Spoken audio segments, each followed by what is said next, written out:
welcome everybody back to the Nemesis Gaming League, where the grind continues. And oh boy, do we have a match to start us off tonight. It is going to be taken in the Challenger League. It is going to be Griffins taking on the Wraiths here. And I have right beside me one of the best casters to ever do it. Local, how are you doing? I'm doing good. How are you tonight, Gallium? Oh, I'm so great. And we have a really great matchup actually on our hands here. We do, in fact. We have the #1 seed Griffins taking on the hot-headed Wraiths. Right? Coming hot from the plains here, taking down both Flame and Ascension in two tight contested games. But this is going to be a hot one tonight. It should be a hot one indeed. And both these teams are in the lobby and they're actually ready to go. So, I mean, with this being said, Local, you got any predictions for me? See, I think this Wraiths roster are going to take this one in Game 7 OT. Is Game 7 OT. Wow. That one's close, and especially against an 8th seed, that's pretty remarkable, but we're going to get to the action very shortly. Griffins, first seed, they're going to be taking on a little bit of a tougher challenge in the 8th seed. We'll see if they can't get it done here. We have game #1 underway as both teams look to try and fight for a semi-final berth here. Griffins and the best team all season, but let's see if they can hang with the Wraiths and Panda. What? Are you kidding me? What a shot by Panda! You know, in the Dominus, you know, one of his favorite cars, normally in the Octane though, but that shows his freestyling capabilities. He used to play a lot with Hayden on Motion a few seasons back, and those two got one mighty connection, and that's just showing that he still knows how to do it with that Dominus. Wow, what a great start to this game for the Wraiths. We'll see if they can't do anything about it. Panda with already 2 goals in the game. You've got to be kidding me.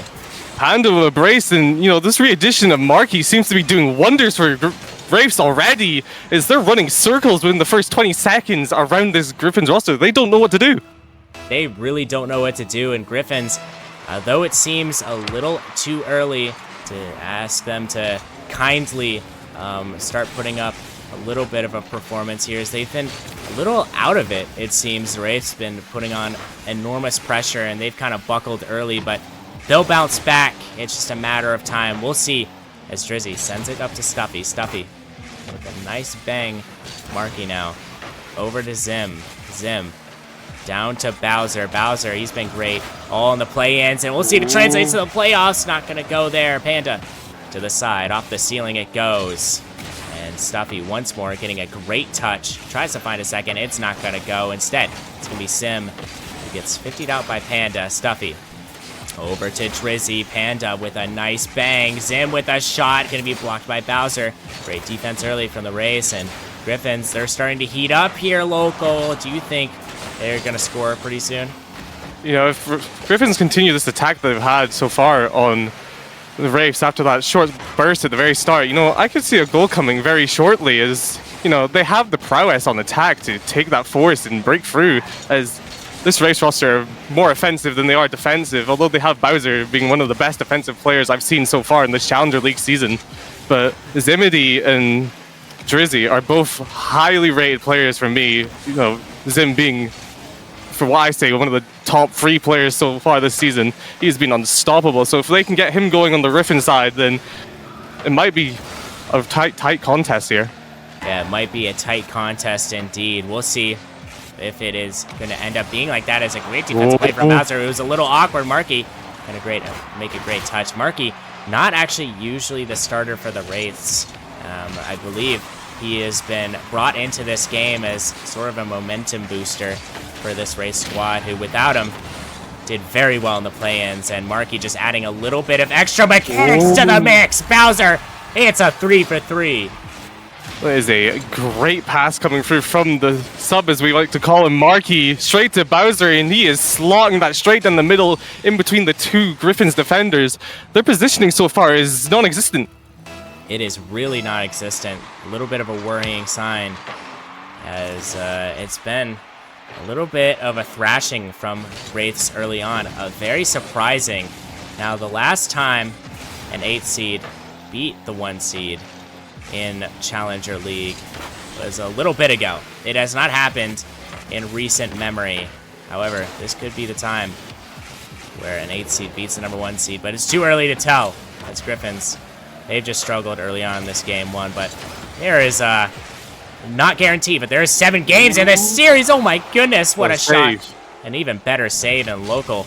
We got some high-flying action early on. You know, Griffins are being absolutely pummeled on the offensive and defensive half here by the Wraiths because they are taking this game straight to them. That's an incredible pass coming through from Panda, but Wraiths have shown a lot of what I've expected from them. They're being hot-headed, they're getting straight on the ball, they're not really giving Griffins the chance to try to make plays of their own. And I don't know what Griffins can do here, honestly. No, I don't know either. It's Panda getting a nice pass from Bowser. Bowser trying to take the shot. He's not going to make contact. Now Panda on the back foot. He's going to leave it to Marky. Marky gets one. Can he get a second? He almost does. Instead, it's Bowser. Going to get 50 out. Panda, last one back. He's going to have to make a great defensive play, and he ends up doing so. Dominus just the longer car in that bout. Drizzy off the ceiling over to Zim. Zim, a great attempt. Oh, what a double from him. Bowser now. Down the pitch it goes. Drizzy pops it high. Zim down the field. Can they find the back of the net? Not quite yet. And Stuffy, oh my goodness, tries to get a pass too. That one's not going to go. In fact, local, you might even say got stuffed. You could say that. That's a very dad joke from you there. You know, not very proud of that one from you, but it's been a great defensive showing from the offensive capable Wraiths here. Is, you know, Griffins haven't been able to find a way through yet with 36 on the clock. Yeah, they have such little time. And it is really going to be all up to how they pace the rest of this game, because they're going to have to score a goal pretty much now in order to come back into this one. As still the ball in the Wraith zone, but not really any offensive pressure. I think the Griffins are just going to waste this clock out, go to game 2, GG go next it, as Zim taking a nice pop down the field. Drizzy popping off the ceiling. Zim trying to read that one. Panda gonna read it instead. Now it's Stuffy with a nice pop-up. Panda gonna get the shot. Marky almost with the follow. That would have been ridiculous. Bowser gonna shadow this one. Drizzy gonna try to get a shot instead. He's gonna send it right towards the ground, and Wraiths, surprisingly, they're gonna take this game 1. It's a strong showing from Wraiths here. You know, Marky had 100% goal participation there with 3 assists. So he's came back and showed up big, as I know Wraiths had a bit of turmoil near the end of the season between, you know, the main 3 being Panda, Bowser, and Marky. But, you know, this is showing that they've worked out their differences and they've came back to being with each other. Yeah, they have definitely worked out their differences here, as it's been a great showing from all of these teams.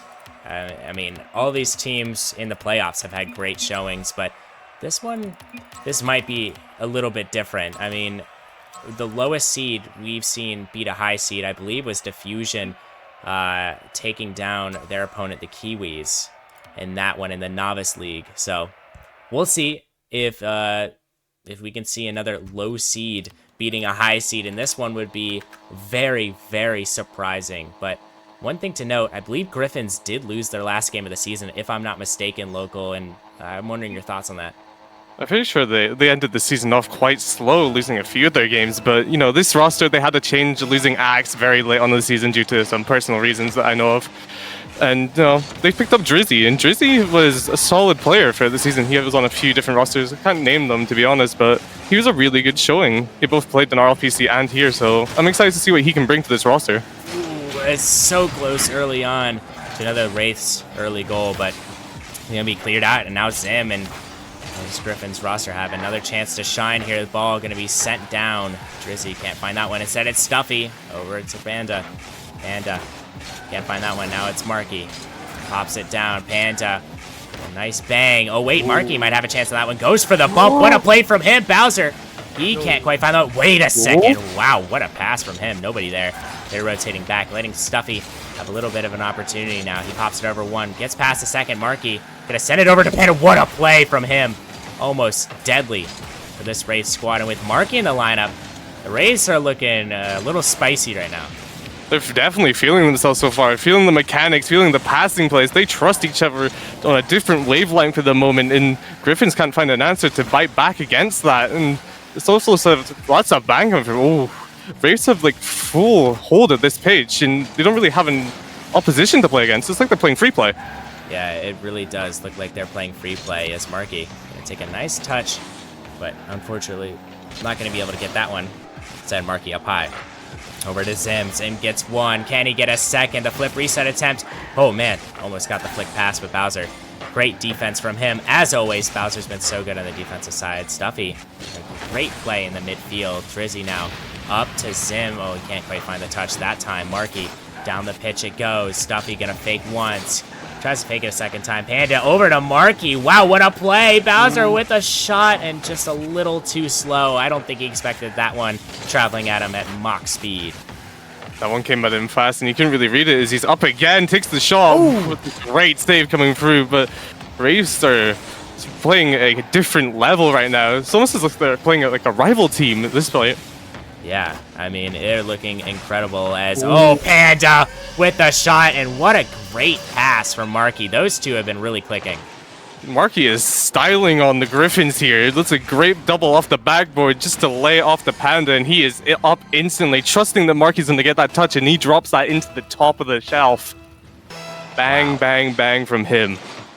I mean, I haven't really seen Marky perform this well in a series. I've only casted one of his series, and he had not the best showing in that series, but he looks like a whole new Rocket League player here.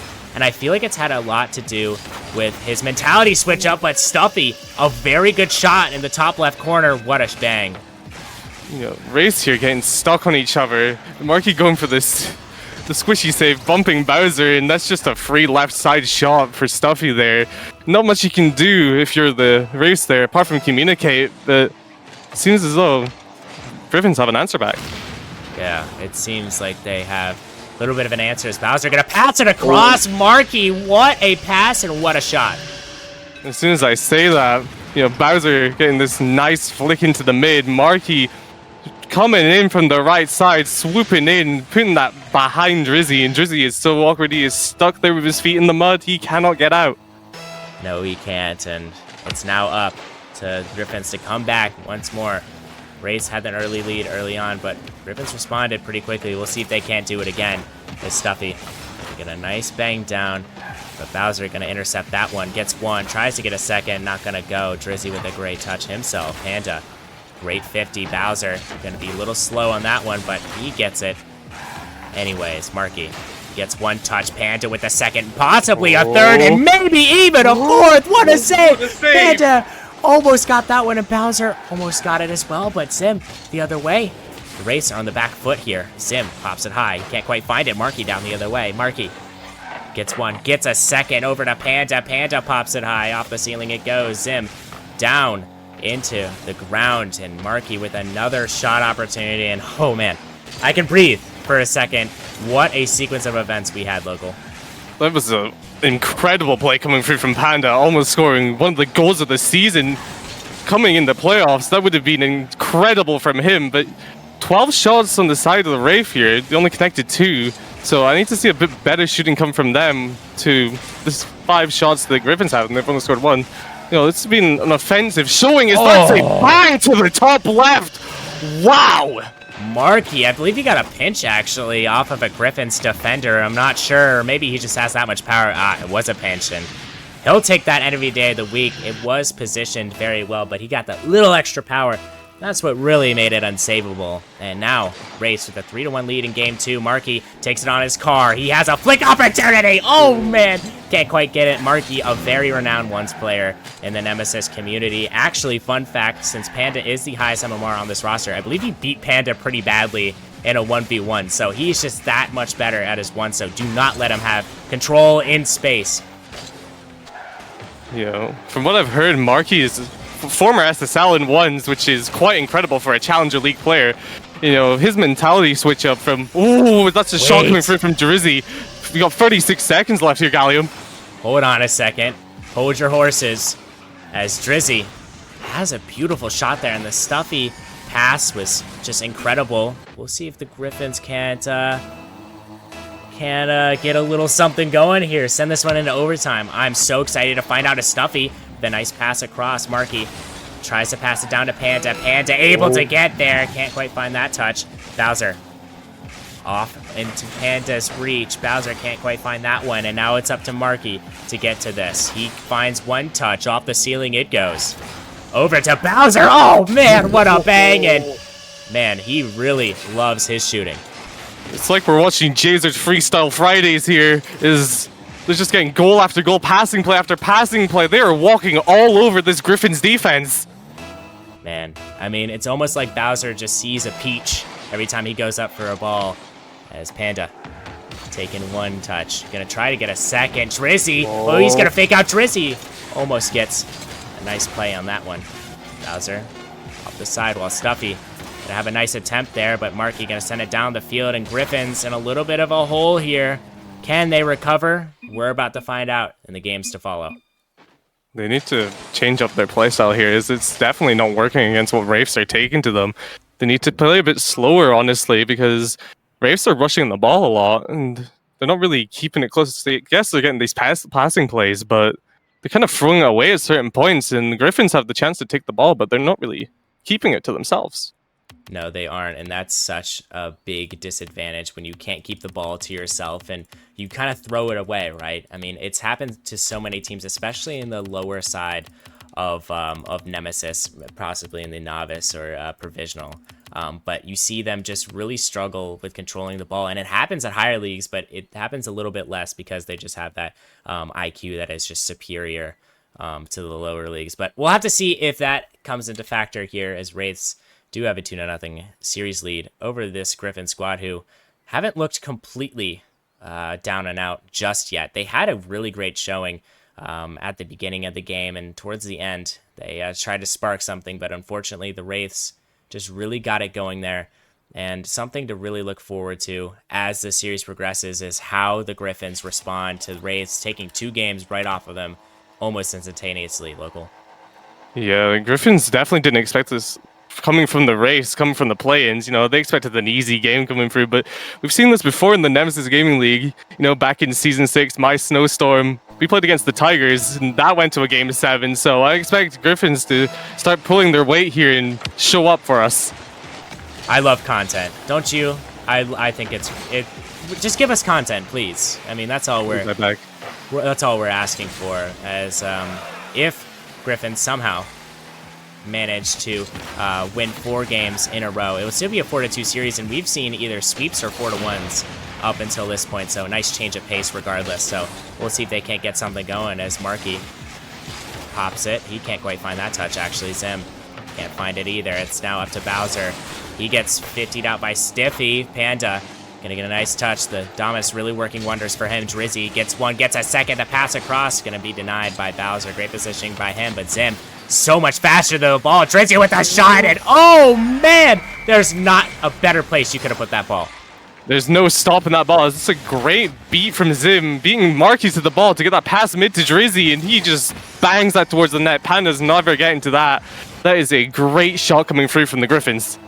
An amazing shot from the Griffins. It's something to get a little bit of momentum here, as, I mean, Griffins have kind of struggled in the past 2 games, and it's really nice to see them kind of step things up here. As speaking of stepping up, Bowser stepping up in this series, almost got a double there. Panda, a little awkward here. It's gonna be a bad time for him in the net. Zim gonna continue his dominance in the offensive zone. Griffins finally taking advantage of the mistakes in the Griffins here, forcing themselves on the ball and, you know, just whiffing at this point. It could have been an easy touch for Panda, but he decided to rush it and play fast when he really didn't need to. The man was not really there, but Zim taking full advantage of that and slotting that ball in the net. Yes, I think that is extraordinary. Drizzy gonna keep up the scoring for the Griffins, and they're looking like they're running away with this one. Finally showing up, Drizzy finding the back of the net. Hopefully that can get him off the mark here as well, but Griffins are taking a chokehold on this game, and the Wraiths are non-existent now. They are non-existent indeed. We'll see if they can't get a little bit something back, as they do have a little under 4 minutes to work with. They have so much time to make a comeback. We'll see if it can happen here as Panda gets one, tries to get a second, but great defense from Zim once more. Bowser pops it high. Panda gonna turn on that one, pops it off the ceiling. Drizzy gonna send it the other way. Marky with one touch. Can he get a second? Of course he can. He's gonna continue. This ball almost gets the flip reset, but Drizzy, great defense per usual from him. Zim can't find that touch. Instead, it's gonna be Panda. Now Zim has a little bit of a flick. Gets it over 1, gets it over 2. Can't quite find a third. Marky gonna get demoed out. The third I was mentioning earlier. Zim over to Bowser. Bowser pops it high. Somebody's already up, and it's going to be Stuffy. Marky can't quite find that touch, and with a little over 3 minutes remaining, do you see the Wraiths coming back in this one? Whoa! It's a pinch coming through into the net there, but as you're saying, I don't know if the Wraiths can come back after that one. You know, they're playing off net. It's almost like they're in their own heads. You know, a little bit of a caster curse there. I do apologize, Wraiths. You know, sorry. Had to hit it with you guys at least once. I have one caster curse a game, it seems like. So now that that's out of the way, it's pure Rocket League from now on, as Griffins have an absolute chokehold on this game, and they win this game. It is going to be one heck of a series the rest of the way. As we see Stuffy get a nice touch, gets a second one. Panda, nice bang himself. Drizzy gonna get one, gets a second. Panda, nice touch in his own zone. Zim with a beautiful strike. Can't quite find that one. Stuffy off the backboard. Bowser gonna get a nice delayed touch. Stuffy with a shot. Zim with a follow. Stuffy trying to get one more. Oh, the 50 coming out. Bowser gonna clean it up, and Panda gonna get, hopefully, the clear to get Wraiths out of the bad situation, but Stuffy gonna fake out too. Zim passing it across. Zim trying to get another. He does. What a great pass. If somebody doesn't finish that. Oh my goodness, Marky with an incredible save, but if I'm Zim, I'm slamming my keyboard. No, that my controller would probably be off the wall in 17 different pieces, because that was an absolutely magnificent pass into the mid. Shame no one from the Griffins could finish it off there, but Griffins are starting to show what I expected from them as the 1 seed. Yeah, I mean, I think it's really remarkable. I mean, I don't know if you guys can see the in-game chat, but Zim and Panda have been just having a nice conversation the entire time, and Marky trying to get his way into this game. It's a beautiful shot from him. Marky showing his once prowess, fakes the one time, and then takes it the second, straight over Drizzy as he insta-challenge after getting the boost. And, you know, for a ones player, that's an easy goal. Yeah, as I was saying, bro, I was rudely interrupted by a Marky goal. Panda and Zim having a nice conversation in game chat. It seems like Griffins and Wraiths are just here to have fun, and that is the most peak form of Rocket League, when both teams are having fun, because the mechanics just feel so easy once you're having fun. Is Stuffy gonna try to fake his flick? Unfortunately, not gonna go. And now that Zim's kind of shown up here, gotta wonder if any other of the Griffins will have a dominant performance, as this series is going to continue to at least a game 5 if this lead holds. Panda in his own zone, going to get a nice little touch down the pitch, gets one. Can he get a second? No, he can't. As Zim, beautiful touch in his own right. Marky down the pitch. Drizzy off the ceiling over to Zim. Oh wait, he Goomba Zim a little bit. Stuffy pops it on his car. Panda can't quite get to that one. Off the ceiling he goes. Zim and Marky can't find that touch. Bowser gonna clear it out for this Wraiths team, who is struggling in this game. And I think the key issue is just their defensive rotations. What do you think, Local? They're struggling to break out of the defensive half. Like I said, last time, at the end of game 3, I believe, or this is game 2, sorry. You know, they're forcing the ball away, and that's showing magnificently here, as Griffins are finally taking advantage of that, and their defensive rotations are a bit awkward, it seems. There's always one man going front post when they really should be going to the back post, as there's no pressure coming through. That's a shot coming through. A wonderful 50 from Zim, straight to Drizzy. Man, and that's just proving your point even more. Marky didn't opt for the back post, and he kind of had a challenge there. I don't really blame him on that one. And an open net for Drizzy, and he'll take that all day of the week. Beautiful setups from the Griffins. They've really deserved this game 3, and with a dominant win like this, you have to wonder, are the Griffins really in position to win 4 games in a row? It could happen. It could happen, Local. I want to hear your thoughts on that. It really could happen, as that's a dominant showing, and I don't know, because, you know, Marky's not the best mental state player. That could be detrimental to him, as I believe Panda's going for a car switch here, but a big 4 for 5 shooting here from Drizzy. That is a great showing from him. Not to discount his teammates, 3 assists from Stuffy and 2 from Zim, so every single goal on the Griffin side was assisted, but that is a magnificent showing from the man that I wanted more from. Yeah, it really is. Drizzy having one heck of a performance, and Zim having a couple of great passes, as well as Stuffy. They're really showing up here. Drizzy having most of the goals, but his teammates, they're here. They're here to play. Griffins now have arrived. They've gotten off the bus, tuxedos. They're walking inside to this next arena, which is going to be Utopia Coliseum. We're going to get into that one in just a second. But as we wait for both these teams to figure out their cars and what they want to do, we have to take a deep dive into what the Wraiths can do to come back from this one. They're still up in the series, but going down like that is so crucial. Do they have the mental fortitude to recover? I believe they do, you know. I know Wraiths have been doing a bit of mental coaching themselves, trying to get their state of mind better for when they're down. So I'd love to see if that would come into play here, but they need to take more control on the defensive side. Stop rushing their plays and take a bit of time on the ball. They've been given it. This Griffin side have given them all the time in the world in a few of their plays here, and they took capitalization of that last game when they switched it up and started going at them. That's a great demo coming through. Oh my. But Gallium, what do you think the Wraiths need to do here? I really think it's all in the mental from here on out. I feel like both teams, all they need to do is keep their mental up, and Griffins have shown great mental fortitude, down 2-0 in the series, winning that game 3. Can the Wraiths, and it's looking like the Griffins just on a tear as Drizzy scores another one. Another great pass coming through from the Griffins. Stuffy playing that off the perfect part of the backboard, bouncing that up, and that's a brilliant shot from Drizzy, right on top of Bowser's head, but he could never get there. Man, this gameplay is reminding me every day why I could not be in Challenger League. Such consistency, rather, from both of these teams. They've been really looking like they have something to prove, and both of these teams definitely do. As Zim gonna get a nice bang down to Stuffy. Stuffy over to Marky, back over to Zim, and Bowser doesn't have enough boost for that one. Panda a little awkward now. He's going to get demoed out. And the defensive rotations is not really as fast as Griffin's offensive rotations. Something to look out for as the series commences. Marky down the pitch he goes, but Panda might have a shot here. It's going to be sent up to the ceiling. Stumpy gets one touch. Marky going to meet him in the middle. Panda now. Down the pitch he goes. Going to try to pop it high. He does. Gets one more. Oh, no. Drizzy! He's just so fast. Drizzy straight up on that Panda pop. You know, that's a really, really outrageous pop coming through from Panda. I won't lie to you here, Gallium, but Drizzy capitalizing that straight away and insta pre-jump? Just straight pre-jumping that shot and dropping in the back of the race net here. 3:53 left and it's 2-0 already.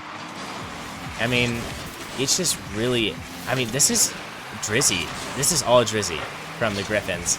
I mean, his teammates have showed up with the passing, but no player is shooting it as well as Drizzy right now in the Challenger League. I can guarantee you that much. I mean, he is really, every shot just looks so fast in peak position as, Race might have a chance. Stuffy, the great save. Race still looking to climb back into this one as Panda with an almost double. Bowser gonna put it in the back of the net, and he wants his Koopas.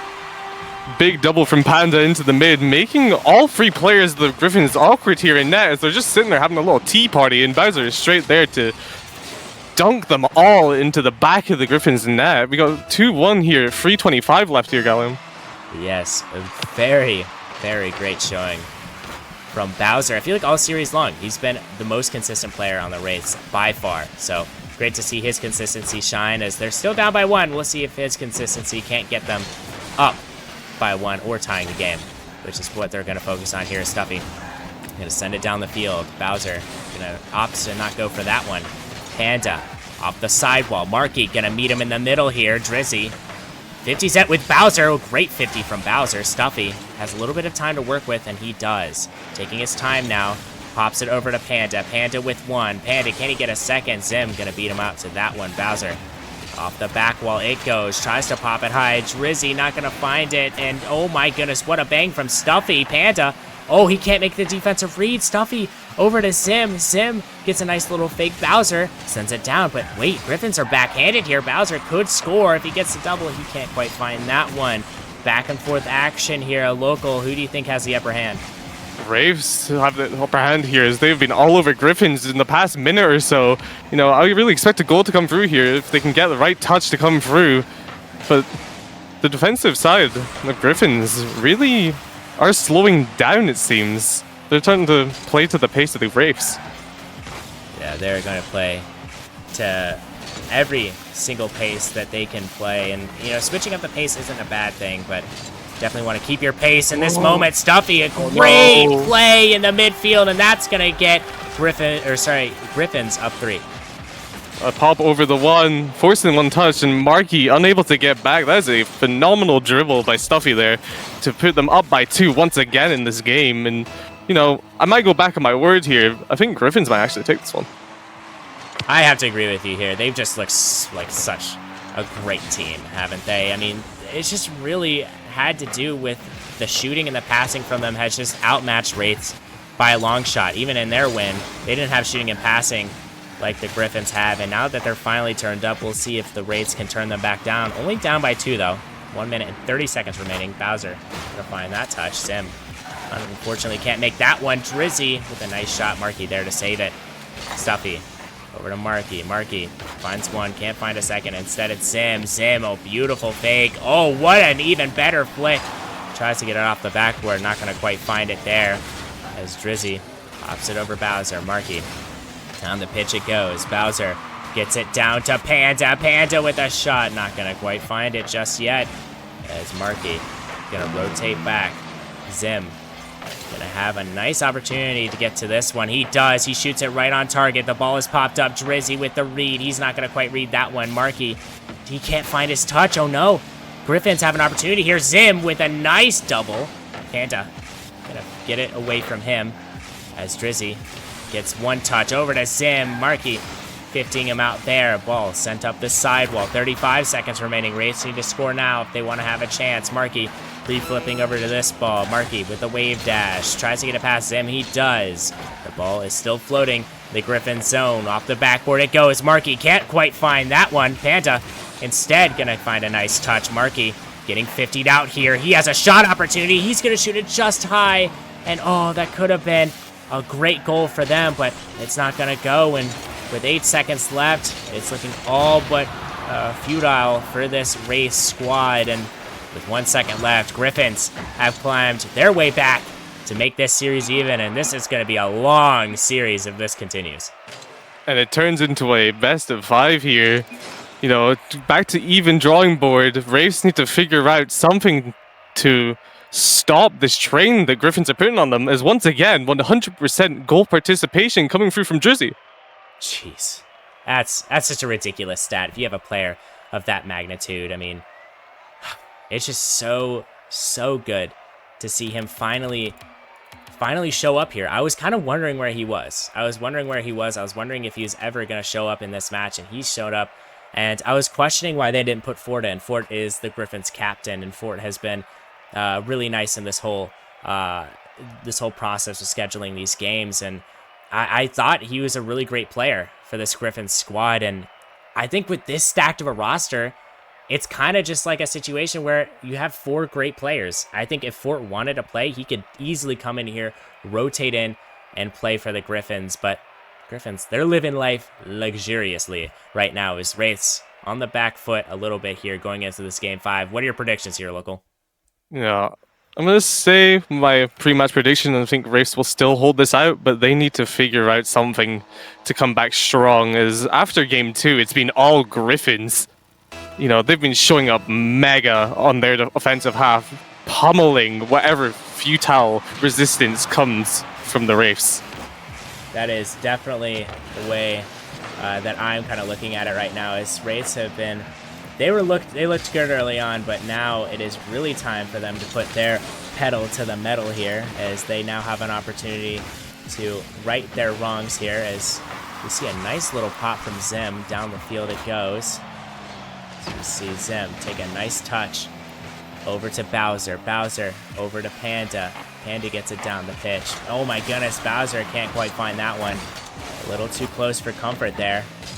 As with, it's already almost a minute gone. It feels like this is flying by here. And what are your thoughts on this game early on?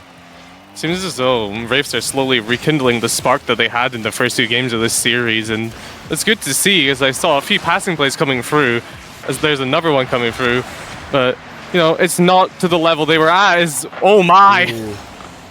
I don't expect this much coming through there, but, you know, we're seeing what they were before, so this could be an interesting match here.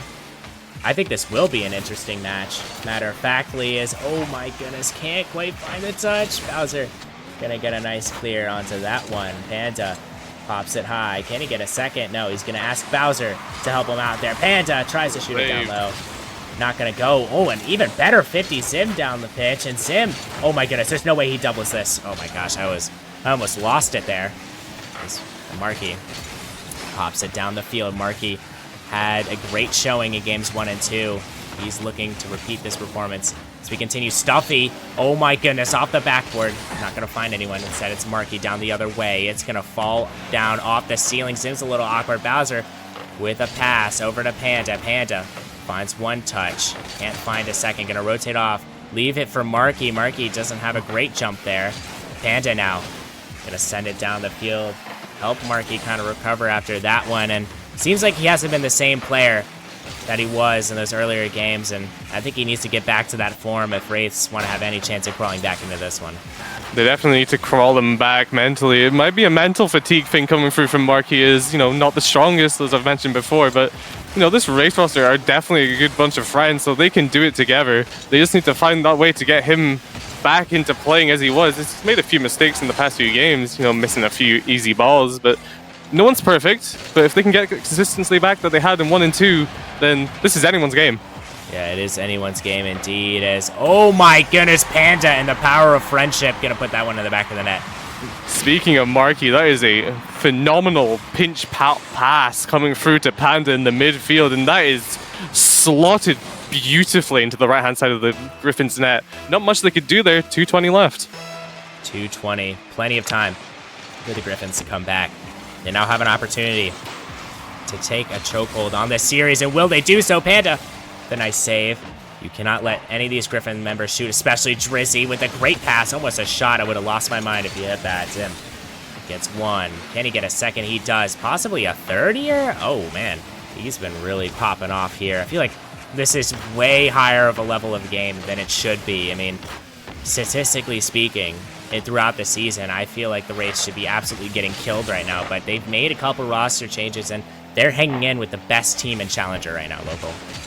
Definitely, so a few good pickups from Jarhead and Marky, Bowser, and Panda. It's a whole different switch up from the team they had at the very start, and it seems to be doing them wonders here. Griffins being the #1 seed, best team in the league. It seems as though they're getting held back by this roster, though. Yeah, they are getting held back as we see a nice play from Marky down to Panda. Panda gonna get one, gets a second down the pitch. It's gonna go over to Zim. Zim, oh my goodness, what a play from Marky again on the sidewall, but wait, it's gonna be a counterattack the other way. It's Stuffy. Can't find that next touch to really put his team on the board here. 1 minute left. Can they find a goal? Race defense holding strong here, but will it be strong for long? Stuffy out to the midfield. Bowser, a nice clear. Zim gets one. Can he get a second? He does. Can't get a third. He's gonna leave it for a teammate. Marky down the pitch, off the sidewall. He's gonna slow down his touch. A beautiful flick out. Zim there to recover off of that one. Pops it down. Panda a little awkward, but he's gonna eventually get the touch. Drizzy, last one to defend. Panda with the flip reset. Can't find it. Marky with the shot. He can't find it as well. Great defense from Griffins late on in this one. As we see Stuffy getting stuffed right there. Zim pops it high. Off the ceiling it goes. Panda, a nice touch over to Bowser. Bowser gets one. He gets a second. Can he get a third? No. Stuffy. Great block out there. Marky up with the ball. Beautiful touches up high. Panda with a nice bang. Drizzy can't really connect until now. He is absolutely connecting with the ball. Griffins need one more goal to extend this one. Stuffy sends it down. 1 second, 0 seconds left on the clock.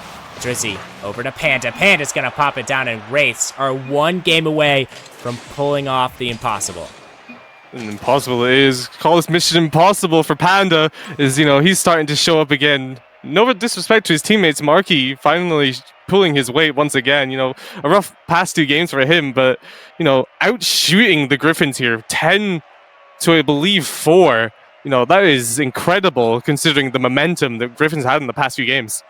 Yeah, this is incredible work from the Wraiths here, and they've really found their stride, and that is something that is so good to see from them, especially with all the going down, going up 2 games and then immediately going down 2 games, that's a roller coaster of emotions. You really have to be prepared to take that next step in your playoff mission. And if they get past this Griffins team, they are going all the way.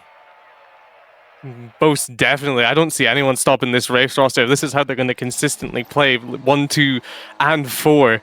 You know, those games for this race roster have been nothing but superb. You know, Griffins, no disrespect to them, but, you know, they've been getting shut out, even when they had the momentum, which is quite peculiar.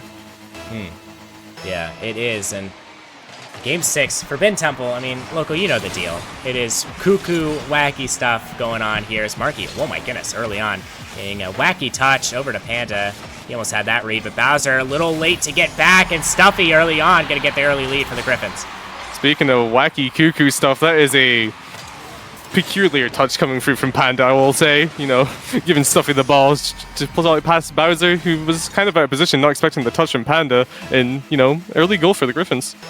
Yeah, really, really great goal from the Griffins early on in this one. And I mean, it's getting closer and closer to your prediction, isn't it? You predicted a Game 7 overtime, and if Griffins hold on to this one, force a Game 7, it's all in the script. We have the script, guys. It's what's happening. So we'll see if that ends up happening, but Wraith's going to want to prevent that any means necessary, and I think they're going to have to put on an even better performance than they've put on in this entire series, Local. Definitely. They're going to have to show up double time from what they had last game. Going to have to slap on a few mods to themselves and pick it up, because so far they've not really had what they had last game. They're slowing down, giving the ball up right there, and, you know, not really making the touches that they need to be. No, and that is something that's a little detrimental to them right now, as Griffins look like the faster and the better team early on, as Zim going to pop it back. Drizzy going to get a nice touch. Zim gonna send it down. Drizzy can't quite get to that one. It's now Panda. Panda flipping down the field. Stuffy tries to get that one. Zim gonna block it away. Drizzy gonna send this one down. A beautiful 50 coming out. Unfortunately, it's not gonna result in anything for the Rays. Zim, a beautiful pass, man. Marky gonna get one touch. Gets a second, and Panda's already up for this one. Panda gets a nice touch. It's water falling down. Can he get a third? Oh my goodness, there's no person ready for the pass, and Bowser committed a little bit early, and that is so unfortunate, but Bowser trying to make up for it here. Can't quite find it. Panda gonna have to challenge Stuffy. And man, Local, we are seeing some Wraiths action here. Yeah, they're starting to show up here. This is more expected from the Wraiths, being an offensive powerhouse of team, but Zim is making some incredible stops on the defensive half, flying in incredibly to make a few blocks too. And, you know, Wraiths finally showing up is, oh my. Every time I speak about Panda, you know, this man decides to miss the ball. It's almost like a curse to him. Is that saved by his own teammate? This is just back and forth action here. Yeah, and as mentioned earlier, Panda does have one kryptonite. He's good friends with his buddy Kaysen in the rival league. He's on Galaxy, and whenever Kaysen watches one of his games, he has told me that he is unable to shoot. And stream games make him extra nervous, but he hasn't really had that problem, has he? He's been really solid shooter for this race team. In my opinion, the most consistent shooter besides Bowser. We're going to see him display his excellence here as, oh my goodness, what a great touch from him. He's feeling fully confident. He's ready to attack things at the head here. And if Griffins put this to a Game 7, they're going to have a unique opportunity to extend this series past its limit. As Panda, Bowser in the back end. Panda gonna get one pop. Can he get a second? He does. A beautiful 50. Stuffy pops it high. Off the backboard it goes. Marky sending it to the midfield. Marky again over to Zim. Panda finds a touch. Drizzy gonna send it to the ceiling. Zim now gonna get demoed. This could lead to an opening. Marky off the backboard, and who's gonna get that one? It's gonna be Bowser with a shot. Bowser! The clutch genes are in this guy. An absolute ice-cold shot coming through. A couple of demos, a great demo for the backfield, so we say for Panda. It's getting Marky the open touch, who then eventually dies. But Bowser there in the midfield to sweep it up and slot it into the top right. This is 1-1, 131. What a game we have on our hands here. This is one way to open up a Friday, isn't it? I mean, it's definitely gonna be continuing to be a great series for this race squad. Sorry, Saturday. I cannot get my days of the week right. I'm so sorry. As Drizzy pops it high over to Bowser. Stuffy 50s out Marky, and now Zim up on the ceiling. Tries to get it over to Panda. Panda gets one, can't get a second. Over to Marky. Drizzy gets demoed out. Stuffy pops it off the ceiling. Bowser has a touch. He's going to get a great defensive touch, but nobody really there immediately for the race. Marky going to actually pass it to the midfield to a Griffin's attacker, and oh man, that could have been real dangerous, but with 40 seconds left, either team just trying to not send this game into overtime. They're trying to score. They're trying to win. Can Panda be that difference maker? But a beautiful demo out in the backfield. Bowser gonna get a nice touch. A cool, calm, collected defensive touch. So crucial, especially this late in the game. But Panda gets a touch a little far out ahead of him. Marky off the ceiling. Can he have the clutch gene? And a Panda with the shot. Instead, it's gonna be Bowser. It's up high. Marky with another attempt. Zim can't quite find that one. Panda backing up slowly. Panda gets a touch in the defensive half. He's continuing his dribble down the field. He gets it past one. Stuffy is going to save it out. Stuffy going to try to score here for the Griffins. He's going to put it to the ground, actually. Zim keeps it alive. Oh my goodness, Drizzy almost had an insane double. And Local, I don't think it's going to favor my heart very much, but we have overtime. We do indeed have overtime. Race are extremely lucky, honestly, not to concede late in the game. Oh my god. Oh man. Oh man. Local. The script, Local. It's happening. No. It's happening. Everything that we've said so far has come into fruition here. If this actually ends in Game 7 overtime, I'm going to lose my mind. But Griffins have forced a Game 7 off of a Drizzy excellent 50 out there. I mean, I talked about Bowser having clutch genes. Drizzy basically invented the clutch genes, took up the ball, gets it past one, and dunks out Bowser. That's just incredible, and oh my goodness. I cannot believe I'm taking us to Champions Field, Local. That is incredible from Drizzy there. That is an absolute monster jam, as the guy on Hoops would say if you score a dunk. But, you know, we have Game 7 here, and I might be losing my job after this for leaking the script, but who cares? This is an incredible series that we've witnessed so far, and I cannot wait for Champions Field. You know, Rockerman still has his job, and he's the script writer, so I think you'll be just fine as Champions Field awaits us, Local, and an absolute thriller. This has been the best series in the first round of the playoffs, hands down. And Local, final predictions. Wait, I'm not even going to ask you for your predictions. You already gave it to us. Race in Game 7 overtime. Is that correct? Yes, I'm going to say 2-1. 2-1. All right, we'll see if that can happen as an early opportunity. Bowser over to Marky. It's up and away. Marky. Down the pitch it goes. Bowser now having an opportunity. He's going to try to get an early goal. Stuffy stuffs him out. Panda gets beat by Stuffy. And it's now up to Marky to get a great defensive touch. He's going to get one. Gets a second. It's popped out. Drizzy goes for one touch. Going to give it to a teammate. What a shot. Panda going to be there to save that one. Stuffy now on the turn. Tries to get it past one. He can't quite find it. Drizzy on the shot. No. Oh, man. What a bang from him. And the Griffins have a Game 7 lead. Griffin's absolutely swamping the defensive side of Wraiths, and you know they're all over each other. It's like they're befuddled. I don't know what Wraiths are currently doing, but you know, like 36 seconds into Game 7 here, 1-0 to the Griffins, but you know it's not all but row yet. Yeah, I mean, both Jarhead and Flypen are probably having a heart attack right now, watching their teams battle it out this hard as Panda almost has a shot, but there's nobody back, and Drizzy have an opportunity here. It's actually going to be Zim. Pops it high. Can he get a second? He does. Zim on the back lines, exploiting the Wraith's shaky defense. Zim showing up once and for all when he needs to. You know, he's taking a back foot to let Drizzy have his showtime, but now it's Zim time, and he's faking one, faking two, taking it underneath them, and making it 2-0 to Griffins. Oh my goodness. I cannot believe this, as wait a second, Zim on the other end. Gets a nice touch. Bowser up high. Can Panda find the touch? He can't. Now it's Marky. Off the side wall. It's not going to go over to Scuffy. Over to Zim. Zim can't quite find it. And Wraiths are overextending so hard here in this Game 7. This has to stop, or else they're going to be in a little bit of trouble here, Local. Definitely. It doesn't seem as though they have the ice in the veins so far, as you know, they're playing a bit heavy with their touches. Like, you know, they're not really taking control as they did. Oh! As I say Bowser! that is a dime and a half coming through from Panda. I think an unfortunate moment's happened here for Griffin Zim. Maybe DC'd, but either way so far, 2-1, a great slot and shot coming through from Bowser. And unfortunately, we cannot reset, as per league rules, it has to pass at least a minute, I believe. And it has passed a minute, and both these teams have scored goals. So I believe he's back. He is back. So that is good to hear for Griffins, but definitely a goal you do not want to give up if you're the Griffins, letting the Wraiths have a little bit of some semblance of momentum going into this one. Stuffy gonna pass it right down to Bowser with a shot. Oh my, what an even better save from Zim.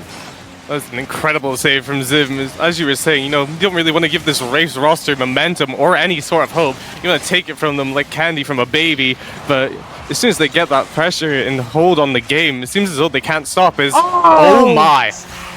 Zim, it's his game. He's been building up all of these games just for this moment. And when the ball was needed to be put in the back of the net most, he does it. Top left corner, game 7. This is where it gets really, really challenging if you are the Wraiths. Can they come back into this one? I believe they can. You know, they've shown me so far throughout the series that, you know, they can come back from deficits, but I haven't seen it during one game, so it might be a tough ask from them, but you know, their mental fortitude has slowly bounced back to what I expected it to be from them. What a save! But as I was saying, you know, if they can take it in this last 2 minutes 30 to the Griffins, this could be any man's game. It can be, but with a musty, gets it past Bowser, but oh my goodness, what a save from him. The Wraiths are letting the net kind of open here. The defense just not really there right now, and I didn't know how that one didn't go in. Zim having another opportunity, another solo play opportunity. Where's the defense? Zim gets it past a couple. Zim just still taking it down the field, playing with his food at this point. Pops it out, Marky. And got a nice touch over. Marky needs to make an impact now. It's Drizzy, an impact player for his team. Gonna get a nice flip reset. Bowser pops it high. Bowser with a backflip. Stuffy sends it to the sidewall. Stuffy again to Drizzy. Drizzy with a shot. Oh, what a save from Bowser.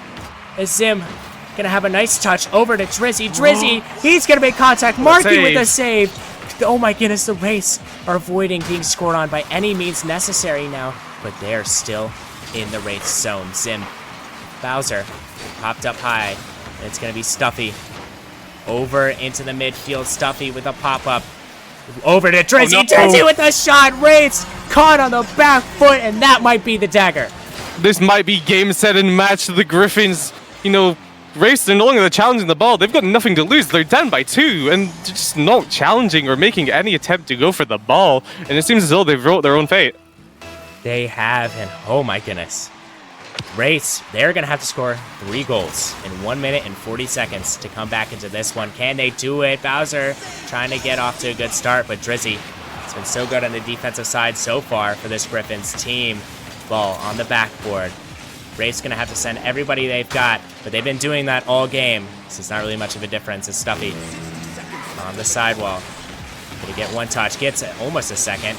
Is Zim back on the backboard. Marky going to find a nice touch over to Panda. Panda pops it, but Stuffy's going to have an easy clear. Once more, over to Zim it goes.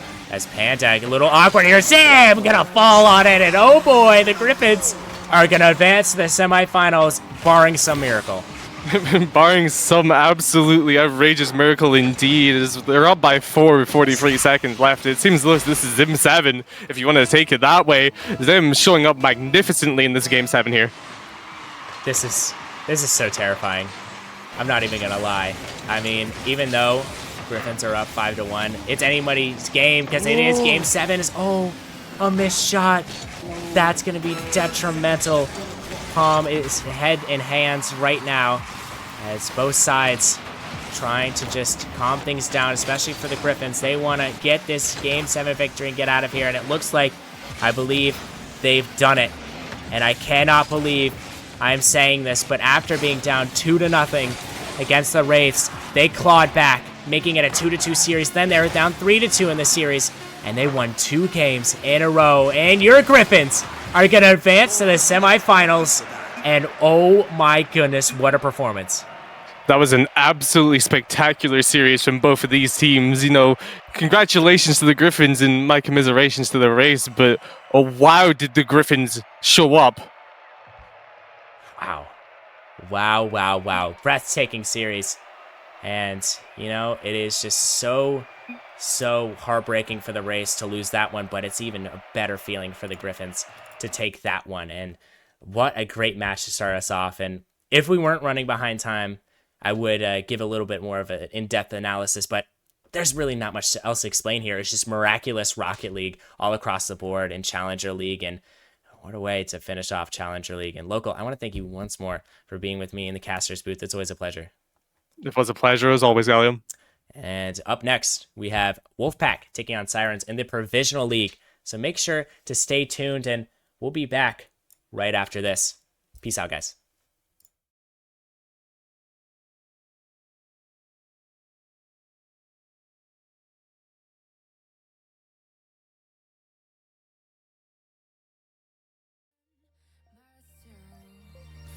I'm cold, steel stainless. My glass half full. Always said, don't suffer no fools. Serpents, daydream. I bite, you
Welcome everybody back to the Nemesis Gaming League, where the grind continues, and we have an excellent matchup for you guys today. And what a better way to start the Provisional League grind than right now. We have the Warhawks taking on Velocity here in an absolute banger of a match, and I'm joined by Miles. How you doing, Miles? I'm doing pretty well. It's been a minute since I've been in the booth, but I'm glad to be back, and I'm ready to watch some good old Rocket League action.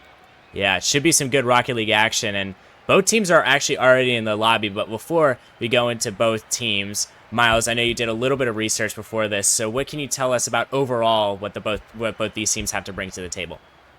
First things first, it's going to be a fight. It's going to be a fight regardless. It's about to be an absolute war between possibly the best, if not the best defensive team in the game, well, in the league for Prospect, which is Velocity, and probably one of the best shooting teams as Warhawks. With, if you look at the sheets, both Carnage and Chamoy are both top 3 for defensive saves. Wow. Of all time in the season. Of all time. But they might be top 3, but we still got some absolute, I was gonna say shooters. You could probably say it like that, but kind of out of context. But anyway. You got Rogue and Strato. Zadius, though, he's going to start us off early, going to get a goal here, and what a way to ramp things off. Zadius puts it top bins, and I mean, hey, if Velocity wanted any way to start this game, I think this is definitely going to be a good sign for them in the future, Miles. Good sign indeed. Good little early start, I can say for sure, for getting them off to that lead.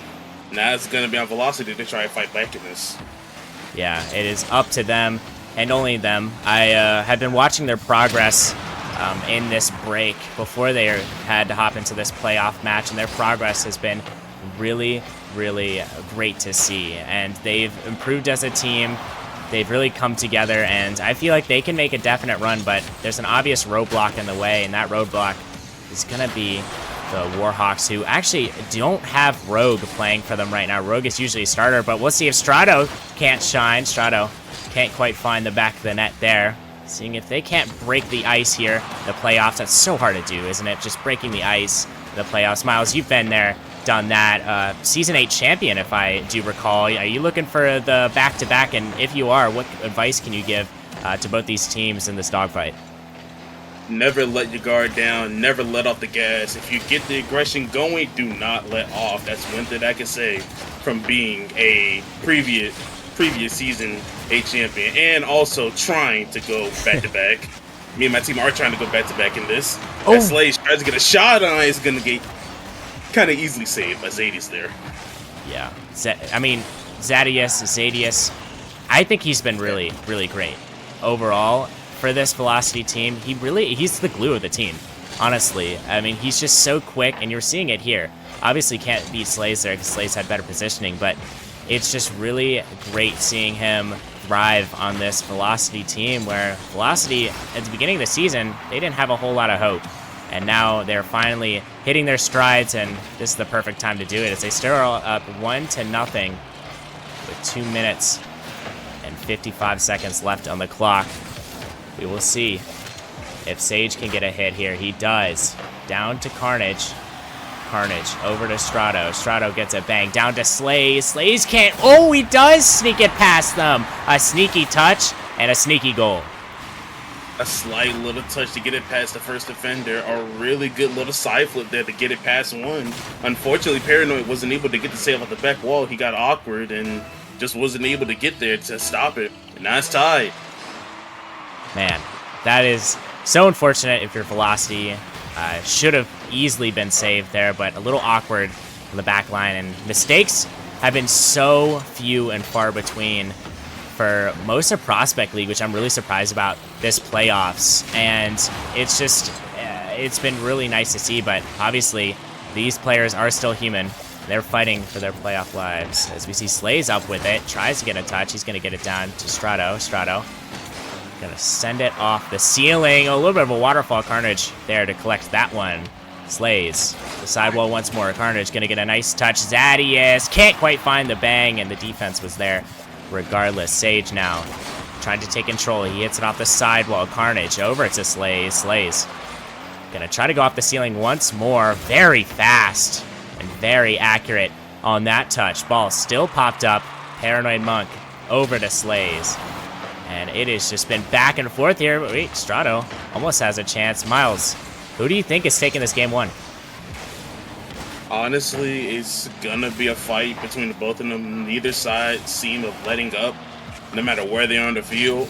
But it looks like, honestly, Velocity they have that kind of upper advantage, I'd say, over Warhawks. It's their speed, their aggression. They're able to just read the ball in ways that maybe Warhawks just aren't really comfortable in doing so with. Yeah, that is such a key factor, speed. And the speed definitely ramps up from league to league. And if you have a lot of speed in the lower leagues, you will be successful. Strato can't quite find that touch. A little dangerous there. A minute left, though. Zadius with a nice bang. Slays. Oh, my goodness. That almost went in his own net. What a save by Strato. Off the sidewall, it goes once more. Crazy scenes we're seeing so far. And how did that one not travel in the back of the net, Miles? I really can't say. It's almost an own goal by Sage there, but I guess they were able to recover off of it. Sadly, I think that was Zadius who wasn't able to put it in the net, but it might be open to here as Carnage. He's going to be able to find that opening and get it just right in the net there. Man. Just absolutely clearing up house there. Zadius is going up and demoing the first man. Going to create a free open way for Carnage to get that second goal. Jeez. I mean, Carnage, he's been a little bit of a nomad this season, traveling from team to team, and what a goal from him late in this game 1. Can the Warhawks respond? It's going to be on the shoulders of Strato, their most mechanical player. We'll see if he can't step up big. Slay is going to get a nice touch. Strato there to recover. He's going to get a bang downfield. Zadius with 1. Can he get a second? He does. Slays just barely misses that one. It's now up to Sage with the bang downfield. Paranoid Monk gets a nice touch. Can they get there in time? Oh, wait. Carnage keeps it up. Interesting choice, but it's sent right back down to the earth. And Velocity take this game number 1. Velocity just absolutely aggressive from the start, and they're going to be aggressive to the finish. Warhawks, honestly, I don't know if it's a comm issue. I don't know if it's a like commit issue at times, but it's like they're slow. They're like slow to play to each other. And I think Rogue is now here to play for Warhawks, so I think we're gonna have the entire squad now. Ooh. This might be a little bit more of a fair game. This definitely changes things 100%. So I am so excited to get into this game number 2. I feel like it's going to be so good to see both of these teams really give it everything they have here with their preferred lineups. I think Sage is taking a step back. He's such a great player, but he's on such a star-studded roster. You can't really blame them for not putting him in at times. And now with the Warhawks, with Rogue, we'll see what they can do and if they can do some damage here as game number 2 is about to be underway. As the kickoff gonna be sent over to the sidewall. Carnage off the ceiling. He's not gonna get a good touch. Instead it Slays. Pops it high. Strato gonna try to follow him. He does. Almost gets a double off of it, but Zadius there to recuperate. And now Slays with no boost. Tries to pre-flip into that. Oh, what a shot attempt from Rogue. Rogue not using his normal Fennec. Instead, opting for the Octane. We'll see if this has any effect. And, ooh, almost a really great shot. Slays can't really find contact on that one. Strato up the sidewall. Bangs it down the pitch. Carnage almost hit it right back into Strato's car. And Slays making a nice bang out. Rogue pops it high. Zadius with a nice touch. Paranoid Monk gonna try to get it there. But Slays in a 1v1 situation. Can't really find the touch past. A beautiful defensive masterclass from Carnage so far early on this game. Wait, this might be open. Fortunately, it's not, but now it might be. Paranoid Monk takes a shot. Slays gonna deny it there. And with the Warhawks at full strength, are you noticing any differences here, Miles? They definitely have a lot more aggression going on their assaults. They can really rely on each other, especially with it being their main roster on the field here. That Strata almost gets the double tap, but it's gonna be Zadius clearing it off of a slay shot on. But it's like I said, their aggression is far more superior now with their entire squad here. They're just used to each other now, so now they can be able to actually do stuff. You know, crucial miss there, unfortunately, by Strato. Man, that is such a hard miss, especially when it was right in front of the net. But hey, they regain, and Strato, he's missed 2 shots, but you can't really blame him for the double tap miss. That was almost an insane shot. So we'll see if he can't ramp things up as this series continues. Slays sends it over to Rogue, and Rogue gonna put that one in the back of the net, and the Nemesis veteran and legend gonna get his first one of the game. Slays just able to get it over not 1 but 2 defenders. It looked like Rogue got bumped there going into position forward, but he was able to recover and be able to put it over both defenders, getting the kind of middle early lead.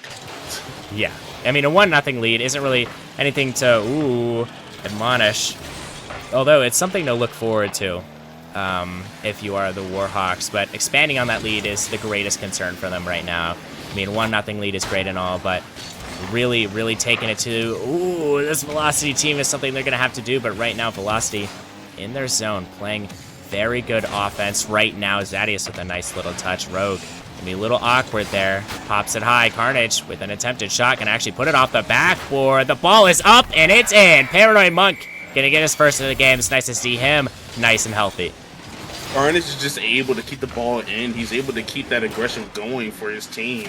And Paranoid just being there to just barely beat Strato to that ball, tying the game up at 2:30.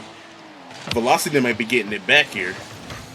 Yeah, they might be indeed, as, I mean, hey, Velocity, they've had a pretty good end of their season. They're on a little bit of a roll here, and we're seeing it now as, the ball almost sent actually towards their net, but they are going to save it away rather quickly.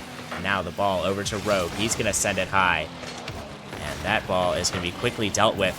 Over to Slays. Slays off the ceiling. Can't quite find it. Instead, it's Rogue. And with 2 minutes remaining, Warhawks trying to find any sign of a lead here.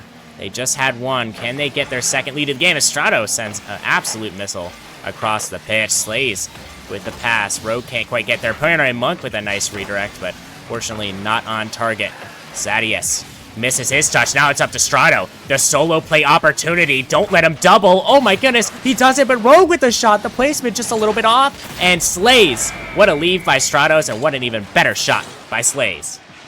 Indeed, like you said, the beautiful lead. Unfortunately, Paranoid got just a weird little beat there to kind of hit it off the post. Rogue, unfortunately, missing on wide open net, but you know, it's going to be Slays cleaning it up.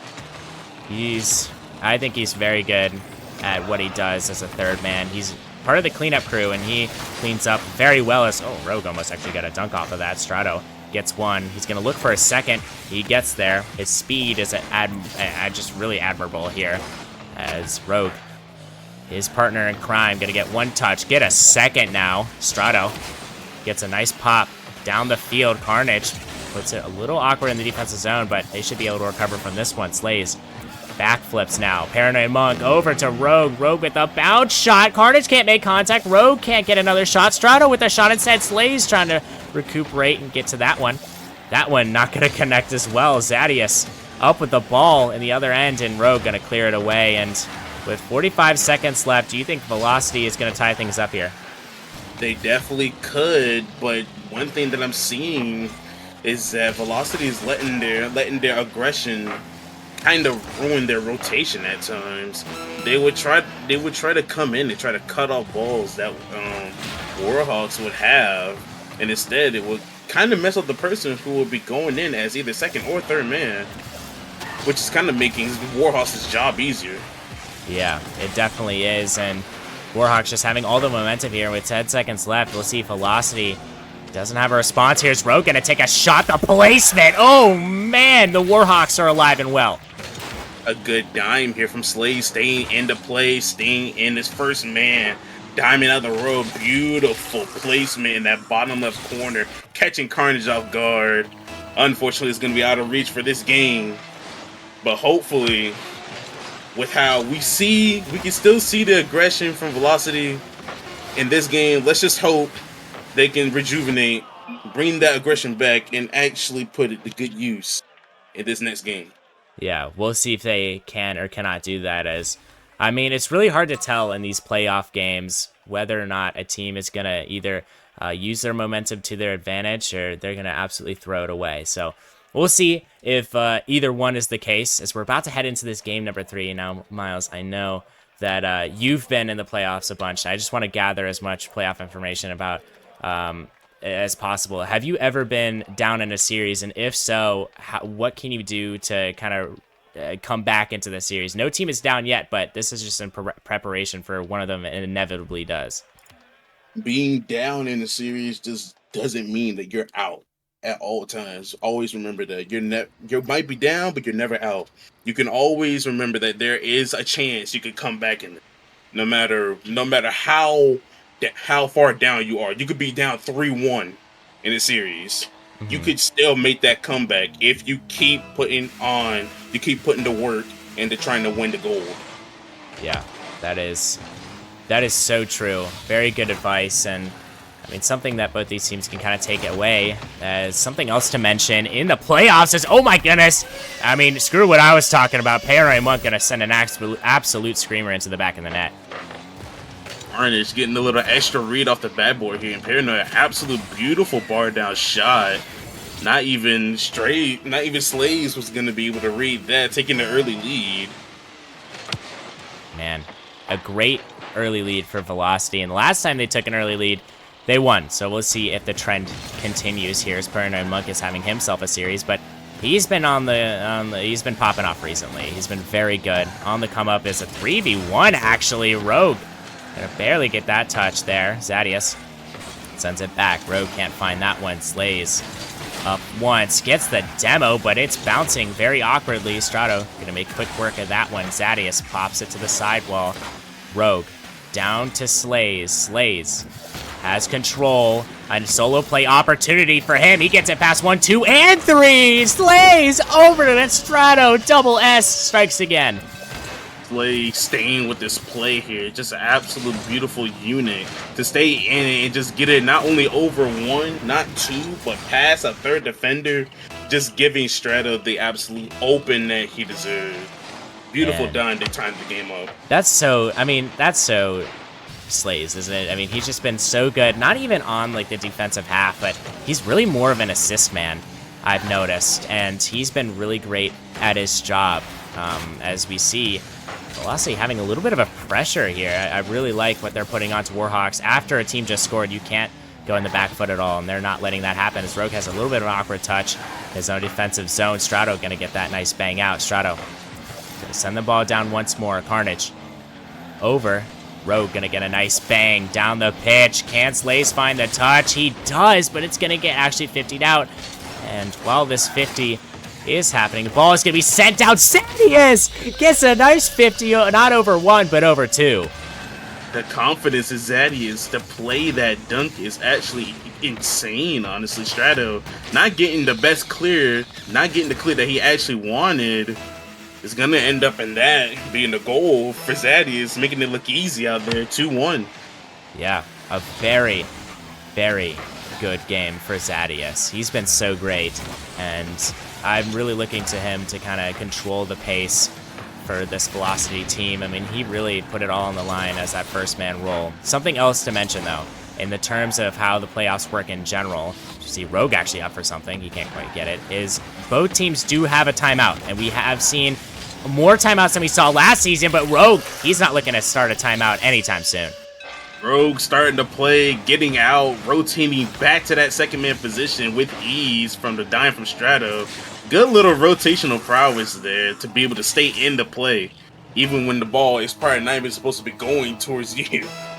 Yeah, great play from I think this whole Warhawks team has been playing really well, much better than they were in game 1, and Rogue almost finds a touch, but Velocity, they've upped their game. They've matched Warhawks' pace. We'll see if that continues as Slays Sends it over to Strato. Strato gets one, gets a second, but Paranoid Monk gonna block it out. Rogue off the ceiling he goes. Down to Slays, what a pass. It's off the backboard. Paranoid Monk and Carnage both up with it. Rogue gonna have to retreat. He grabs a 100 boost. He's now up with the ball. They can't let Rogue cook, as they don't end up doing so. Zadius with a beautiful clear, and Slays opting to go for that one. Zadius now gets it past one. Can he get it past a second? He's gonna have to get it past Rogue. He fakes one out. Demo coming through from, I believe that was Carnage. Is Carnage gonna take a touch over to Rogue. Zadius gets one. Down the field it goes. Slays off the backboard. Can they find anything? No, they can't. And now it's Velocity the other way. And with 2 minutes left, I don't know who's gonna take this one. I really don't know either. Both teams are on the gas, but at times it looked like Warhawks just kind of got that slight upper hand. And I can say that with confidence because of their mechanical prowess and their diming abilities. Both shots off target. Their diming abilities in Warhawks are just kind of, honestly, close to outmatched of how they're able to find each other no matter where they are on the field. Almost a nice double touch, and Rogue is going to be there to secure the goal, taking the lead. Man, what a double tap from Slays. You think your third man has more mechanics than Slays? I'm going to have to see for myself. There's a beautiful double tap from him and over to Rogue, who had an excellent shot. I mean, he had to place that pretty well because there was a defender back post. He placed that excellently. Zadius, though, on the other end, off the backward. This could be dangerous. Paranoid Monk finds a touch under one. Slays down the other end, gonna get bumped out. Carnage has an opportunity now. Strato gonna get rid of that one. Zadius tries to get past three. They're all three in that same corner. Strato gonna get demoed out. Carnage down the field himself. Can't get it past Rogue, however. Rogue pops it high. Slays now down the pitch. Slays off the backboard. Can he get the double? Slays, are you kidding me? The Madman with the follow-up. Beautiful first touch off the backboard to just put Velocity in the awkward spot, and not only beating one but two defenders. Slays is just him right now, absolutely playing out of his mind this game. Yeah, he's usually that quiet third man who makes all the plays, and their half is, oh my goodness, just making plays in the other half, and the hats are flying everywhere. What a hat trick. This Warhawks team is just full of mechanical players. They read anything. They read everything. Slays, again, the Madman, just putting his team up even higher with that beautiful read off the backboard. Wow. Wow, wow, wow. Nothing else really to say for that except for wow. Him having an absolute game, and his teammates have been complimenting him so well, as they have done all season long, and that's why they are the third seed. They would have been higher, actually, if they stayed on the Banshees and completed out the season with them, but circumstances do happen. Sage got promoted to GM and brought his whole team with him, and now they are performing on the biggest stage possible. Slays now has an open look, but Zaddy is going to get there to stop that one. Strato now with one touch, pops it high. Carnage going to have to make a play. He does. Long body Dominus making a huge impact on this game. Strato now up with the ball. He gets a nice touch. Rogue, can he make a play himself? The pass out to Slays. It's a little off target, but it's not going to matter at the end of the day. Warhawks win 5-2 in the game 3, and they go up 2-1 in the series, Miles. This Warhawks team is definitely showing out their mechanical prowess and their diming abilities with being able to just they're able to just look for each other a lot, which makes this team so deadly at times, especially in that just mid-range area of the opponent's side. It makes them such a deadly team, no matter what they're doing, no matter where they are. They're able to just create the most easiest shots for their teammates and make it just look so easy. Yeah, it really has looked incredibly easy for this Warhawks team now that they've found their stride and found what they need to do to win. I think it's only a matter of time, actually, before they take over, and I think Velocity is going to have to do everything in their power to prevent that. And one of the ways they can do it, actually, is by limiting their time in their own zone. And I know that sounds crazy, but Warhawks, they're getting all these plays down the field. It's because they start in their own defensive zone because they have so much time. So we'll see if that doesn't become a factor as we head into game number 4. Slay's gonna get a nice bang off the kickoff, and Slay's starting this game off with a bang. Pretty little kickoff goal, I guess, for Slade. See, he's just playing out of his mind this entire series, I guess. Being able to beat one defender on the kickoff, and it's just able to get the freest net. Even Carnage wasn't able to get there, even with 100 boosts, get the early lead. Man, really great stuff by this Warhawks team, and especially Slay's. Off the kickoff early, you're up 1-0. It's looking nothing but up for them here. As a little bit of a flip over to Strato. Gonna make a little bit of contact, but not much. Slays to the side. Slays, can he get one more touch? He does. Turner and Monk gonna be last one back. Rogue gets it over him, and that was disgusting, Rogue. That absolute lob mid from Slays. Rogue just lurking out there. A beautiful little pre-jump, too, from midfield to get there. Being able to make the game 2 up. I'm telling you, this Warhawks team is deadly when they look for each other for these passes. Man, Rogue has been so great all season long. He's everywhere on the stat sheet, and it's definitely showing here. Strato can't quite make a play. Instead, he's going to be sent back to Velocity's end. Oh my goodness, what a shot from Monk. He can't quite find the angle as Rogue has a nice save on the back line. Rogue gets one little touchdown. Strato now sends it down. I think the key difference here is I feel like Warhawks are more mechanical, that's no secret, but Velocity, their main strength is their rotations and their speed, but I feel like Warhawks' rotations right now are actually better than Velocity right now, and I think that's just the key difference between both of these teams, Miles. Honestly, I can say that is a true factor, but one thing that I can say is that Warhawks' mechanical ability is what makes them look like a faster team right now than Velocity. They might have speed, they might have rotation, but if a mechanical player can get past maybe 2 defenders in like one spot, them rotation prowess don't mean nothing. Yeah, it definitely doesn't, and great way of looking at it is, oh my goodness, Strato down the other end. Slays is gonna pre-flip for that. The confidence is just so high for the Warhawks right now. Confidence is indeed Strato just shooting it down. I think Slays probably just knows that one's gonna be back, so he just went for the pre-flip just to secure it, getting that 3-0 lead. Man, It's just looking easy for Warhawks right now. it really is. It really is. And Velocity, they had such a great game 1. To see them kind of struggle now in the past 2 games is a little bit unfortunate, and they haven't really found any sort of momentum as Carnage gonna miss his touch, and Rogue gets another one on the score sheet. Bang, bang from Rogue, being able to read that shot off. Absolute kind of a slot there. Unfortunate that Carnage missed that. But hey, Rogue is just going to find his spots. He's going to find the placements. He's going to find them, no matter where you are on the field.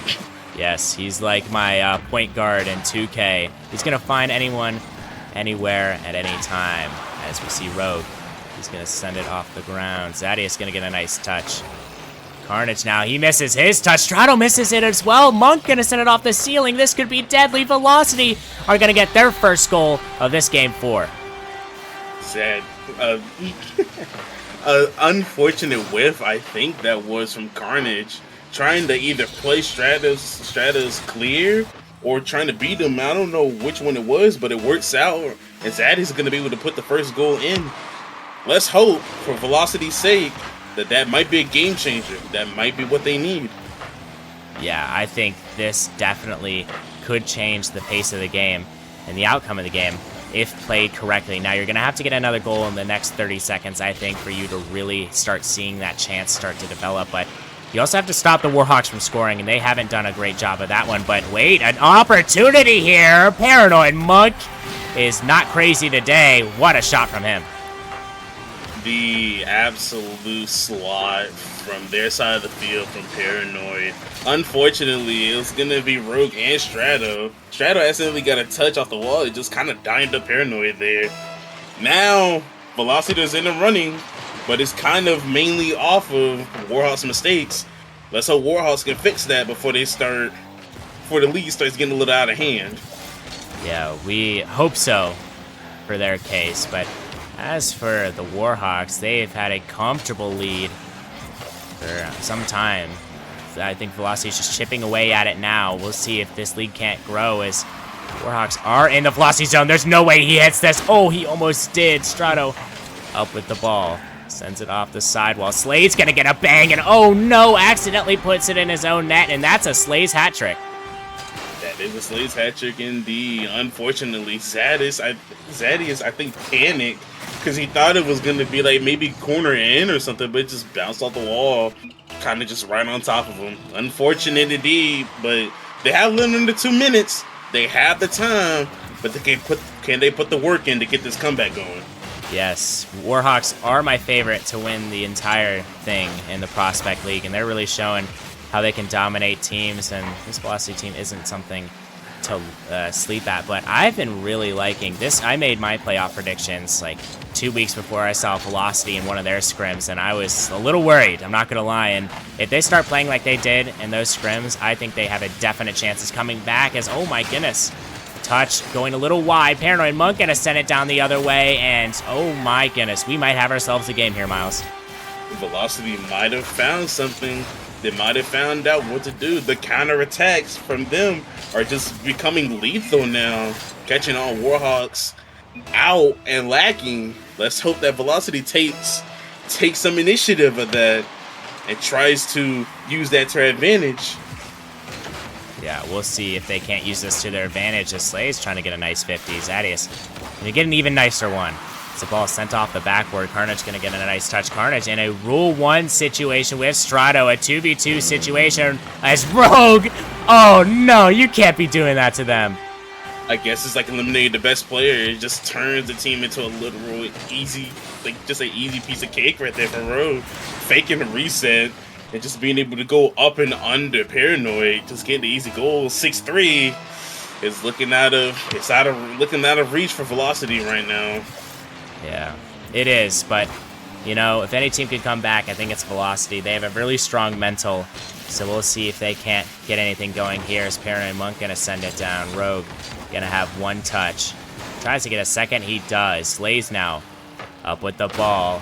Can't find the extra read, and Strato off the ceiling. This one goes, sends it down, and unfortunately, it is going to be cleared away for the Warhawks' sake, but Velocity, they're going to have to score now or never. Carnage tries to get a 50 out. Zaddy's going to get a touch instead. Over to Rogue. Monk now pops it high. Monk gonna get a second touch. Now over to Slays and Carnage, but what a beautiful touch from Carnage. Zadius just can't quite finish that one. That was the chance that they needed. 10 seconds left. Zadius can't quite turn on that one, and it looks like it is all but over for Velocity, but they might get one here. Oh, no, they don't. Carnage can't quite find that one. Velocity held at the goal line, and this has been kind of the story for them this game, as Warhawks have been playing some pretty good defense, but some even better offense here, Miles. Better offense indeed from Warhawks. I think the score is now 3-1, I believe. Yes. It might be 3-1. Yes, it is. So, in this situation, like I said, it's do or die from here on out. I know Velocity, they have what it takes. They've gotten here, and they know that they got what it takes to possibly hopefully pull this off. But the Warhawks, they're just looking like the better players here. They're looking like the better team. Their rotations might be sloppy here and there, but I don't know. Warhawks, even with sloppy rotations, they just look so menacing. I don't know what it is. I don't know what it is either. I think it's just their aura, really. I'm joking. I actually do know what it is, and let me tell you right now, it is Rogue coming out and replacing Sage, and now Sage is a great player. He could honestly start on this team if he wanted to in place for Slays, because he offers more of a defensive approach to how he plays. But with Rogue in the lineup, you have that mechanical ability, because not only do you have Rogue, you have Strato, who is so good in the air. I mean, you're seeing just how fluid he is, and oh my goodness, what a shot from Slays. We're just seeing the Warhawks team really come together here. Their rotations have been clean. I feel like they're a much different team than we played them last week of the season, Miles. I mean, I've seen what happened that last week, and It was something. It was definitely something to say. Warhawks is just they're just a different built. They're just a built different team. I'm gonna just say that. They're just a built different team. Like, they look for each other. They have fun. They look like they have fun with it a lot. They try to go for these like fancy passing plays, and most of the time it works. Yeah, most of the time it does, and it's working against this Velocity team. We'll see if they can't have a response here as Slay is going to get a nice bang. Tries to get over Paranoid Monk. He does, and it's now in the midfield. Strato going to get a nice touch. Tries to get a second. He's going to be successful off the backboard. Zadius with a nice flick down the field. Paranoid Monk going to beat him out. This could be an opportunity for Velocity. Strato a little awkward in the defensive zone. Paranoid Monk going to pre-jump him. Oh my goodness, what a play from the Monk. Unfortunately, it looked like Strata wasn't able to get the boost there in the corner. Yeah, the boost spawned as soon as he left too. That's so unfortunate. But Paranoid, he's just gonna play the fact that he has no boost to his advantage and just play the high ground. And it's gonna be Paranoid get the team up one. Possibly their comeback arc.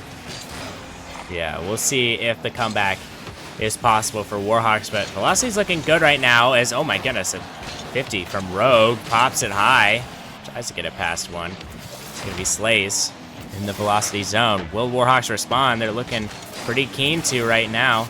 Strato with the touch, tries to flick it over one. Carnage up with the ball. Rogue going to try to meet him. Oh my goodness, Velocity's looking so good. The offensive zone right now. The rotation's really coming together. Zadius can't quite find that one. Over to Carnage. It's now up to Warhawks to even this game up if they want to win this series. Slays sends it down the pitch. Rogue is there to meet it. Rogue with a shot. It's just barely off. Slays had the demo. Now it's a 2v1 the other way. Paranoid Monk with a demo attempt. Can't quite find it. Zadius with a nice 50. Slays touching a one. Fakes out one. Oh my goodness. What confidence from him. Carnage actually touching it back to his own net. Strato going to get the demo. Zadius pops it. Ball is just in the Velocity zone, and as this all calms down, Miles, I know it's been a lot. What are you seeing from both of these teams? Velocity, they're looking more deadly now. They're looking for each other. They're actually looking for these crucial passes that can set up amazing and great plays. They're looking more deadly now than how they were in these past 3 games. And them scoring early like this and holding it, the comeback arc may start, but as I say that, Rogue having the most clearest lane of all time thanks to Strato, tying the game up. Man, that is, I mean, if Strato, he's having a little bit of, I feel like, trouble scoring because, I mean, obviously you're on stream, you're a little nervous, and that happens with most people. Another example I can give is Panda for the Wraiths, who I believe is playing tonight, or already played tonight as well. He's been very good in stream matches, or sorry, off-stream matches, but when it comes to stream matches, the shooting just isn't 100% there, and he results to demos and assists, and Slays having no problem shooting the ball whatsoever. Having no problem at all. Strata being able, another dime from the corner. Slays with the pre-flip looks like having to help a Rogue putting that in top corner. That was an amazing pre-flip read. Yeah, it was really great from Slays, and he's been their best player, I feel like. He's been so quick. He's defended well. He's scored most of their goals. Paranoid almost with a double. Couldn't quite find that one. Carnage pops it high. Rogue gonna steal it from him. Paranoid Monk now down to the Warhawks zone. Slay's gonna get a nice clear. Rogue is there though. Carnage gonna pop it over his head. Carnage finds one touch, gets a second. A beautiful play from him. Now Rogue a little awkward here. He's gonna clear it out though. Zadius actually helps him out. Paranoid Monk there on the defense. Can he defend? He does. Very nice from him. Strato gets one. He can't quite find a second. It's now up to Rogue to get this ball. Rogue can't quite find that one. Slays down the pitch it goes. Carnage pops it once. Slays gonna be there to recover off of that one. Strato now with the shot. Oh, I can't quite find the back of the net. Now it's going the other way. A beautiful back pass from Slays. Can't find a teammate, but it does find the post. Carnage, he has opportunity to score here. He does! A big goal late in this game for Velocity. A great clear out from Paranoid, just being able to clear house, just give Carnage the freest net he could look for.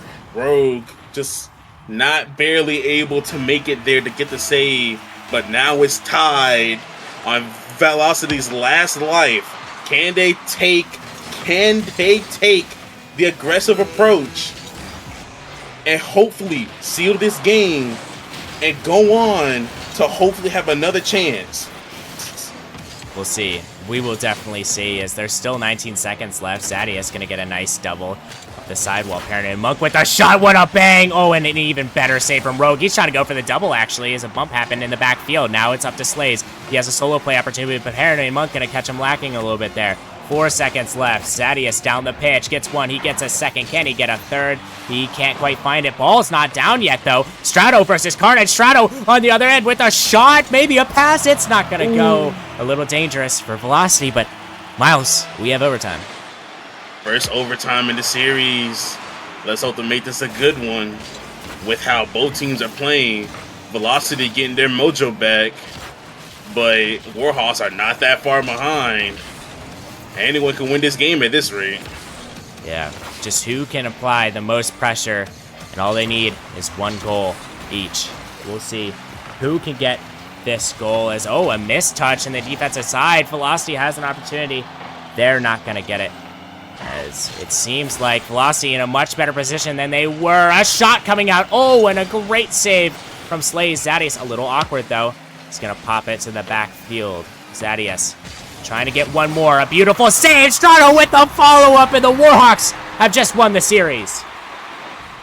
Rogue just absolutely kind of just faking out Zadius here. Zadius not only basically dined on Strato, but scored it for him. Unfortunate for Zadius and the Warhawks. I said Warhawks and Velocity.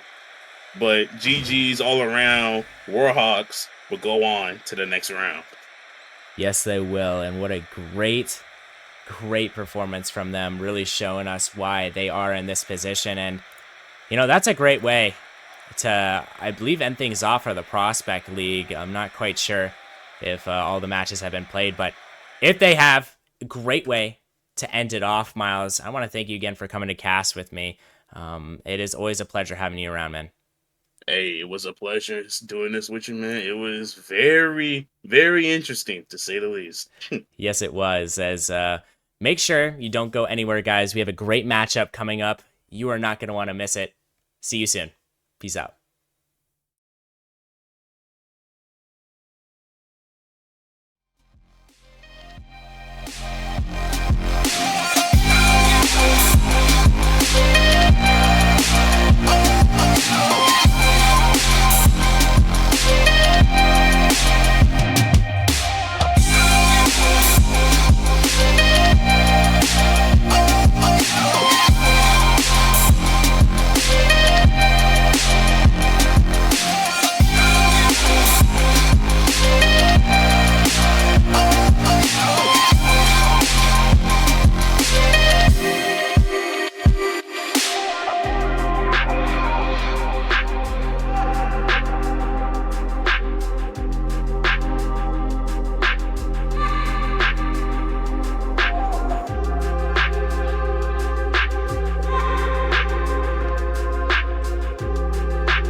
was all alone.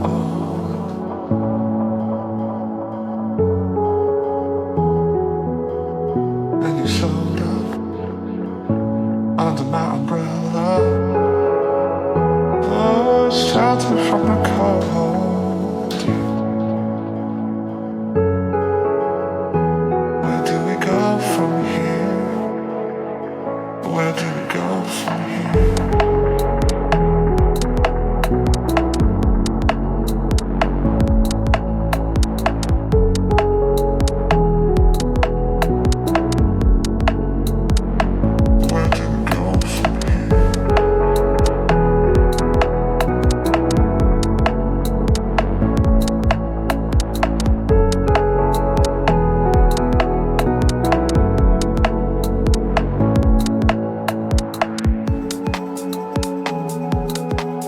All alone.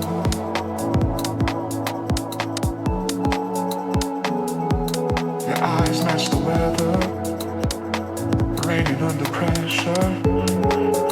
Oh, you say you wanna go, yeah.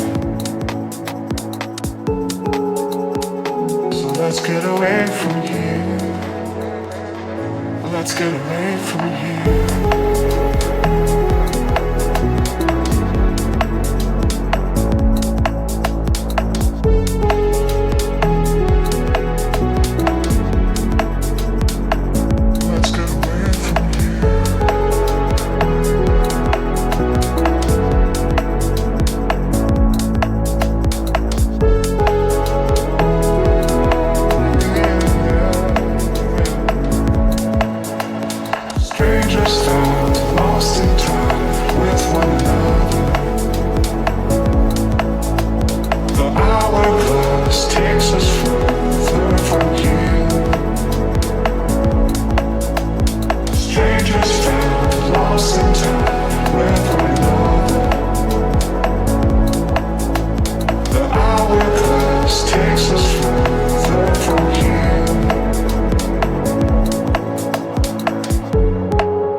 Hello, everybody, and welcome back to the Nemesis Gaming League, where the grind continues and where the playoffs continue. We are back here with day number 4 of playoffs round 1. We have been in round 1 for so long, it feels like. Also joining me is Sage Burner. Sage, how you doing, man? I'm doing fantastic, Flip. How are you? Man, I'm doing good. Just saw you absolutely, you played really well in that series. Yeah, totally. Yeah. Uh-huh. Yeah. For sure. Yeah. Yeah. But it's going to be another one of your teams coming up Yes. here, so you got to be at least a little excited. Oh, I'm very intrigued to see what my Hellcats are able to put on the field today. Hopefully, it's a good one. Yeah, hopefully it is a good one. Mitso, notably, a very notable player. Honestly, one of the best players in all the Challenger, in my opinion. Not going to be on the pitch for you guys tonight. However, you are playing against a motion team that a lot of people are calling frauds. You know, it's the playoffs. In my opinion, it doesn't matter how you got here. You know, they won their division. They're division champions. We got to treat them like division champions. I'm sure that my team is very locked in and ready to go. They're not underestimating this motion team at all. You better hope so, because I know a lot of people. If the predictions are going, I'm not looking at the Twitch chat yet. If the predictions are going, I feel like it's going to be like one person voting on motion, and that's going to be it. No hate to motion. Even. I love JP. I love Jtron, but the odds are against them. I don't think there's been a bigger one-sided matchup, in my opinion. I think you're being too harsh on this motion team, man. They have a good trio. Jtron, season 7 champion, and Jtron, Stiff and Rage are 2 solid players. I cut them a little bit of slack, man. You know, everybody. Hey. I think you're hating on motion a little bit too much. Maybe they'll prove me wrong. But if you had to get a prediction as we get into game number 1 here, what would your prediction be for the series? I don't want to jinx my team, so I'll go 4-1 motion. All right, I'll go 4-1 for the Hellcats here. But we will have to find out as the beginning of the game already starting off motions territory. Although getting a nice clear there from Stiff. Stiff, I've seen the stats. Stiff is actually a very good statistical player, but he has not always been on the field whenever I've watched motion, and I've casted a lot of their games. But he gets a save right there and already doing good things on the defensive end. But motion does need to get an offense going. It doesn't look like it's going to happen here, Sage. But if there's something that you think this motion team needs to do to win this series, what would it be? Ooh, I just got out of a scrim versus the Hellcats, actually. So I think their main point of attack needs to be slowing down Zamps. He is electric, to say the least. He is a fantastic player. They definitely want to keep an eye on him. Keep an eye on Zamps. We'll keep an eye on Zamps as well. A couple other players on this Hellcats roster. Dirt, one of the dirtiest players, in my opinion. Great demoer. Hardpoint, another great demoer. As Dirt gets the goal, an open net here provided from Hardpoint with 2 great demos. Great start here for Hellcats. You were just talking about him, Dirt, the dirtiest player. He just gets all the cleanup goals. One of the best third men I've seen in Chally so far. Yeah, he definitely is very good in that end. The motion, they have a very solid defense, but you can't play much defense whenever you're off the field. So really good demos there from Hardpoint. So we'll see if that's going to continue, which I feel like it will. But we're going to have to wait and find out. Dirt with a good challenge here. Jtron finally able to get it past midfield, but a good shot here from Hardpoint. But Stiff is going to be able to get back to it in time. Stiff is going to be the player, like I said earlier, he's that guy, and he's going to need to be that guy. As he tries to get a shot here, that's going to go off the crossbar. Jtron does not have the shot. Stiff tries to pass it back here, but Hardpoint, the first one to that ball. JP puts it to the side. Dirt's going to put it back mid. Now it's going to hit the crossbar. Stiff with the clear once again, and the defense for motion hangs on still, but it's still 1-0. The offense has looked pretty good for motion, but honestly, not that many opportunities. We saw one hit the crossbar, but so far, the offense has been pretty stale. The offense has been pretty stale. I haven't really seen them have any, controlled offensive stints, really. So they're definitely going to want to start changing that up, getting some offensive pressure going for themselves. Yeah, getting some control would be good. But touches like that. A good 50, however. That one's going to go to the corner. Hardpoint's kind of awkward. Stiff, can he make something out of this when you just push that one up high and Hardpoint meets JP. Oh, Dart doesn't get the touch. Jtron can have a shot here, and he will. That's an open net. Jtron going to capitalize on that opportunity and tie up the game.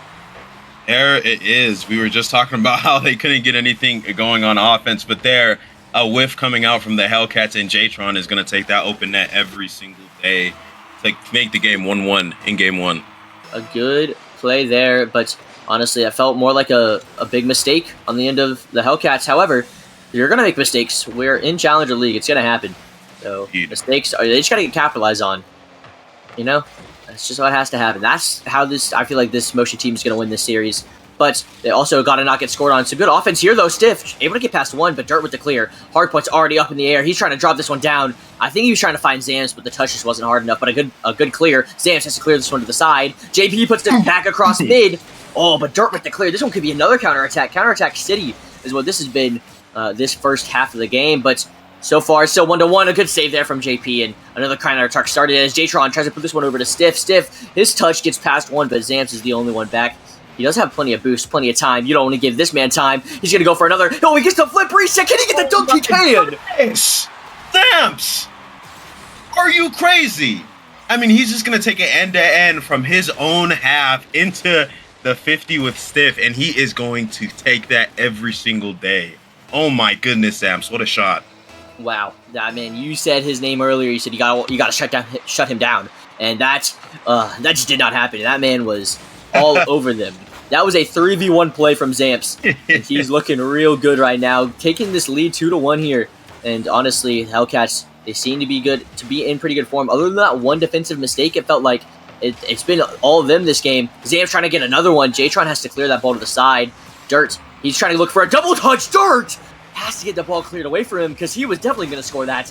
But now, counterattack here for Motion. They're trying to find something again on the counter. They have been relying on this counterattack.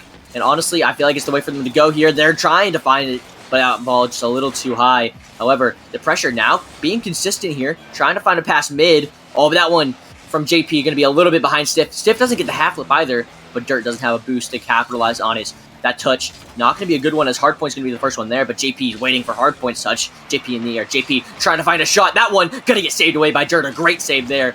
Keeping this game ahead for the Hellcats. Can they get this ball cleared? No, not in time. Dirt has to clear it to the side. He's able to get it past 2, able to get it past 3, but he gets bumped by his own teammate.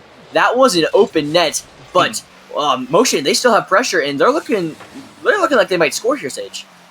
Yeah, they're actually keeping up the pressure right now against this Hellcats team, which is a bit surprising because, as you said, this Hellcats team, it's really been all them up until this point. And if they're able to keep it up, I can 100% see them getting an equalizer here. Yes, but we have to see. There's only 15 seconds remaining. Can they do it? As Stiff, he's trying to find a pass mid. Dirt waiting on the backboard, but Hardpoint's the one that gets the clear. JP, he was waiting for that touch though, but Zamps, he's all over him. Jtron, you got to go the length of the field in 5 seconds. He can't do it. Stiff, he can't get to it either. Jtron, can he keep it up? He puts it to the side. Stiff, no boost for anyone on the Motion team, and they're just not able to keep the ball up. And Hellcats take game number 1. Hellcats will take game 1. It was actually a pretty even game. I think the scoreboard does tell the story. Motion able to get their fair share of offensive chances, just unable to capitalize on them as much as Hellcats. Yeah, the same amount of shots as Hellcats. Hellcats had one more save, and they were able to score one more goal, and that was literally the only difference. Yes. Same amount of assists and everything. But honestly, like you said, Motion, I think they played really well. I think they did what they needed to do on the defensive end. I mean, honestly, I think Zamps just kind of peaked. That man hit an insane shot. So if that's how you're gonna get scored on, if you're Motion, I'm not saying you should be okay with it, but you gotta applaud the guy. Oh yeah, that was insane. I 100% see where you're coming from. I mean, that game was pretty even. Literally, that one Zam shot was the deal breaker, and that was able to lift the Hellcats to the W. But can they do it again? Do they have the clutch gene like that? Can Zamps hit another flip reset dunk? Can we see maybe a nice double catch? Because, I mean, Dirt almost had a nice double as well. All the Hellcats are playing really well. But honestly, on the offensive end, the Motion squad, they've been looking solid too. JP, he's finding some demos, finding a pass mid-stiff with the shot. No, Zamps gets the save. It was a great opportunity though, but so another opportunity looking to come here. JP does not have the touch. Oh, and Jtron, he tried to get a shot on, but not going to happen here. Hardpoint tried to put it mid for Zamps. Zamps gets met on the midfield by Stiff, but it was still a really good 50. Oh, good touch there from Stiff. Makes Dirt kind of awkward. And 30 seconds into this game, we're already high action. And Motion, they're looking to score here early. They don't want to go down, but a good demo on the back end. That one can maybe open up some things, but JP cuts it off again. And honestly, I feel like this is a whole nother motion team right now. They're looking really high-paced. JP is looking really good. I don't think we've said his name too much, but he has really impressed me so far. I was not expecting this type of performance from him, but Dirt gonna be able to lift one over the defense to give his team the lead in game 2.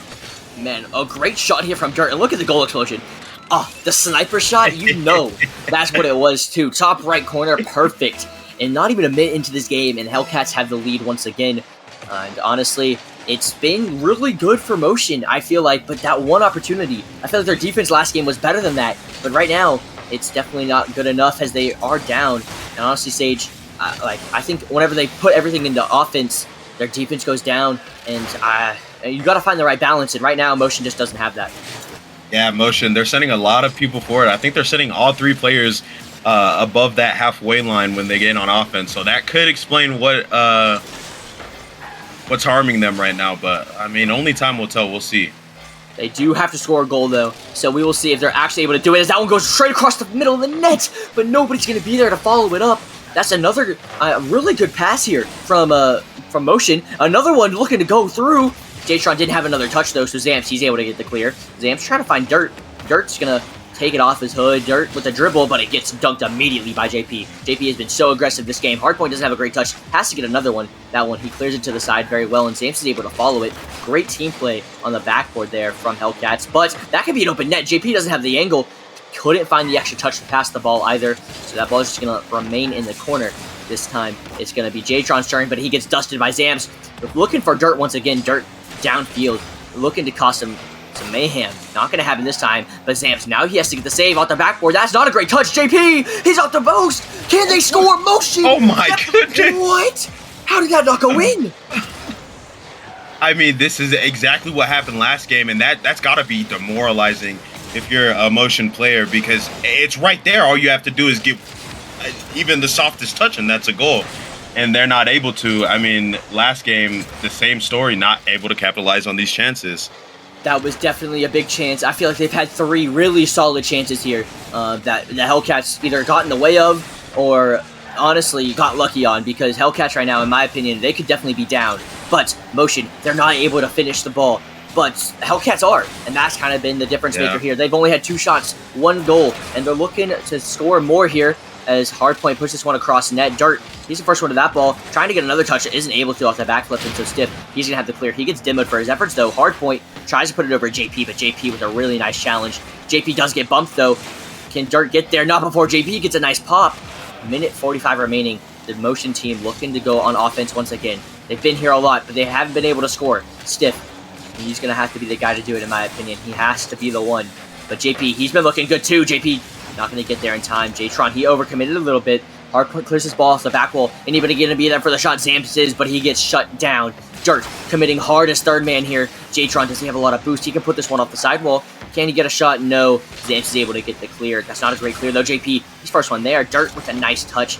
And still, no goal, no really threat here. That one could be threatening, but nobody midfield once again. The second man from Motion, in my opinion, just a little too far. That's our nice, another pass mid. Hardpoint with a really good touch. And once again, so close, but the Hellcats defense holds on, Sage. And if they're able to do it for another minute, they're going to steal, in my opinion, steal game 2. But this is a great opportunity. Hardpoint in for the save once again. These Hellcats defensive rotations are looking crisp, and Zamps, 4 saves to his name. I mean, he's been playing out of his mind on the defensive side of the ball. Hellcats, I think they've got to start getting a little bit more demos, I think, be the key for them right here, because they're getting pinned back, but when they break out, they're breaking out fast. They're just not capitalizing on their opportunities. This is a great opportunity. Stiff with the air dribble bump. The cringiest play in all of Rocket League, but it's great. It's great, and Stiff is able to tie up the game. And I mean, what can you do here if you're Dirt? You know, like absolutely nothing. Cringiest, but man, it works. Stiff, So well. What an air dribble there to get the job done, equalizing the game with 24 seconds left on the clock. 24 seconds left, and Motion have been kind of in control, it feels like. Now that they're tying this game up, can they get the dub? Or will Hellcats have an answer? Jtron trying to find a pass mid. That one's going to bounce mid. That one looking dangerous. JP has to retreat. JP doesn't have a touch. Dirt, the net is open. Can he shoot?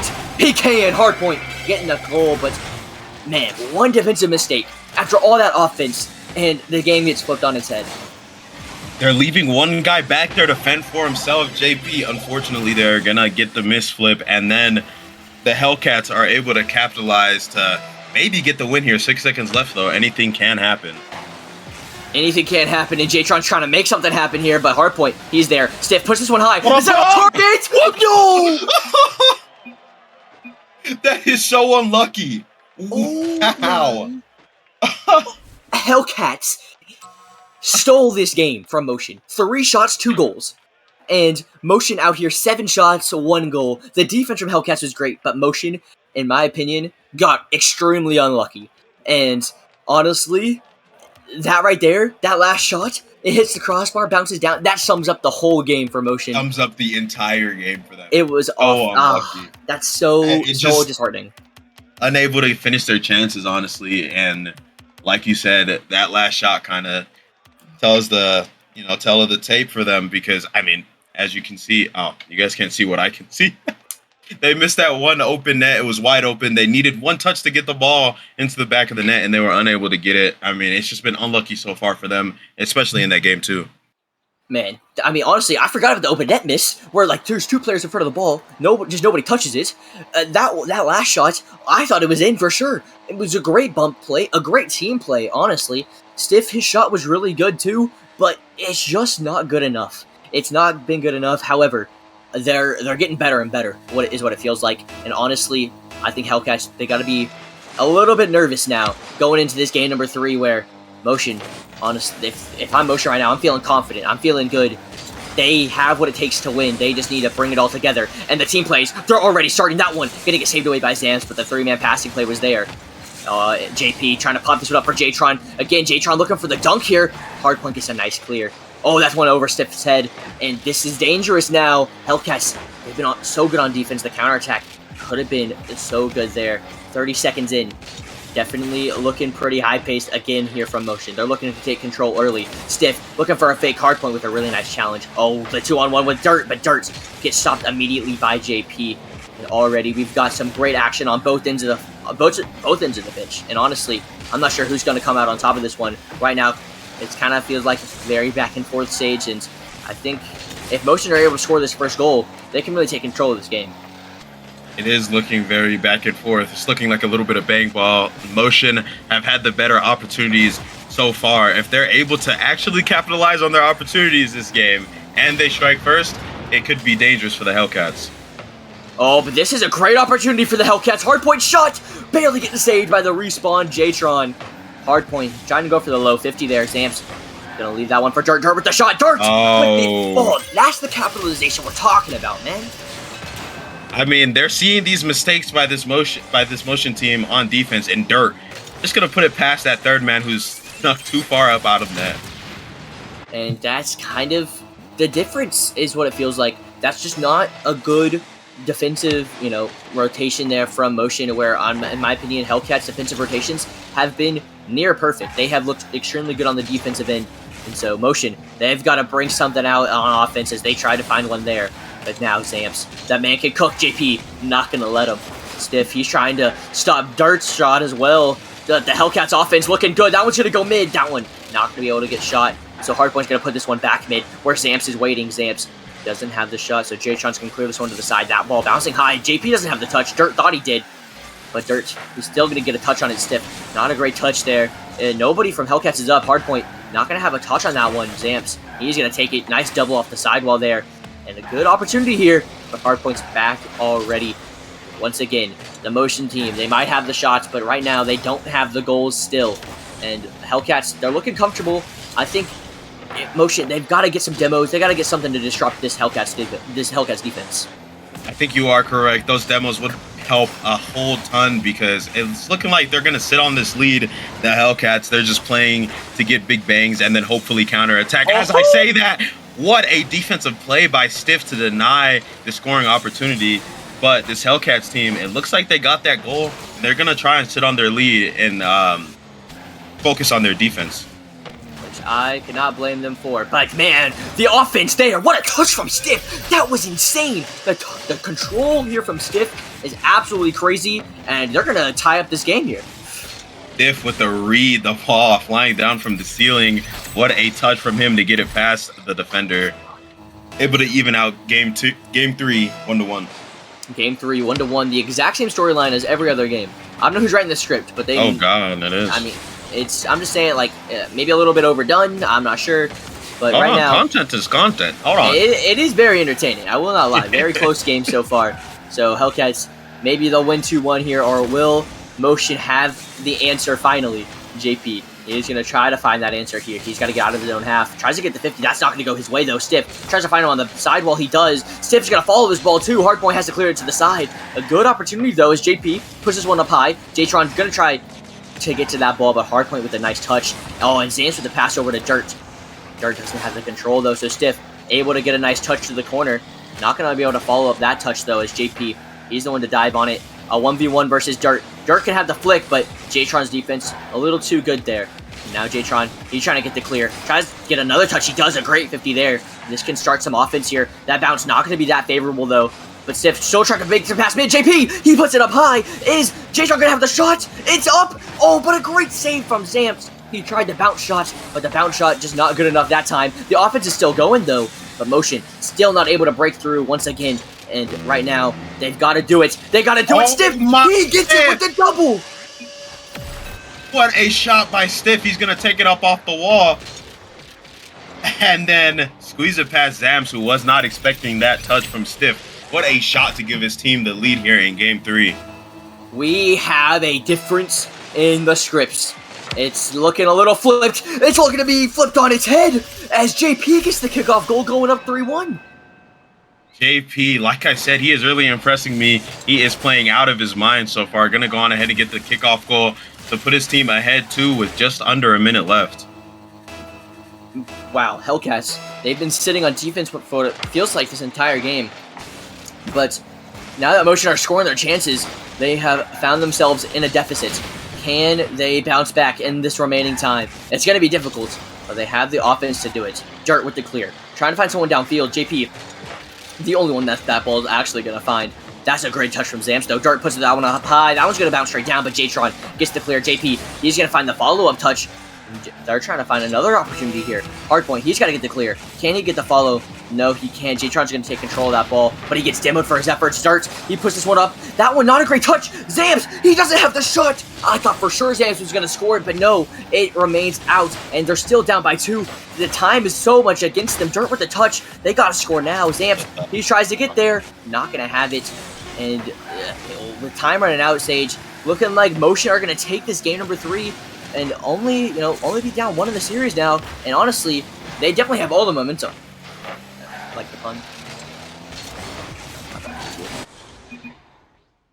Yeah, okay. Well, Motion able to take game number 3 here, and they're also going to be able to, have very good momentum, like I was saying. The momentum work, having the momentum. That's what I like to see. But honestly, this Hellcats team, they had control, but just one mistake too many. And honestly, one good play here from Motion. Were able to set them apart. Sage, I think you're back with me. Are you here, buddy? I am. Yes, okay. Yes, my apologies. No, all good. But Sage, your Hellcats team, they look kind of stuck in their own end these past 2 games. So do you think this Motion team is really starting to heat up? This Motion team is starting to heat up. They're starting to finish their chances that they're getting. My Hellcats, they've got to start capitalizing on their chances. In my opinion, that the tide completely flipped. Hellcats were not capitalizing. Motion were complete flip from the first 2 games, but I'm sure they'll be able to rebound. Be able to rebound, they may be able to do. However, we're going to have to see it live because right now it's been all Motion. They are looking good here. JP trying to continue that trend, but Hardpoint already up. Hardpoint switching to the Octane. Maybe he feels a little bit cleaner, maybe a little skinnier, maybe a little, a little faster maybe. But we're going to have to see if that actually makes a difference here. He's already up in the air, though, looking for the mechanics. That one's going to go off the back ball. Stiff, he's not going to be able to get to it. Oh, Dirt! He shoots that ball, and Stiff, just barely in the way. And honestly, a great opportunity already here from the Hellcats. Kind of a flip from what we've seen, but now it's Motion's turn. Stiff, shot, goal! What a counterattack. Simple, off the backboard, and Stiff is right there to put it in. Stiff being the goal scorer for this Motion team. He has been on fire. On fire he is. And, I mean, like I said, they have the momentum. They are looking very solid. Hellcats, you cannot sell this team short anymore. Motion, they're looking good. You got to answer back. Stiff, he's able to get that block. Not able to get a follow-up, though. Hardpoint, he doesn't get the touch either. Dirt has to be the one to do it. Dirt with a nice clear.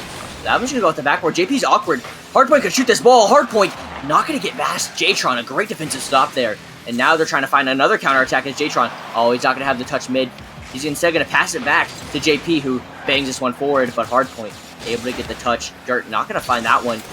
Dirt does get a follow-up, though, but Jtron already there. And the clears right now from Hellcats just not been good enough. And Motion, they're taking full advantage. They're able to lock down this midfield, able to get more pressure and more goals.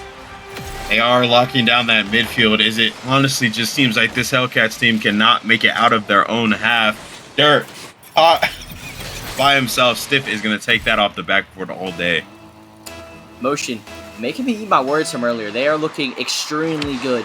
And honestly, I don't know what to expect anymore from this series. Hellcats, I thought, were for sure going to have this one, but right now, they're getting outpaced and outmatched right now. And honestly, we're going to have to see some more good solo plays pretty much, because right now, the team's just not clicking. Hardpoint trying to give me that solo play. That one hits the post. Can they get the finish? No, Dirt's not able to finish the ball. The solo play was there. The execution just not quite there. That one going to go off the backboard. It's going to go midfield, but nobody there once again. Hellcats kind of feeling like the Motion of old, where they're not able to finish their chances. And right now, Motion, they're going to be feeling pretty comfortable. Not that much, though, as, wow, what a stop there. Dirt doesn't get the goal, but Zamp sure does. And Hellcats finally on the board in game number 4 here. The Hellcats, they're starting to turn up. They're starting to get those demos, those bumps, and they're starting to get a little bit of offensive pressure going as they're able to pull the game back within one. That's definitely what I think the difference maker has been, at least this game for sure. The bumps are definitely the difference maker. I know Dirt and Hardpoint, both demo heavy players, so that's what they're looking for. Oh my gosh, what a save there from JP. Zamps had the shot. Dirt, it's his turn to shoot the ball, but JP once again there for the stop. Hardpoint not able to go for this one, and so he waits. That one is going to hit off the backboard. Zamps, do you have the goal? Yes, he does. What a shot. No, oh my, what a save. Insane save.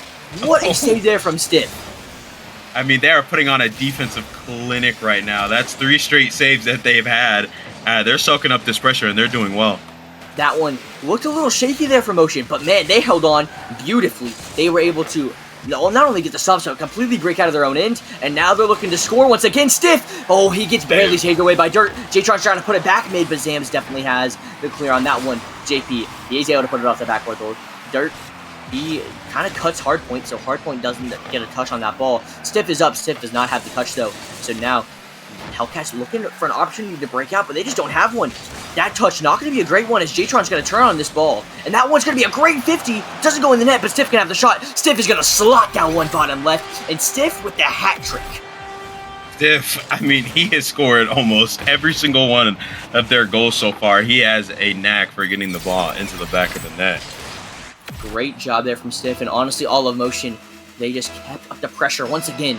And the same scoreline as last game, 3-1 already. It's not looking good here for Hellcats. There even more offense coming their way from Motion as JP tries to find somebody mid. Nobody mid off of kickoff though. Jtron, he has the dunk. That one's just gonna roll in. Unless Hardpoint can get an insane. No, it's rolling in. 4-1 here for Motion. Hellcats are starting to panic now. We're seeing the panic double commit come out, and Jtron, that's gonna be an open net for him. He's gonna take that as he extends the lead to 4-1. Sage, if you're if you were maybe the Hellcats GM, maybe you can speak from experience actually. How are you feeling right now? This has got to be scary as Motion go up 5-1. We're fine. Okay. That's all I have to say. My boys are gonna get it done. Okay, that's all that matters. I want to believe you. I predicted them to win. However, it's not looking great right now. Zamps, Dirt, and Hardpoints, none of them really clicking right now. But it's got to be, someone's got to step up. Maybe not this game, because this game might be a little out of reach, because Motion has piled it on. But they're trying to find some passes made. That one, going to go the complete other way, though, and go in the back of the net. Stiff with another goal, that's his 4th. And, why not? What a 50 coming out here. It's just going to go into the net. That's a good 50. It's a bad challenge from Hellcats. I mean, I'm not saying, I'm not here to rag on your team, but right now they are not playing the way that I saw in games 1 and 2. Especially game 1. They looked dominant almost in game 1, but it has just not been the same since. Motion's really taking the lead. Motion trying to do so here with a really good challenge in the midfield. I feel like they just sped up their speed of play, and there's nothing Hellcats have done about it.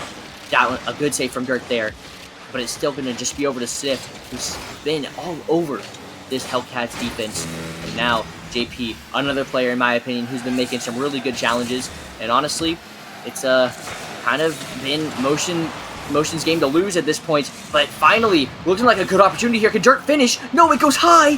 Hardpoint can't finish either. Oh my gosh, Sage, it's just one of those games. But my boy Zamps is able to put it in. Maybe get a consolation goal.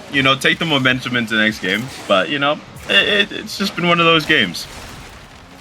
Yeah, it has been one of those games for you guys, but it's been one of those games for Motion. It feels like everything's been clicking for him. And honestly, they play like this the rest of the series. I'm not sure how much more this Hellcats team can take. Hellcats, though, they definitely have enough to bounce back. As Hardpoint, he's looking to do it. So here, with a great flick, a great shot. There's still 30 seconds left. I'm just saying. I'm a believer, but man, 3 goals in 30 seconds, that is gonna be a miracle. They are playing well though, so hopefully they take this momentum into next. Hopefully. I mean, the momentum does feel like it's kind of shifted a little bit. It's not entirely out of reach now for the Hellcats. Motion, they feels like stepped off the gas pedal maybe a little bit, and now Hellcats are trying to take advantage of it. Zam's going to put this one up for Hardpoint, but Stiff already there. And a good demo in the back end can really open things up here for Motion. JP not going to get there in time as Zam's trying to get another offense started, but too little too late. Time is running out. Time is definitely been on the not the great end here for Hellcats, as they're looking for another goal here. That one it goes high. Oh, Hardpoint, there he goes with another good shot, and finally they're hitting their shots. A little late, but they're hitting them. A little late, but it's better late than never. They're clicking now a little bit. Hopefully they're taking into the next game. But Motion, they put on a defensive clinic this game, and on top of that, their offense was banging as well. They're going to be able to even out the series 2-2 here. Yeah, I don't think it was honestly that crazy of difference from games 2 to game 4. I don't think that much changed other than Motion hitting their shots, specifically Stiff. Stiff, 3 saves, 4 goals, 1 assist, 3 saves, 7 shots. That's an insane stat line. 850 points. That man put the team on his back, and well, he might have to do it again. But Hellcats, they started to bring it together, like you said. They scored, the last 3 goals or something? Like, they started to bring it together. They started looking better. But is it going to come through here in game number 5, Sage? Neither of us, really expected the series to go to game 6, but that's where we're headed at this rate. And so maybe even game 7 here, which would be very entertaining. But we got to see who comes out here in game 5, as Motion already starting off with a little bit of offense. Zamps, he's able to get the clear, but Stiff is already there waiting. Puts this one over to the side where Dirt has to get the clear now. He's able to get 1 touch, but J-Tron all over that. And he's able to continue pressure here for Motion, who love living in this Hellcat zone, as JP once again with a great challenge. The challenges from Motion is, I feel like, one of the biggest difference as well. And honestly, Sage, that's kind of been the story. They're able to keep this ball in Hellcat zone, and there's nothing Hellcat can do about it. Oh, Hellcats are not getting those counterattacking opportunities anymore. They're sending, they're double committing on a couple balls. I think that's playing a part in their failure to capitalize on the counter. But if they're able to shore that up, then could see a different Hellcats. Maybe go back to the game 1 and 2 Hellcats. Maybe, but can it happen, or will this Motion team continue this pressure? Motion looking to continue this pressure, however. Hardpoint, he's able to get clear. Hardpoint, I feel like, has really stepped up in these past couple of games at least. I need to see it out of Zamps once again. Zamps has got to be that guy like we were talking about. Dirt, he also, I feel like, has kind of slowed down. So these players, they got to ramp it back up. I think they might have went to sleep after winning games, those first 2 games. They got to wake up again. That's a good bump, though. Stiff, he's still on the Motion's end, looking for looking for some chaos, but not going to happen there. Zamps, he's got to get the clear. Jtron trying to get past mid here, but Hardpoint's able to get the clear. And Stiff, once again, just waiting there. JP, he's diving on that ball. This Motion team, they just don't care anymore. They don't care about defense. They want full offense because, I mean, it's working for them. And it's working great. Jtron with the goal. Jtron, what a way to capitalize there. I think Hardpoint, yeah, he just defensive mistake coming out from the Hellcats. Jtron there to capitalize on it. Good play to give his team the lead. Yeah, good play there, but honestly, another, I want to say, like, it's just a result of Motion just being in their aim, like, so often. Like, they're going to give these chances up eventually. Like, it's just going to happen. And they're looking to give up one here. Hardpoint, he not going to have the shot, but that was a kind of an overcommit on Motion's part, but they're fine now because they're all able to rotate back in time. But Hardpoint with the shot. Stiff, not a great save. Zamps with the shot. That's a great slaughter to the top left. And that's the Zamps we know and love. He's going to be able to slot that one into the top left corner, beating out JP to even out the game for the Hellcats. Honestly, I'm not saying this is what they need to do every time, but, like, there's 3 defenders in net. There's 3 defenders in net, and they just take a shot, and it works. It kind of just works, especially whenever they're not making great saves. That one, not a great challenge. Zamps, he's able to get this one across mid, but a good demo. A great demo there from Jtron. Yeah, Jtron. But, I mean, I definitely saved a goal. Now they're trying to get a goal themselves. Zamps not going to let that one happen. Zamps, he's going to have a follow-up touch, though. And JP, he's able to get the pass. What a pass! What a pass from JP. He is hooping right now. I mean, I did not expect this from him. I don't know what I expected, but I've heard a lot of things about JP. A lot of mixed things about his gameplay in Chally, but, I mean, he is shutting the haters up right now. He's putting on a show. Shutting the haters up indeed. They go up 2-1. Whoever scores more multiple goals in the game has won, except for, you know, that 6-4 game that was kind of crazy. That's been the storyline so far. Yeah, Zamps not gonna have the shot there, and another almost goal for the Hellcats once again. But Jtron, he is looking for the dime middle, but Stiff couldn't get the read on the backboard. JP, he's the one gonna get the read though with a great touch. But wow, what a pass from Dirt. Hardpoint over to Dirt again. Wow, what a team play, but a great save from Jtron. And now the Hellcats, they've got to capitalize on this opportunity. But JP's just gonna have a free clear. Where's? I feel like there should be someone there to challenge. It's just not happening. And you know, right now, Motion, they're taking full advantage. They're able to get more pressure. Stiff, he gets bumped by Jtron. Oh, Ziff able to avoid Zam's bump as well. JP puts this one to the side, and Motion again in control on offense. Hellcats just cannot break out of their own half. No, I think that comes back to those double commits. I mean, they're sending 2 people at one ball, and then there's just no one to follow it up, or else it's just an open net. They've got to, you know, slow down on those double commits. But for Motion, I mean, they've got to keep capitalizing on these double commits. They're doing a good job of punishing the Hellcats for sending too many people at once. Yeah, but Hellcats, they've got to be the ones to initiate this offense now. Zamps going to be that guy I'm looking towards. Hardpoint as well. Another great player. Puts this one off the backboard. Not going to have the follow himself, but he tries to follow him anyway, but Stiff is going to have the clear over him. Zamps, he's getting one touch. He's got to get another. He does, but Jtron was waiting for it. Jtron, he can have a free shot here. He puts that one on target. What a save! But JP puts it in anyway, and 3-1 here, and so far that's been the deciding goal differential here for Motion. Yes. Motion, I think they've gone up 3-1 in each of the last, every game they've won so far. Mm-hmm. Yeah, I mean, they're doing a good job, once again, capitalizing on the missed rotation from the Hellcats. I think we're going to see a timeout come out from them after this match. Are we going to see like maybe a disconnect from Sageburner so he can go talk to his team? I mean, if they don't call it, I'm going to call it, you know? Yeah, like you're going to type in the chat and be like, hey, we need a timeout. As, oh my gosh, another great shot there from Stiff.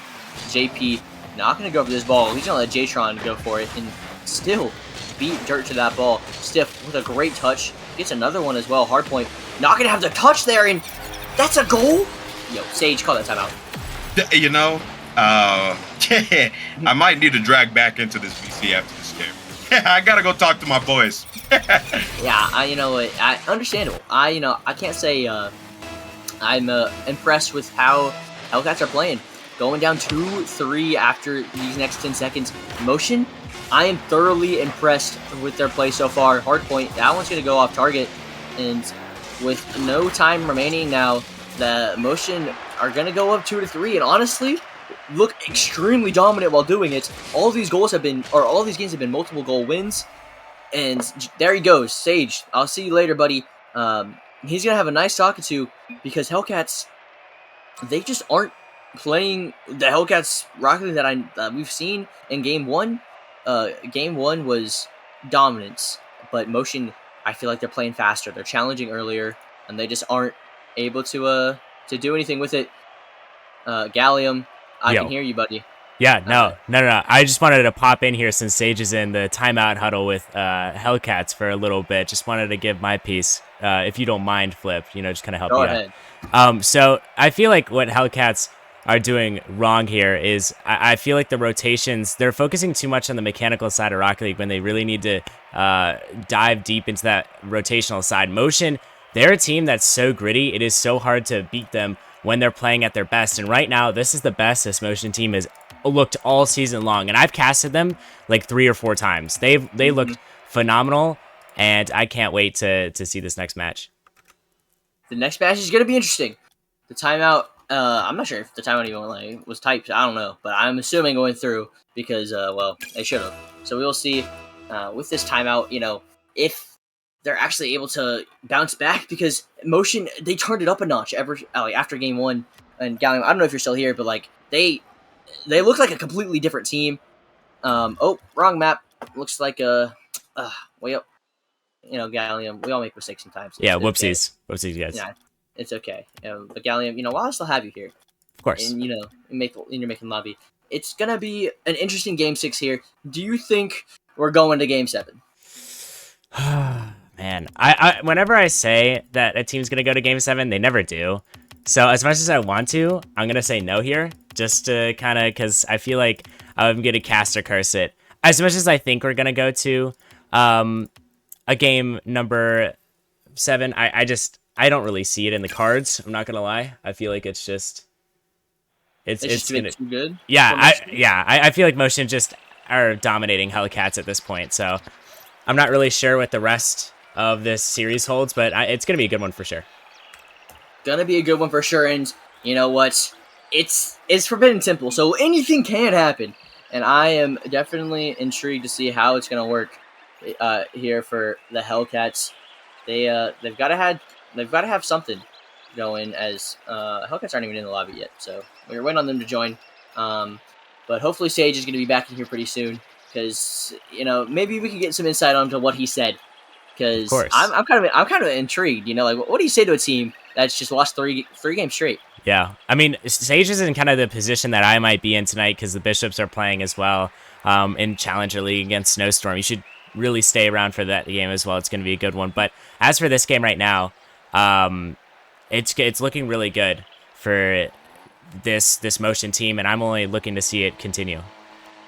Yeah, and we have everybody here in the lobby. They're all ready.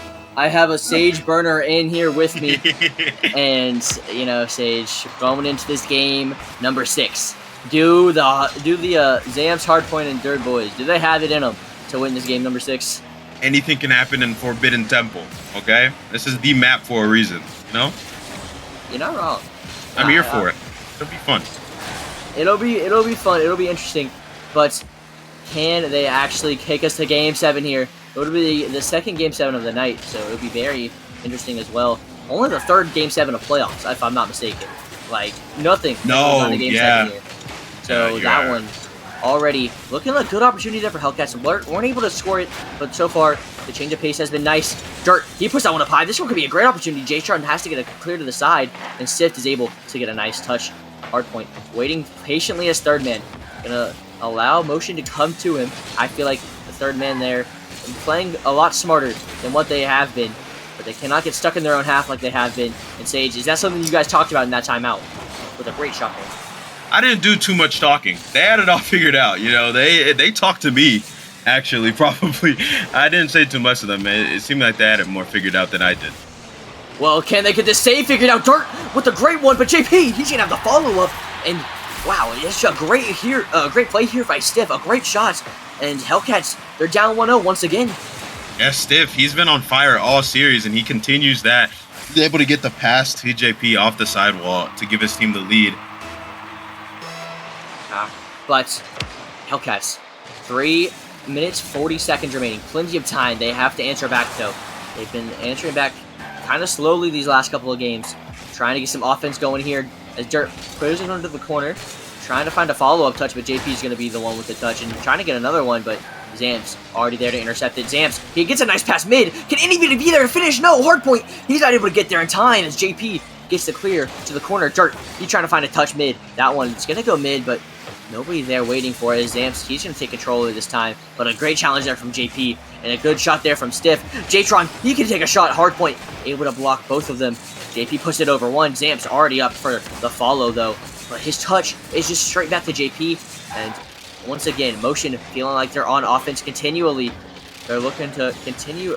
Once again here, Stiff gets a fake on Dirt, but that pinch goes all the way to the other end. And Hellcats still no real pressure coming out from them. Only one shot this entire game so far. Motion, they had the pressure. Oh, what a shot! Just off target, but another great opportunity here for Motion. Yes, Motion, they have had most of the offense so far this game. They're out shooting the Hellcats 6-1 so far. So the Hellcats, they definitely need to get something going here, either through the counterattack or just some sustained offense. They've got to get something going and quick. They're on match point. They're looking to get a shot here, but JP's going to save that one very easily. He's able to get the clear as well because there's just no challenge quick enough. I feel like there's got to be your second man a little bit closer on that challenge. A good demo there from Zamps. He's going to buy Hardpoint some time. Hardpoint, his touch going to get read immediately by Stiff. Couldn't even beat one defender. And right now, I feel like that's kind of the difference. I feel like Motions are able to react to everything. As JP with a great pass. J-Tron looking for the double touch. It goes over to Stiff. Stiff gets his ball saved away by Zamps and Dirt. He's going to have to get the clear.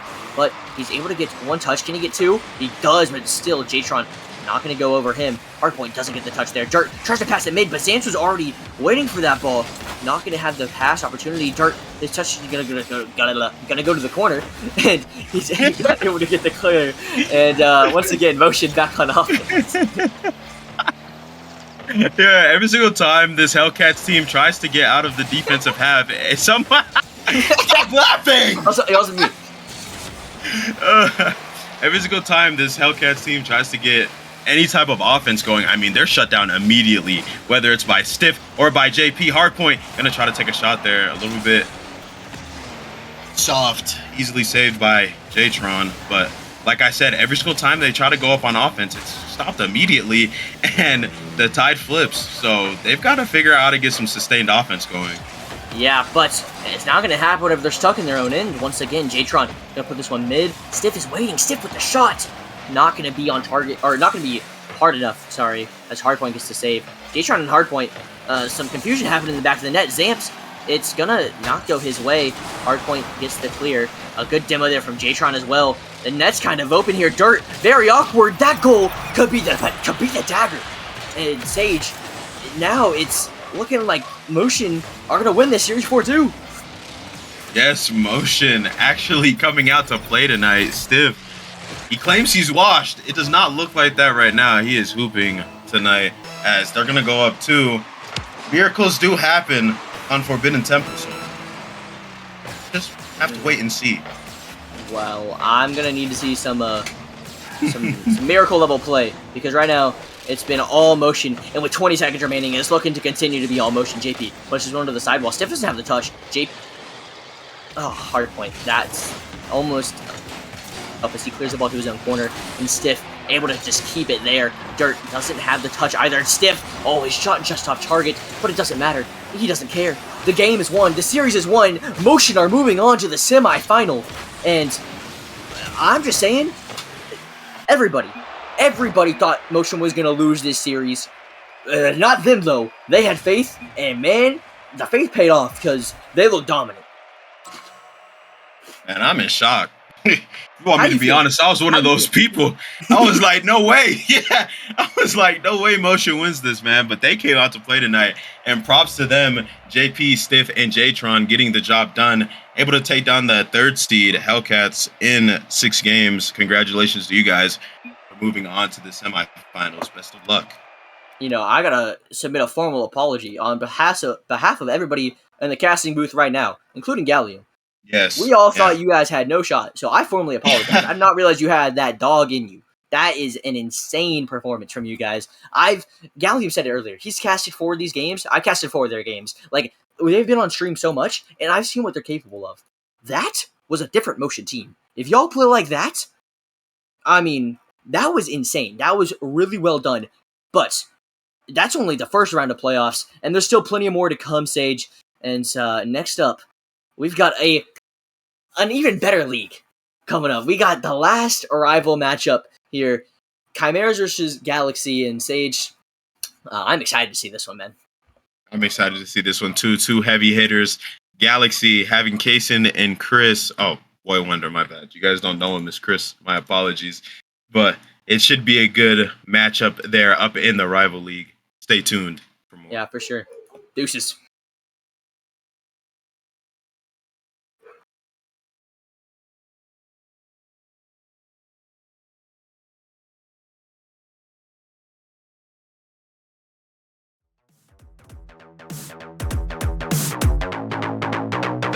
Infinite power.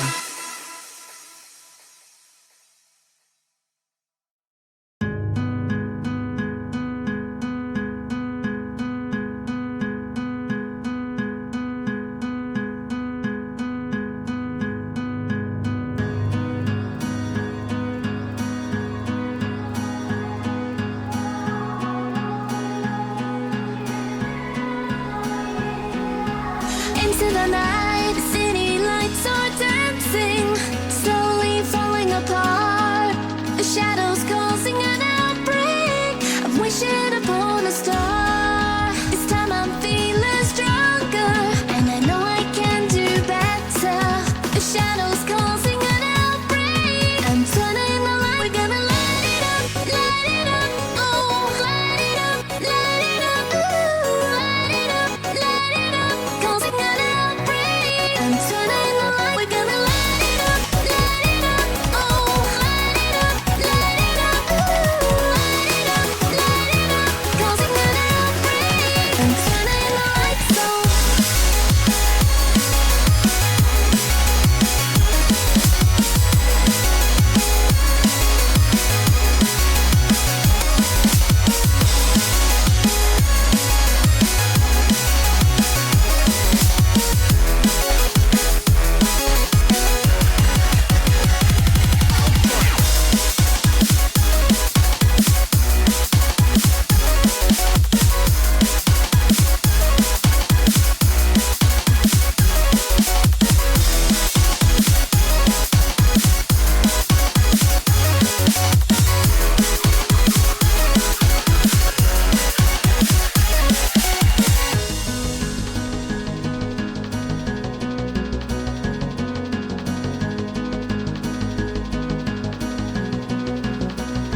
Hey guys, it's me, Flipped It in here.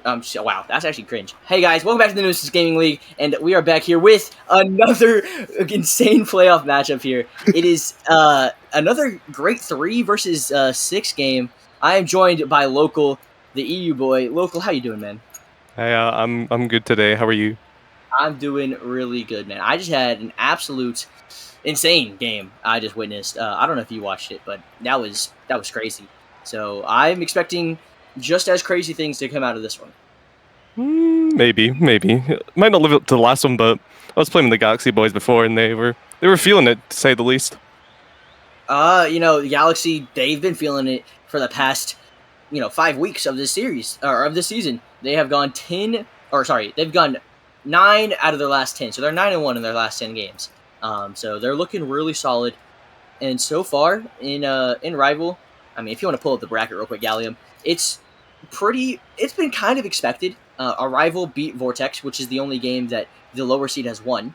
And it was in pretty dominant fashion. But honestly, a lot of people predicted a Rival to win that one. And I can see why. They looked very good in that series. So, Knights, they got to look out for that. Although Knights are definitely going to be winning that series. So, but Gravelords, they're the team that's going to be playing the winner of Chimeras versus Galaxy. And honestly, this is the game that I think is going to be the closest in all of Rival, at least in this first round. And honestly, I might have Chimeras taking this one. They looked super good in the beginning of the season, Local. They did have a little decline, but in playoffs, anything can happen. Exactly. In playoffs, is all that matters is this one series. You can take whatever happened in regular season, you can throw it in the past, because it's now or never for these teams. It's do or die, and both these teams have got some heavy hitter players. Yeah, heavy hitters indeed. Chimeras, same team as they were last season. In fact, Arc, J-Rod, and Big Rick, they are in the bathroom right now, so they will not be joining up quite yet. But Arc, J-Rod, and Big Rick were on the Chimeras last season, and they joined the team pretty much right at trade deadline, and they went 8-2. They did really, really well. They couldn't make playoffs though, but this season they've managed to make playoffs. They're the 6th seed. They're looking good, but this Galaxy team with Boy Wonder, Kaysen, and Kisby, they're looking just as good as already. Starting off with a nice little demo. Hopefully we'll see a lot of those. Demos are definitely one of my favorite parts of the game, and it's going to be a very big factor in this series. I have a feeling Galaxy, they're trying to get us started here, but Big Rick able to get a demo there. J-Rod goes up into the air. Oh, but a great free jump there from Boy Wonder, who, in my opinion, definitely going to be the playmaker for this team. Boy Wonder going to be that guy. So, I mean, you scrimmed this team before, you said, so, oh, Boy Wonder trying to be that guy right there. J-Rod with this insane save, but already, Galaxy, they're looking really good like we were talking about. Definitely, Kaysen, an underrated player, being the lowest MMR on this roster behind this board. But, he's a 2-time MVP in the Nemesis Gaming League, both in Chally and Prospect. But that's for a reason. That man was everywhere. So he's going to be one to look out for during the series, definitely. And Kisby, no one really knows him so far. But he has made a name so far in this season. He's a very mechanical player from what I've watched and what I've played against him. So he'll be really, really fun to watch as well. Now, I'm going to be kind of a fighter here for Chimeras. Chimeras are the only team that I lost to with my full roster in the regular season, so they are definitely really talented, but they've got to be in the right mental. Arc, he's going to be that guy I'm going to be looking towards. He's kind of, I would say, just the disruptor, pretty much. Him, he's going to be the one that needs to stop things from offense, but wow, the defense here going to be completely broken apart, but no goal gets scored. Oh, it's still an opportunity here. J-Rod barely gets the clear there, and already a great opportunity from Galaxy squandered. Galaxy showing their offensive prowess here with a great attack coming through. They squandered it. They're out shooting this Chimeras team 3-1 currently. As Boy Wonder popping off currently, he's definitely feeling himself right now on the mechanical side of the game. Feeling himself, it seems like he is, but not enough to get a goal quite yet. They're looking good though, as the Chimeras are now on offense. J-Rod with the shot, that's an open net. I thought someone would be back, but no, J-Rod takes that shot and puts Chimeras up by 1. Galaxy over-positioning themselves, forcing themselves on the ball when they really don't need to, playing a bit too fast, and J-Rod's going to take advantage of that all day. Jason, you kind of overcommitted there, not going to lie, buddy. It's enough. You should have just waited. That would have been a free save. But, we all make mistakes, and that one going to cost him a goal. Now, the the Galaxy, they need to find an answer. But Arc, he is going to be the one trying to put a shot on target. That one's going to go high. J-Rod there, and J-Rod with another goal. And Chimeras, they get started early. Chimeras are getting all over them. After I said the Galaxy were attacking them well, this defensive positioning from Galaxy so far has been honestly an utter shambles, and I don't know what they're thinking right now because they're all over each other. 2 men on the backboard, not really communicating, so they need to figure that out early, otherwise it's going to become a problem during the series. We will see if they're able to figure it out, but I feel like Galaxy very good on the offensive side. Kaysen, he's trying to prove his offensive prowess right here. He leaves that one for Kisby, but Kisby's not able to get to in time. A double commit here from the Chimeras, so it could have been an easy opportunity if they just went for the demo, but instead, now Boy Wonder's on the counterattack. Boy Wonder's not going to have the shot himself. He leaves it. Kis thought that J-Rod had the touch, but no touch coming out, and so Kisby's going to pass this one back to Kaysen. But Arcs, he's able to get the clear. Boy Wonder waiting for that clear, though. His touch not going to be a good one, so he has to get saved here by Kisby, but Big Rick's able to get the clear anyway. Kaysen doesn't have the touch. Neither does Boy Wonder. That's an open net, and 3 big mistakes, and 3 open nets, what it feels like for Chimeras here. Chimeras are definitely taking advantage of all these mistakes that Galaxy are making on their own half. They're honestly mistakes I would never have thought Galaxy would be making, as they're a very consistent roster, but Chimeras seem to be all over them right now, and it's forcing them to make these mistakes. I feel like that's the kind of team Chimeras are. Whenever we played them, they forced us to either overcommit or, they kind of, I want to say lull you into like a sense of security, but they kind of just pounce whenever. And like right here, Arc up for that ball, trying to get a shot on the target. Kaysen's able to get the clear though. Boy Wonder doesn't have the shot initially. He puts this one off the backboard. Not going to happen. A double commit there by Kaysen, and Kisby can be crucial, but Arc's not going to be able to get a shot on target. Instead, Big Rick, he's going to have the pass, but no J-Rod in the midfield. Instead, J-Rod, he takes his time and waits patiently. Big Rick, he continues his offensive onslaught here by Chimeras and tries to get a 50 as well. Finally, a good clear here. Boy Wonder doesn't get the touch though, but Kaysen able to answer immediately. Arc trying to slow this ball down for J-Rod, and he does so. J-Rod trying to get another touch. He does, but Boy Wonder with a nice catch. Not a lot of boost. Oh, the boost spawns beautifully on him. Great timing there by him. And Arc, he's able to get it past one, but Kaysen's already there. And once again, Chimeras trying to get this offense going, but nothing really started here. Instead, Kaysen with a great shot. What but a save. But Kisby's there for the shot anyway, and they're able to bring this game within 2. Galaxy definitely have the offensive power to get through this team. This is the defensive side, although it's been broken here from Chimeras, has been nothing but sweet so far. But that's a great shot coming through from Kisby on the follow-up from the goal line saved by J-Rod. So we got a minute left. It could be possible. Could be possible indeed. Now, you'll see. But Big Rick, that's just a shot on target. Kaysen, where are you going? Seems though Caster's curse has bit me right on the butt here, as Kaysen trying to find boost in the back right, just not spawning for him in time, and he is left in no man's land. That is one place you don't want to be during this type of series. That's okay, Kaysen. At least your car looks cute, Anyway, he is definitely kind of, I wouldn't say he's been the cause of, but he's been the cause of 2 of these goals so far. So definitely got to step it on the defensive end here. That's a good touch, trying to get it past another, and he does. That's what I feel like whenever Kaysen is in control of the ball, he can play his Rocket League. But so far we haven't seen it. But now he's trying to get us started with something here. Not able to get the follow on that touch. Oh, but Arc, he's barely able to get the clear away. That one going to be popped up for Kaysen. Kaysen trying to get a follow-up. Doesn't, as Arc gets it past him as well. Arc looking for the double. He finds it. Boy Wonder not in position for it, but Kisby is. And good defense here from Galaxy, but the time just a little too low, in my opinion, for them to come back from this. But I could be completely wrong, and they scored right whenever I say that. Why not? We'll say it's a calculated misflick from Chris here, or Boy Wonder, forcing Big Rick to make a save and a straight to Kisby and gets the demo after, so it's a big play. I don't know if it's going to be possible with 11 seconds left on the clock, but this is good momentum so far for Galaxy. Galaxy, they are going to have a little bit of momentum going into this, maybe, as Big Rick, he gets a nice 50. That one could just, it's not bouncing in, but it's still dangerous. And, Chimeras, they don't have the most recent goal, but honestly, Chimeras looked in control of that game. 2 counterattacks were the goals for Galaxy, and that was it. It kind of felt like Chimeras, they just felt in control. I feel like Galaxy made way too many defensive errors for them to feel comfortable going into game number 2. Definitely. Many an error coming through from this Galaxy team, so they need to get that sorted out sooner rather than later so they can pounce on these Chimeras team because Chimeras so far, they were, like you said, heavily in control after that first bit of pressure in the first 30 seconds or so from Galaxy. So I'm going to need to see Galaxy step it up here, because so far this has been a show to forget for them. Yeah, it really has not been a great performance from them.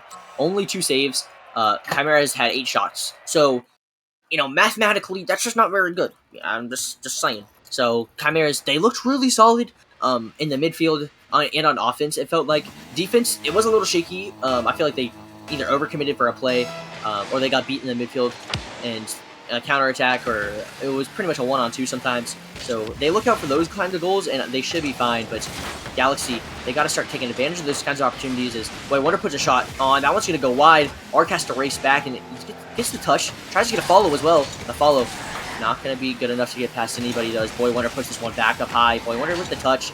Big Rick, he's going to have to get a follow on this one. Kisby's up. Kisby hits it off the corner. Oh, J-Rod doesn't get it clear, but Arc does. Arc taking control of this one, looking for the flip reset. He gets it, does not get a touch off the flip though, and so Boy Wonder's able to get the counter. Boy Wonder trying to put this one mid. Nobody's up for Galaxy though. Big Rick gets the clear. Kaysen almost caught out once again, but he's able to get back in time, learn from his previous mistakes, and Boy Wonder, he's going to be there, trying to get that pass downfield. Kisby's up. Kisby looking for the double touch. He gets the dunk, and more offense here for Galaxy, and they're looking a lot more comfortable right now. Definitely, but it's starting to look a little bit like last game all over again.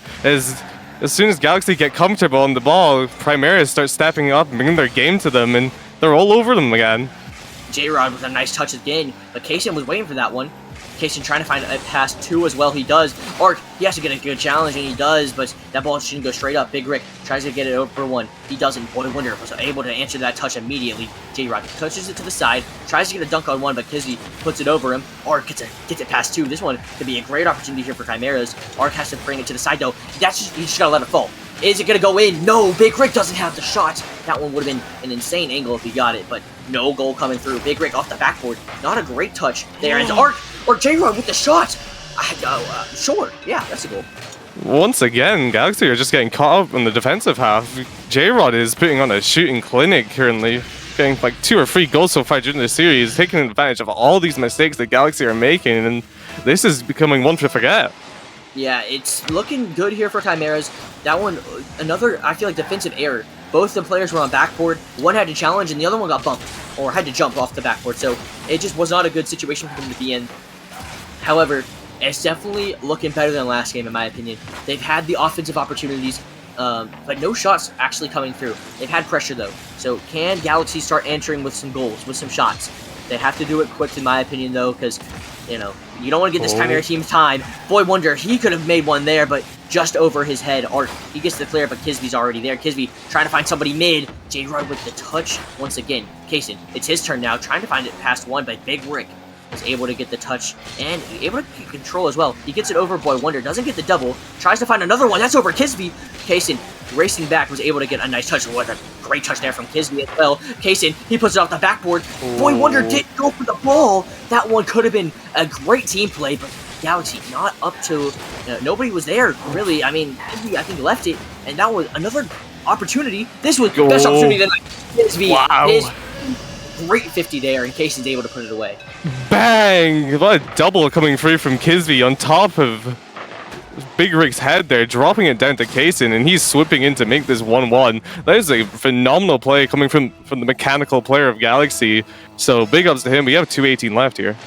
Kisby, in my opinion, he's been the best performer so far on this team, at least in this series. Boy Wonder throughout the season, in my opinion, has been the best. But right now, Kisby's been stepping up to that name, and he's going to have to continue. They're only tied, but they are looking better now. That was a nice offensive sequence. Now it's Chimera's turn. They're trying to find some offense here, but that's a double commit. Big Rick, the only one back. Kaysen racing towards him. Big Rick, he gets dunked by Kaysen, but J-Rod back in that corner, taking his time once again on the ball. They love to do that. They like to take control. But Arc with a nice bang. That's a double commit once again, but Big Rick's first one there. He does get bumped, though. That's a miss on the backboard. Arc barely not able to get to it in time. Boy Wonder with a great save. Kaysen, he's got to clear this one to the side. Not a lot of boost here. Galaxy could be in a little bit of trouble. That one's going to go high. Oh, Kisby hit the... Oh, my. He hit it off the post. No. Oh, what a shot from Arc. And disaster once again on the Galaxy defense. It's just a story of bad touches and big mistakes for Galaxy so far. this Chimera's roster are pouncing on every opportunity they have when they see an awkward touch come through. And with 2-1, 129 left flip, this could be game already. Yeah, it could be, but there's still plenty of time left. We got to see Galaxy on offense once again, though. Oh, that's a team bump. That could be crucial. J-Rod barely able to get the touch in case it wasn't expecting it. So he goes to the corner. Kisby, you have a free shot here. No, you don't. Big Rick gets in the way. Big Rick showing his big body. He's now trying. Oh, what a spawn. What a demo there by J-Rod. But Boy Wonder, it's his turn. Trying to find something. No, J-Rod with the bump. J-Rod being an absolute nuisance. Not letting Galaxy have any time on the ball. Now he's able to get the clear. Is Big Rick going to get to it in time? He does with a nice touch as well. Boy Wonder, his touch going to go straight to Arc. Arc going to have to flick it over one in a demo on the back end. It's a 1v1 right now. Arc going to fake it once, tries to pop it over him. Kaysen had the answer though. Kaysen, he gets it past one. Now, can Kaysen get the shot? No, Boy Wonder, he's there with the goal. We'll call that a tactical fake coming through from Kaysen and the cutie patootie Team Liquid Fennec there. Just leaving it, faking out the one on the backboard. Leaving it for Boy Wonder, who is going to slot that straight down the middle of the net, and it's 2-2. Yeah, Kisby, sorry, he was the one with the beat. Really well done there by Kisby. Nice midfield presence. And the midfield presence, I feel like, has really stepped up entirely for Galaxy here. That one, super dangerous, J-Rod. If you shot that ball, I don't think he was expecting the bump. But if he did, that one could have been a disastrous goal here for Galaxy. This one could be disastrous, though. Arc! If he had one extra touch, Kisby does not save that ball, but instead, it gets cleared away. Kaysen, not a great touch there. J-Rod, or sorry, Big Rick is up for it, but Boy Wonder, he's the one to get to that ball. That's a nice pass, but oh, what a demo! That's a great opportunity. Can J-Rod get it mid? J-Rod doesn't get the touch, and so that ball gonna get safely cleared away. Definitely some threatening opportunities, though, from both these squads. Nobody is gonna find the finisher, and it looks like we're going to overtime here, local, with that ball just now hitting the ground. We're in overtime for the first time in the series. Definitely. Some great opportunities come through from the last 20 seconds there for both rosters. No one really taking advantage of the mistakes, though, so it's going to be clear to see who is going to win this overtime. But so far for me, Galaxy have really shown up in this past minute or so. Galaxy, they were the ones to tie us all up. But can the Chimeras answer? J-Rod looking to do so. J-Rod's been on fire recently. That's not a good touch from Boy Wonder. Can J-Rod get the shot? That's a great shot from J-Rod. Oh my gosh, that was no boost. J-Rod is impressive. That is a great shot coming through from the sidewall with low boost to bang that straight on the mid, forcing Kaysen to go round, and he's not able to get there at all. And that is 2-0 in the series to Chimeras. Chimeras able to end that overtime just as quickly as it started.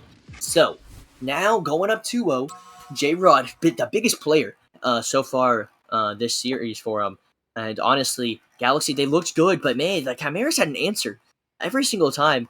And honestly, local, I'm not sure what the Galaxy could have done that differently, man. Like, they only had 3 shots, so a little bit more pressure would be nice. But honestly, they scored off of counterattacks once again.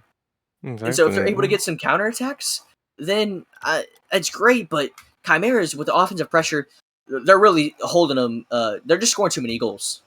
Yeah, this Galaxy roster, I feel like they need to play a bit faster, play to their speed. It seems like they're coming down to Chimera's level. Not to say that Chimeras are bad, but from what I've seen and I know how Galaxy play normally, this is nothing compared to that. It seems like there's a nut or a screw loose somewhere, just they're not able to reach that potential that we know of them during the season. Yeah, and I will say once again, I feel like Chimeras are one of the teams that make you play that way. They make you play a little dirty, make you play not the way you're comfortable with. So that's definitely playing to their strength right now. As Big Rick, he gets it over one. Not able to get it over Boy Wonder there. Boy Wonder was up so early for that ball. Some earlier challenges here, like Kaysen with a nice touch. Tries to get the follow as well. Not going to happen. J-Rod, or not going to have the touch once again. Big Rick, sorry. No shot there, but more pressure here. J-Rod, it's his turn. That's off the backward. Let's drop it down. A good pinch clear, though. Arc wasn't ready for it. That Big Rick was. Some more pressure here for Chimeras. Big Rick trying to get back to it. Does have the boost for it. Goes up over one. Boy Wonder, and he's going to get beat, but that one's going to go straight down. That's not a great bounce. Great save there from Kisby. Definitely a dangerous opportunity once again, local. And Chimeras, they're still going at it. Chimeras are definitely showing up in this entire series. And, I didn't expect this from them. I kind of expected them to settle down and just get absolutely pummeled, but this is a roster that honestly are full of surprises, and they've shown me that they are not here just to be a number. They're here to play. The 6 seeds have taken down a lot of 3 seeds so far. Now, can they do it once again? They're up 2-0, Still 0-0 in this game, though. But I wonder, he's trying to make it 1-0. That one going all the way. That's not a good save from Big Rick. Kisby, is it in? It is! Goal! Kisby off the pass from Boy Wonder. Great demos coming throughout this one transition, and that's, shall we say, a bit lucky from Kisby, but going off from the left post to the right post is still going in, but you'll take that if you're Galaxy. Galaxy finally have a lead in the series. I'm pretty sure this is the first time all series, but it might not last long. Arc with the shot, with the goal! Unbelievable stuff we're seeing here. As soon as Galaxy get the lead, they've just instantly thrown it away. I have no idea what they're doing currently. This is shocking stuff that I'm watching, but it's great if you're a Chimeras fan. Chimeras, I know they have a lot of fans. I'm not gonna lie. One of their biggest fans, Isaac Just. You know, he's been a supporter since day one, and he's looking. I'm pretty sure he's probably in the Twitch chat. I'm not looking at it, but he probably is. He's probably singing their praises right now because they're playing well. What? Is that Kaysen in the net again? I believe it is Kaysen in the net once again. Someone get him a stretcher, get him off the field because this man is in no man's land. He is lost. Get him a map. Kaysen, I love you, brother. I think you're a great Rocket League player, but right now, you need to never be in net. Ever. Like, let it just be an open net at that point. Because honestly, open nets are harder to hit sometimes. That one could be an open net. That's not going to go in, though. Arc looking a little dangerous. His 50s have been so good for them so far. But J-Rod, he's been the big player with the shots. But Big Rick with the demos. Arc, it's his turn now. He's trying to find an air dribble. Boy Wonder with a nice challenge. Kaysen couldn't get a touch on it. Boy Wonder with not a lot of boost. Tries to find Kisby. What a pass! What a play! Boy Wonder with the vision, seeing Kisby on his right through the defense and just finding him perfectly. A perfectly weighted pass straight to Kisby. Kisby's going to put that in all day. We have 2-2 with 3 minutes left. Yeah, 2-2. Honestly, a really bad double commit. A really bad mistake there on Chimera's part. But so far, it has been Galaxy kind of taking the lead. Galaxy tying up the game. No, unable to take the lead there. A good save from Big Rick. J-Rod, one-on-one versus Kaysen. Kaysen gets faked out, but his teammate's back in time. But Boy Wonder can't get there. Big Rick's able to get the goal, and they're able to answer right back once again. Great answer back straight away from Chimeras, as they have done so far in this series. And it seems as though that came off a Galaxy player over to Big Rick, if I'm correct. But, you know, it seems as though Galaxy are just forcing touches. Like I said in the very first game, they really aren't needed. They need to start playing their own game and stop playing to what Chimeras are wanting from them. Yeah, and, you know, a little bit of great passing in the chat as well, you know. Yeah, it's playoffs. I feel like we should have a little bit more respect for each other in playoffs, but hey, I feel like Chimeras are one of those teams. They make you play the way that you want them, that they want you to play, sorry, and mental is a lot of it. And right now, their mental battle, it's been won, and they're also winning the series, but a demo there as well, trying to get them some more pressure. Arc on the ball, gets stopped immediately by Boy Wonder, but Big Rick, he's back on it. Big Rick not able to get it over him. J-Rod, he's up early, able to get the beat on Kisby. A nice touch as well to get it down to his teammates. Kaysen, he just pops it up. J-Rod, he can make something out of this. That one hits the corner. Big Rick smartly backs off of it, and Galaxy, I'm not saying they're stuck in their own half, but they're stuck in their own half as Kaysen can't even get it clear on the ball in local. What do you think has to change? Because right now, it's like they're scoring, but Chimeras are just able to do everything that they can do and better. It seems as though Galaxy are stuck in their own head. Like you said, it's a mental game at this point for them. Like, every time they score, it's just instantly brought back, and I know that's mentally chalking for you as a player, definitely. Because as soon as you score, you're like, oh yes, let's go, but Okay. Thank you. Oh my god. Galaxy are finally getting somewhere, you know. They need to just keep on the offensive act because it seems as though they're fine there. Like, that's another goal from Kisby. Kisby is the only one that seems so far that's shown up. He's up 100% goal participation, as well as all goals from Galaxy being assisted. But it seems like they need to start just locking them down. As soon as they can lock them down, they're fine. But it's every time they're on defense that something just seems to go magically wrong. But the defense, you know, defense wins championships, and right now, the defense is not up to snuff. That's not a great touch from Kisby. That one's going straight across the net. J-Rod just doesn't have the boost to go get it. But that could have been a huge defensive error. J-Rod's not able to get the pass mid. Kisby, touch goes to the corner where Big Rick already has another touch, but a great clear there from Boy Wonder down to Kaysen. Kaysen trying to get the double.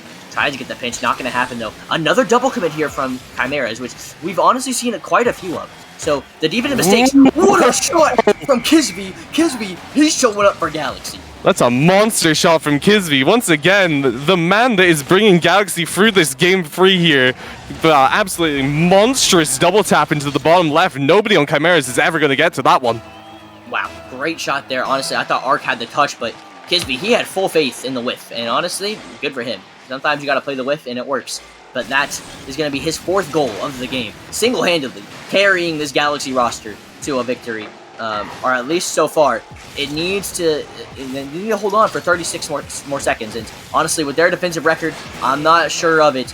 Boy Wonder gets the save. Gets cleared to the corner. Arc tries to find a pass mid. J-Rod wasn't ready for it. He does get the 50, however. Kisby, he clears that one high. That's a great touch. Casey was already up. Arc couldn't get the shot on target, though. Kisby cleared to the corner once again, and he's able to get a banger of a clear. Arc has to clear it to his own corner. More time wasted here. Kisby able to waste more time. Big Rick doesn't have the touch. He's got to get the clear now. Boy Wonder, he gets beat. Arc, he's already up. So is Kaysen, though. Kaysen, a great challenge there from Kaysen. Kaysen has... I'm going to call you out here, Kaysen. You made many defensive mistakes this series, but that was a great defensive play right there to get your team the win. It's definitely better from Galaxy in this game 3, but it's still not what we want to see from them as if you're a Galaxy fan, honestly, because they're playing very awkwardly, it seems. Chimeras are definitely forcing out the errors that are needed from them, and they're doing quite a good job. Although they lost this game, I still think they have momentum in this series. I'm just saying, DJD, if this is your one-seeded team, I don't know what to tell you, bro, because they're not playing like it. In my opinion, I know this Galaxy roster can't play better, but maybe it's the nerves. I don't know what it is, but right now it feels like Kisby's the only one on the field sometimes. But he, you know what? Whenever they mattered most, they're able to get the win. So this could be a good thing for them. They could start a little bit of a comeback here. And honestly, I can definitely see it happening. Going into game number 4, Galaxy Chimeras. It's been such high-scoring affairs this entire series. Will we finally see some defense? Probably not. More than likely not. It's been a tale of 2 offenses so far. Both teams definitely making mistakes on the defensive half, as that was almost a monstrous goal. It could still be saved magnificently by Big Rig, but you know, if one of these 2 teams can start playing some even average defense for this league, it could be game over for one of those teams. Yeah, it really could be.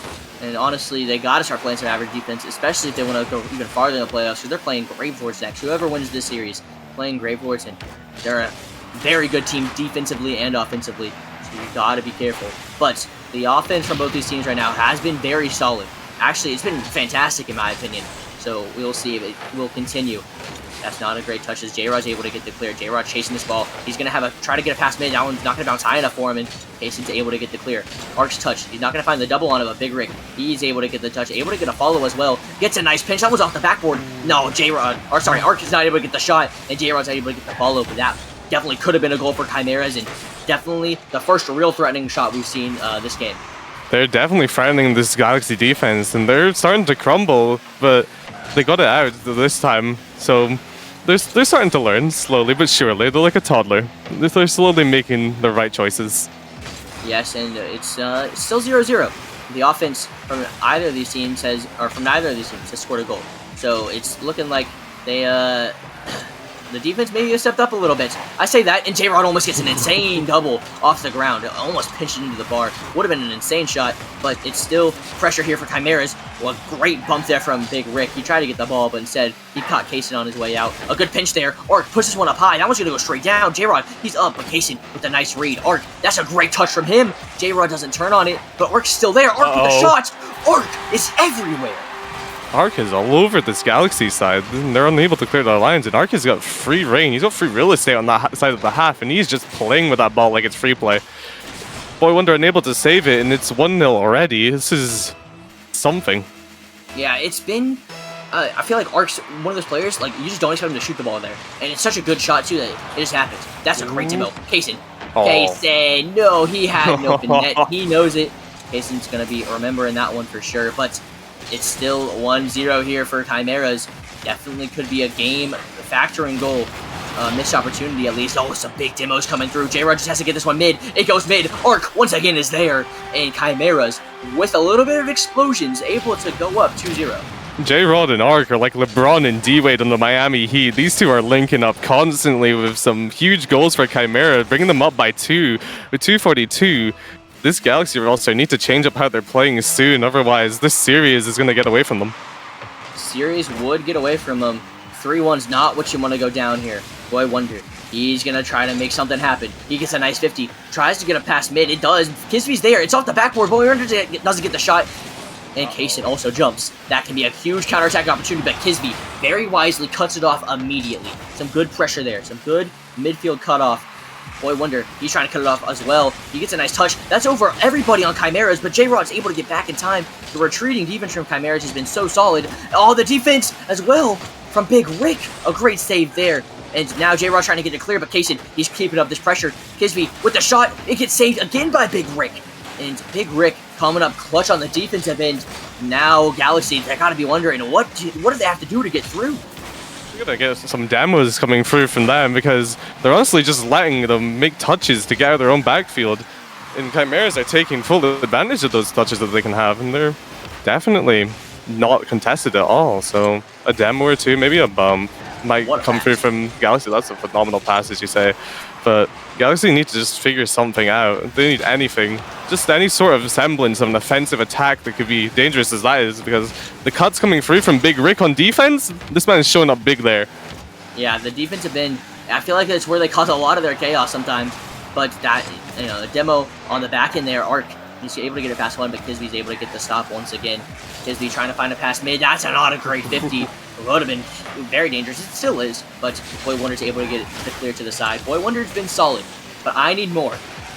That man's like one of the top rated players in all the rival. I need more out of him. He has got to show up for this team, but his touch there is just going to get cleared away. 2 players on the sidewall there. Kaysen's going to take it, but it's only going to go as far as J-Rod. No, J-Rod doesn't get the touch, but Big Rick with plenty of time, and he realizes that, and is able to use it and take great 50s. Kaysen gets absolutely dominated on the 50 as well. It's just Big Rick with that big body, and he's there again. Is he going to get a big clear? Wow. That one's going to go all the length of the field. The defense from Chimeras holds strong, and they're holding this Galaxy team scoreless. The defense from one of these teams finally starting to show up here local, and with only 20 seconds remaining, I think it might be too little too late. Kaysen, he's going to have a shot though, but Big Rick in the net, being massive with another great save. That one is going to get saved. J-Rod with the save. The defense from Chimeras, it's just, Galaxy had offense there for a while, but these 50s, this defense, it's just too big. Galaxy needs to go to the gym because it is the Big Rick 50 show. This man is driving an 18-wheeler out on the pitch at this point. This man is getting that ball through anyone and everything. Honestly, he's top of the leaderboard. I did not expect that. I honestly expected him to be bottom of the leaderboard, but he also got 3 saves, so you know what? Fair enough. They drop a GG in the chat. I'm not sure if he's trolling or not. I feel like he knows the best 7. I feel like it's just more mental. Honestly, I'm not even kidding. Big Rick, he's playing big in the net, in the 50s, in the mental. He is everywhere. He's also getting so many demos. I'm pretty sure he has they call the timeout. Good call by Galaxy. There we go. I was waiting for it. I was about to say there's timeout time. Yeah, it's needed. I'm just saying it's needed. Galaxy. Oh. You guys can't see it. Big Rick is in the chat talking, and there's been some chatting going on. So, Galaxy, you got to figure out a way to lose, or not to lose, because honestly, they had more shots than Chimeras, but Chimeras had everything locked down, and local. I don't know if I'm crazy, but the midfield game felt completely dominated by Chimeras. Definitely. Big Rick and J-Rod are making some immaculate 50s on this team. Not to disappoint Ark. Ark has been the offensive powerhouse so far during that last game for us.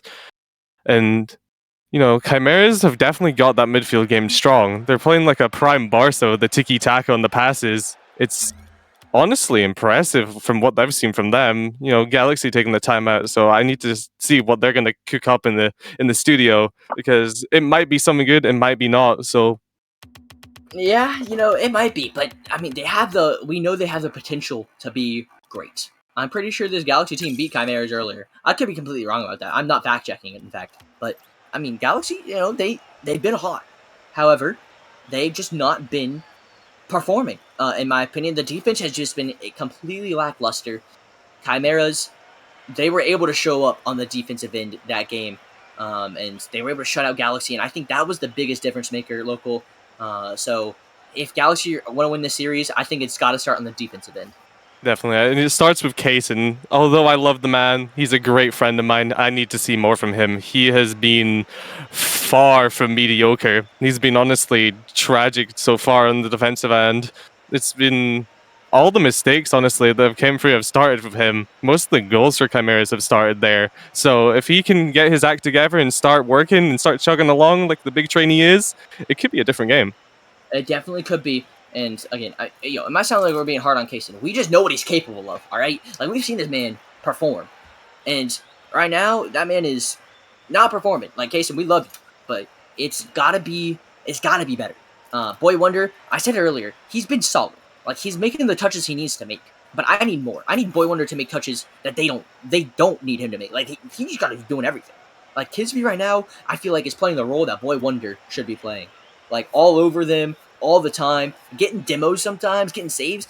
Kisby is showing up, and he needs some help because right now it feels like a 1v3. Definitely, if they switch up their roles, it could be something else for Galaxy because, you know, they're a very solid team. Or Boy Wonder, sorry, my bad. I called him by his extra name. But he's a reigning champion from Titan, and he showed himself up there why he deserved to be there. Dropping down, he should be playing that main role of trying to get that ball forced to anyone on this team. But Kisby, I'm not going to say he's taking his role, but he's doing it well. But if he could switch it up and maybe play second man, it could be a different story here. And that's already Boy Wonder. Ark trying to find a pass. Kisby now. He's going to try to find a shot. Gets it over Ark, but nobody from Chimeras to be able to get another touch on that. Ark, he's still waiting downfield. J-Rod as well. That's a good pinch there from Boy Wonder. That's a huge clear. Kaysen, one-on-one opportunity. Doesn't have a lot of boost, though. Not going to be able to do anything with that. Kisby trying to find a pass mid. It's going to go high. J-Rod's already up. Boy Wonder was up, too. Kisby with no boost here. Big Rich able to get it over him. So Kaysen has to come in for the clear. A good touch there from Ark. Tries to get a 50 as well, and he does. Kisby does get the clear, though. A great clear there from Kisby. As Kaysen, he's chasing that ball, trying to get something going, but not going to happen. Boy Wonder, last man, that's not a good touch. J-Rod, he puts it high. Kisby with a great touch, not letting J-Rod have a chance at that double touch. Well done there to shut him down, but so far, very even game, I feel like. Galaxy, they've looked solid. Like, I don't see any real blatant mistakes coming out from them. As you almost said that, they almost went in, but definitely better from Galaxy so far. They're making more solid touches, and you know, my man Kaysen, that we said to need to work on what he was doing, has made some really, really good touches so far. So it'll be good to see what comes from them throughout this game. Throughout this game, it's going to be a test for them. But right now, Kaysen trying to test the defense of Chimeras. Oh, Boy Wonder, he gets a pass one as well. Art, he just goes mid. That's a great demo from Boy Wonder, but Kisby was not ready for it. If Kisby goes for that ball and he doesn't fake challenge, that's a goal. But instead, it's still 0-0. 3 minutes and 15 seconds remaining. Another demo coming out. Kaysen's able to get it that one that time. Kaysen with the shot. It gets saved away. What a save by Big Rick. That man is humongous. The man is a defensive wall. No matter what's coming at him, it's getting saved no matter what. He is something else in the defensive half so far, but it's definitely better. Like I said earlier, from Galaxy, they're getting somewhere finally offensively and getting the demos and bumps like I said they should. Yeah, but it still has not been good enough. They're not able to score quite yet. Chimeras had a good opportunity there. Doesn't come through either. So neither of these teams really able to score. J-Rod's touch, not a great one. Big Rick has to make another save. Kisby completely ignoring the ball, goes for the demo, but Kaysen with no boost just has to put this one up high. But Kisby, he has boost. He's trying to find a pass mid. That one's going to go straight down. Big Rick. Big clear. Now, Kaysen able to get a touch. Big Rick pushed this one off the sidewall, and Ark's going to be having a touch on that, but not a great one. Is that still another shot? Boy Wonder, he's able to just get another touch, but it's just a clear. Ark, he's the last one back here. This one could be an opportunity, but he does get a nice touch. A good demo in the midfield as well. That one's not going to be Oh my god, wait, what? Oh, wait, I thought that was off target? No, never mind. It's in the net. Golazo, Boy Wonder, either way, that's a teardrop coming through. I don't know how that's managed to find its way into that snug top right eye. Is actually immaculate. That's a great shot. But I don't know how Chimeras have not dealt with that or realized that that was on. Yeah, if I'm in Chimeras, I'm just like, oh, yeah, no, I'll read this off the backboard and then just in my net. But, you know, that's a goal, and that's the first goal of the game. And honestly, the first real big defensive mistake we've seen from these guys. The defense has cleaned up immensely. And Big Rick, he's trying to clean up offensively. What a pass! What a save! Not in the net. A great pass from the Musty, and a great shot as well. But man, Boy Wonder showing up big when he needs to. Now, can he continue it? There's still a minute 40 remaining. Kisby's able to get the clear. Arc, he's already up for that one, and able to break out of their own half.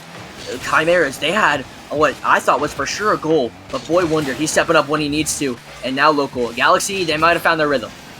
Definitely. This is looking more like the team we should have been seeing from game one, second one. But, you know, Chimeras is definitely still in this. That was a great offensive sequence that they had just a couple of seconds ago. Oh my god, Boy Wonder. Wow. He, they don't call him Boy Wonder for nothing. He's like, what's his name? I want to say like Harry Potter, but I don't think that's Boy Wonder. Superman? Who do I think of? Is it Superman? No, I believe so. It is Superman. You're right. Yeah, I mean, he pretty much did a Superman there. He absolutely dunked on that kid. A great goal there. 2-0. Local, and you know what? And they look revitalized. It's like a whole different team. You know, they're playing with speed, they're playing with efficiency, and Kaysen is making those efficient touches that he needs to be. So this is definitely exciting if you're a Galaxy fan, and definitely worrisome if you're a Chimeras fan. Chimeras, you got to answer back. In my opinion, you got to answer this game.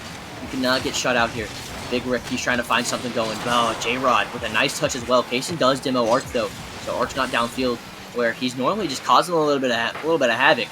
He's not going to be there that time. J-Rod, he's downfield though, not going to get a touch. Arc, his touch to a straight midfield. Kaysen's going to be the first one to this ball. He's just going to take a hook shot. Oh, a demo opportunity, but the team save. A great job there by Chimeras. Arc and J-Rod double commit on that ball, but Big Rick's able to clean it up. And with time winding down and these big clears coming through, Chimeras, they don't have enough time to really put on enough shots and enough goals for them to tie this game. And Galaxy, they're gonna take this game, number 5. We're gonna go 3-2 here, and it looks like we're gonna be going to Forbidden Temple, where we could have honestly one of the craziest matches on Forbidden Temple I've seen in a while.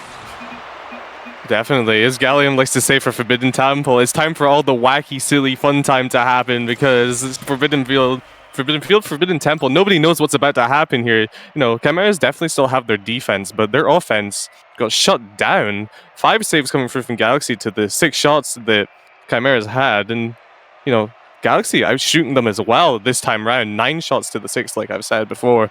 But, you know, this is definitely better. Kaysen, top of the leaderboard, getting his saves. Seems as though he's figured out his defensive woes.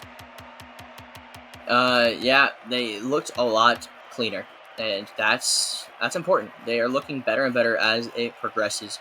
So can they do it here in game number 6? We'll have to find out. It's gonna be an interesting one though. There's only been a couple, literally 2 game 7s so far this playoff. And honestly, I'm not sure if this game's gonna go to game 7, but it definitely could. It's definitely gonna be entertaining. So game number 6 here. I think Chimeras take it. I think Chimeras are gonna take it in 6, but honestly, Galaxy winning it after a good performance like that would not be surprising. They're definitely on a hot streak now. They've definitely felt themselves throughout that game, so it's good to see if they can keep this up into this game 6 on Forbidden Temple, as that was definitely better, but definitely worrisome, like I said, for Chimeras, because they kind of let off the gas. It seems the trash talking in game 5 at the end when they called the timeout might not have been the best idea. Maybe not. So, will the trash talking come up and bite them later? Or will they, follow through and be able to get the win? Big Rick, he was the one doing most of the talking. And he's been stepping up himself, but the offense has just not been there. They were completely shut out last game, and they've got to do better this game, as already Kisby, he's able to get a nice touch on this ball down to Boy Wonder. Boy Wonder not going to have the touch himself, so Big Rick's able to get the clear, but not really a follow-up here from Chimeras. His Arc, he's trying to get a beat. That's a nice beat as well. Big Rick, he gets a touch, but J-Rod not going to be able to shoot this ball, so he just pops it out the backboard where Kisby is able to get a beautiful clear, and Kaysen's able to take it from him as well. Kaysen, that touch, it's not going to be on target, but it's definitely dangerous here as Boy Wonder. His shot going to get saved away. Now, Kisby puts this one off the sidewall, and Kaysen was already up for it. The speed from Galaxy already turned up another notch. It feels like they are looking good, and they're looking ready to strike, and I feel like they're going for everything that they can. Yeah, it's definitely do or die for them. This is their season on the line. They want to win this bad, and their power and strength is coming through. It's starting to show their fidelity. Definitely on the field, that's a phenomenal double coming through. Really dangerous, but they're speeding up, and they're... Oh, no. Speeding up, but sometimes you go a little too fast, and you get caught out of net. Boy Wonder, he does not make a good challenge here at all. And the person in net, which is Kisby, yeah, I just didn't expect it. And Big Rick, with that big bot, able to get the big 50, the big dunk, and the big goal. Able to put him up by 1 here. And local, whoever scores first has won, except for one time. One time. It's definitely a worrisome statistic there for this series, but, you know, Galaxy definitely have the power to break past that curse and maybe score a goal, maybe 2 of their own. Is on the offense, Chimera is a great touch with the shot, but it's definitely possible for them. But this Chimera's team seemed to be back to where they were in the first 4 games of the series, so interesting to see what happens next. Yeah, you know, sometimes you gotta lose a game just so you can win the series. It's I feel like that's just how it has to happen. But we'll have to see if the Galaxy are able to bounce back. Like you said, 3 minutes left in this game, and so far, Chimeras have been the only one with an actual pretty decent opportunity, in my opinion. Boy Wonder had that one really weak shot. That was about it. Kisby, he has to get a very awkward clear, and I feel like they've had to make a lot of awkward clears. That one just goes up high, arcs a little too far back. So Chimeras, they actually double fake. And Kaysen, he was able to react to it. But an interesting team play there from Chimeras, and I feel like that's kind of how this series has gone. A very interesting team play here from Chimeras again, as J-Rod went for the demo. Big Rick, he gets the 50. Kaysen, his touch not going to go to anybody. He does get the 50 himself, but once again, Chimeras back on offense, and I feel like this is almost a repeat of what we saw last series, where Hellcats were stuck in their own end, and that's exactly what's happening here to Galaxy. Is they're stuck in their own end. Boy Wonder has to get the epic save, and it's still more pressure here for Chimeras. Chimeras are absolutely pummeling this defense, getting shot after shot, forcing save after save, and awkward clear after awkward clear. 4-1 on the shots department there, and it's honestly becoming a slaughter on that half because Galaxy just cannot seem to break out.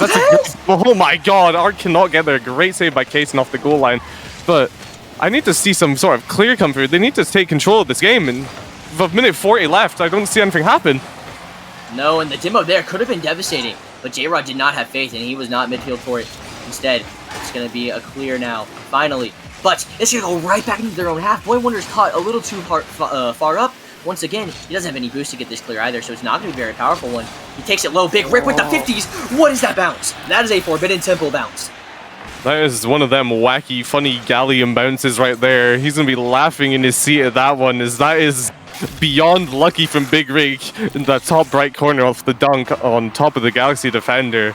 And with 129, 2-0, this might be game set match. I'm just saying, Big Rick with another big 50, with another big dunk and another big goal. Oh no! Oh, and J-Rod with a big goal as well. 3-0, and Big Rick drops a wow in the chat.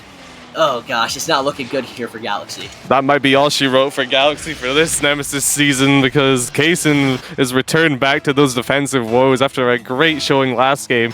J-Rod taking full advantage of him being awkward off the cheat and just banging it over his head to make it 3-0 to Chimeras. Man, Chimeras, I picked you guys in the series, and you're not letting me down. I appreciate it. I've been wrong in every other series I predicted. Okay, wait, hold on. Okay, my bad. Oh, return to where we were. 3-1. It could be possible here. It's a great dunk from Boy Wonder, rolling down hella awkward for the Chimera's defense to deal with, and Kaysen sweeping it up. What a cutie patootie man he is. Yeah, cutie patootie. But can he be the goal scoring machine that he needs to be? He's gotten one, and he get another. And he's looking to get it here. That one hits the ceiling. He doesn't have a lot of boost to work with either. It's just not going to be good enough to get past the J-Rod and Arc duo.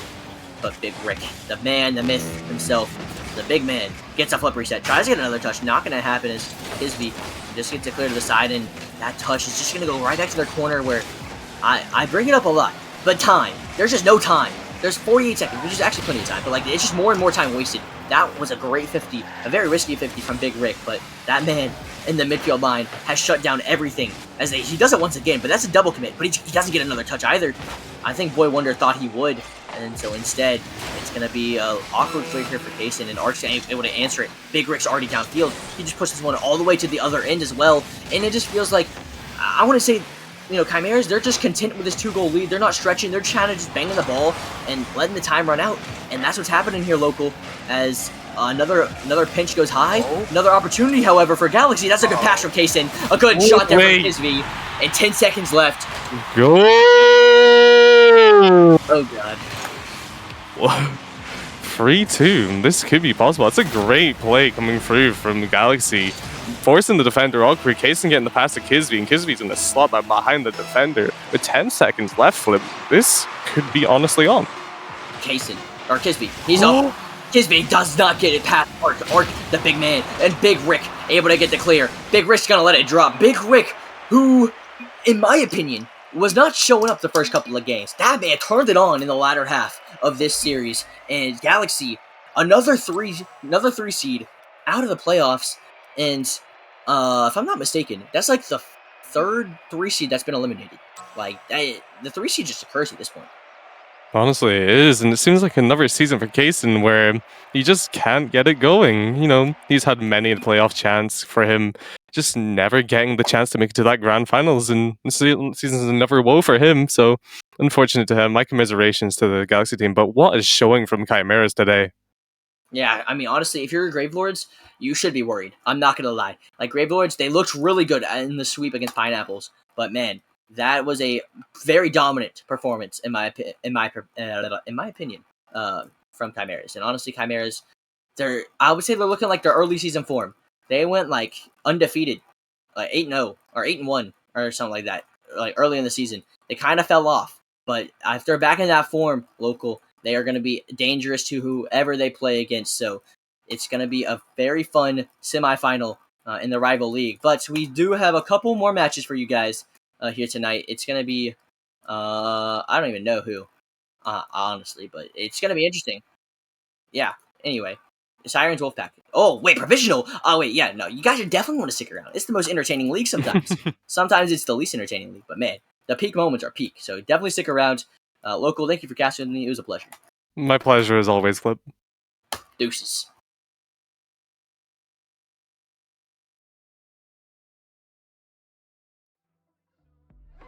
I've been thinking of all the little things that you've been missing. When will you love? I could love you with my eyes closed, kiss you in a blindfold, figure you out. I might hold you with my hands tight, show you I'm the right guy to figure you out. No, no, no.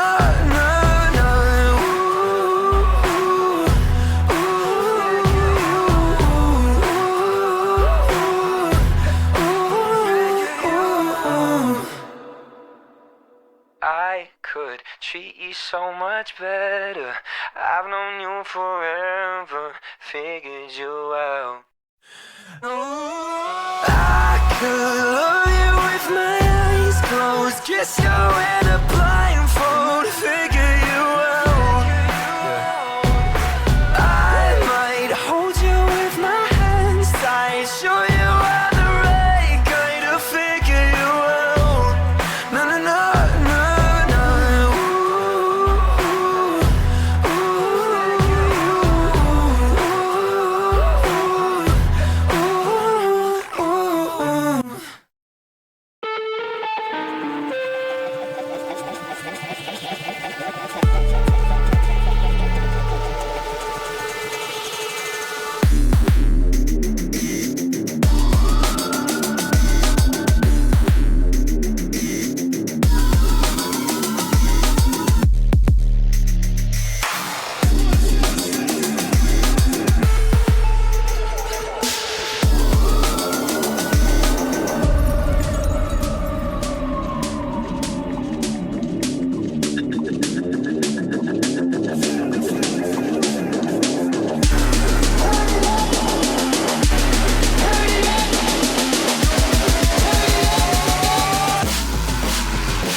twice. Guess you're not picking up your phone. Hung out to dry.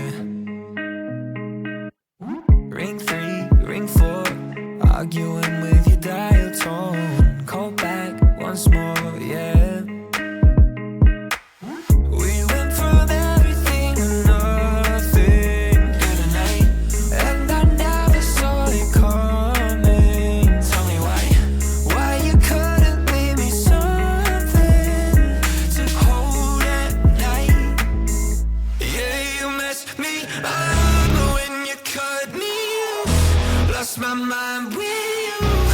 I'ma need some therapy. How did we go from being the perfect two to strangers in a room?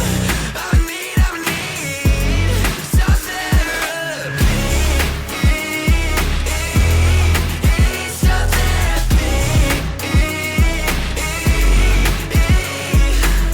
Pictures got me scrolling through all the memories. It's too heavy. I never got closure, so I keep playing it over and over. I'm always stuck in a mood. Oh, I hate that. We went from everything to nothing tonight, and I never saw it coming. Tell me why you couldn't leave me something to hold at night.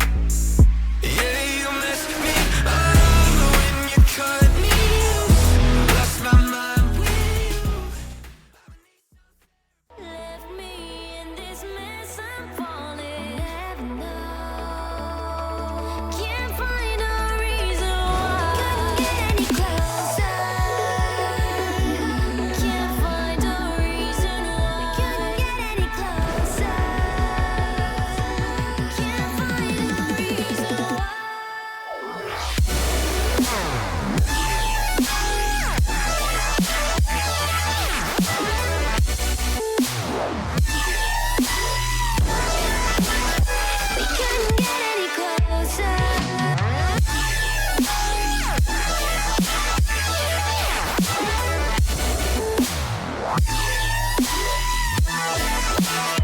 We couldn't get any closer. We couldn't get any closer.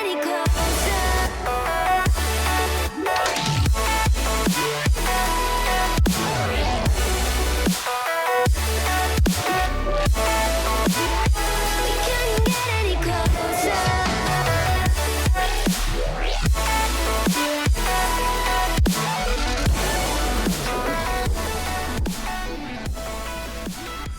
Welcome back, ladies and gentlemen, back to the Nemesis Gaming League, where the grind continues once more. And we are back with my favorite league in Nemesis, playoffs-wise. We have the Provisional League, and every single Provisional match so far has been an absolute banger. Will this follow the trend? We're about to find out. I'm joined here by the Commissioner, the man, the myth, the legend, the management member, Rockerman. How you doing?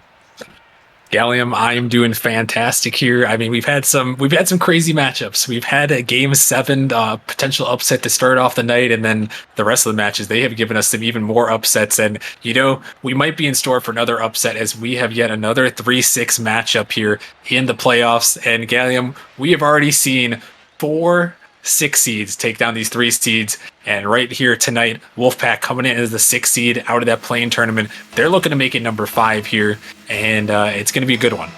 It's going to be a very great one. There's a quick start here. Both teams ready, and that's what I love about the Provincial League. So on time. I mean, they just really want to play, and I don't really blame them. It's playoff time for everybody here, and the winner of this, I can't really say who they play because of the seeding, but Aiko trying to get into the semifinal round. Yeah, this is a huge start here for the Sirens. You see Fly Penguin over to Aiko to shoot it on net, and actually the Sirens coming into this one, Gallium, they have 3 all-stars on their team. Aiko, Fly Penguin, and actually I'm blanking on third, and Nolly. And Nolly actually not in this one. They're going with LaBerry in this one, but LaBerry, another great player as well. So they did have 3 all-stars, only 2 of them here tonight, and you already see Aiko putting in the back of the net. Yeah, I mean, LaBerry already looks very mechanical, very worried about his skill in terms of Wolfpack, as they have a little bit of an awkward defense there. I'm looking out for Valace on the Wolf Pack. He's been so great for them, and Exiled has been such a great captain. I mean, really the leader of this team. So we'll see if Wolfpack can try to take down the Sirens team. But so far, they have a leg up, a 1-goal lead, obviously, as Exile trying to take a shot. Cannot quite find the back of the net. Hibiscus back to defend. Aiko with a nice pop. Nobody's going to find this one, though. And I believe if the Sirens win this game, they face the Gambits in the semifinals. But if the Wolfpack win, I believe they face Dissonance. So very different tales on who they face coming out of this round. But both very good teams in the semifinals. So, I mean, in my unbiased opinion, of course, Rockerman. Of course, I mean, the one of the 2 seeds always got a leg up here in this 6-team format. Like you mentioned, Dissonance and Gambits, they are just waiting to see who they're going to face. And yeah, both these teams, I'm sure they're not even worried about that at the moment. They're locked in on this matchup and, you know, the most important matchup of the season for them. And, you know, we're going to have to see the Sirens. They have started out strong already. Gallium here getting that first goal. I was a little bit concerned to see how they would play considering the Wolfpack. They came into this play-in tournament as the A seed. They had the worst record in all of Provisional this season, but they made the miracle run through those play-ins, and they are here tonight. So I was really expecting them to come out hot here as the Sirens almost had a second one on the board.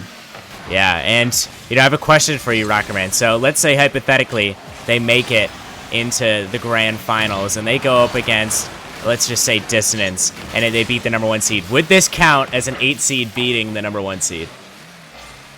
Technically, in one way, I guess you could say yes, but when it comes down to the playoff bracket, they would be reseeded as the 6th seed. So I guess at the beginning of the season, at the beginning of the play-in tournament, they're the 8th seed, so it depends on how you want to look at it. Here comes Fly Penguin, able to put it on the net. The GM of the entire org put it in the back of the net off of a pass from LeBerry. He's been looking speedy all night, and Fly Penguin, get up there! He got up there and made it happen. What a great shot from him. And 2-0 lead for Sirens with their new logo looking fresh. They're looking pretty good right now. Rockerman, I'm wondering, what do you think Wolfpack can do to get back into this one? Well, first off, for the Wolfpack, they're going to try to generate some offensive opportunities. No shots on net quite yet. Look for some teammates and look for this one right here, a shot opportunity. But Exiled, you can't quite put it in. And yeah, they're going to have to make something happen here. And they are missing... They're missing a big roster member here on their team in Salty, who has been one of the best assist man in all Provisional, 4th in assists per game this season. They're missing him, so you know, to find those passing plays, they're gonna have to have someone else step up. And you know, Hibiscus Red, the lowest MMR on the roster, got some big shoes to fill here to find these passing plays and try to open up a goal. Yeah, he definitely has big shoes to fill, and we'll see if he ends up filling it. Not right now, as they're still down 2-0 in this game number 1, but there's always another game after this game, so we'll see if they can't figure it out then, or they can come back in this one as LeBerry. He's going to have a nice little touch off the sidewall. Aiko not going to be able to read it, but you want to know who is Exiled. What a banger.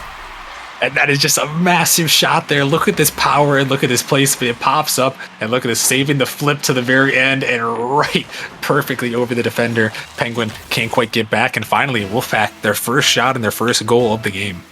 Yeah, this is some great shooting, and I saw somebody in chat, I mentioned in the game yesterday that we had Uprising taking on the Mangoes. I was really impressed with their shooting, and somebody in chat, they said, this is what Provisional has done all season long, and I'm like, there's no way, right? The lowest league in the Nemesis Gaming League, they can't be shooting like this, but Fly Penguin just proving everyone wrong, putting it in the back of the net, and that's just a Provisional buff. Their shooting has been so exceptional all season long. Yeah, and that's just a Provisional moment there. You see 2 defenders try to go for it, and Fly Penguin, yeah, he is a big shooter there, able to put it in the back, and that the GM trying to will his team here to the semifinals, something they couldn't do last season when they were the Fallen Angels. But you know, so far in this game number 1, 3-1 lead, looking solid and looking to add to it here. Yeah, they're definitely looking to add to it, and you know, trying to take down the defending champions is not going to be easy, but Aiko, it's looking really easy for her right now. Yeah, it really is, and that is a nice shot there as LeBerry just sets it up, and Aiko, they're just going to throw it in the back of the net, taking that one all the way through, and a nice little play there on that one. A beautiful shot and a beautiful goal by Aiko, who has been so exceptional for this Sirens team. Very good player. And, you know, even though we've disagreed on the power rankings from time to time, definitely up there for provisional MVP. And I was actually looking at the stat sheet. She's not on a whole lot of the stats, but I feel like Aiko is just such a game changer, especially because of their mechanics. It has been really, really the Aiko show whenever the Sirens are up to play. So we'll see if the Aiko show can extend for at least a couple more games, as Val going to take a nice touch past their own zone. With 5 seconds left, the Sirens have all but secured this game number 1, and they have a leg up on the defending champions. Can they keep this momentum? Well, we're going to have to find out in game number 2, as that's where we're headed.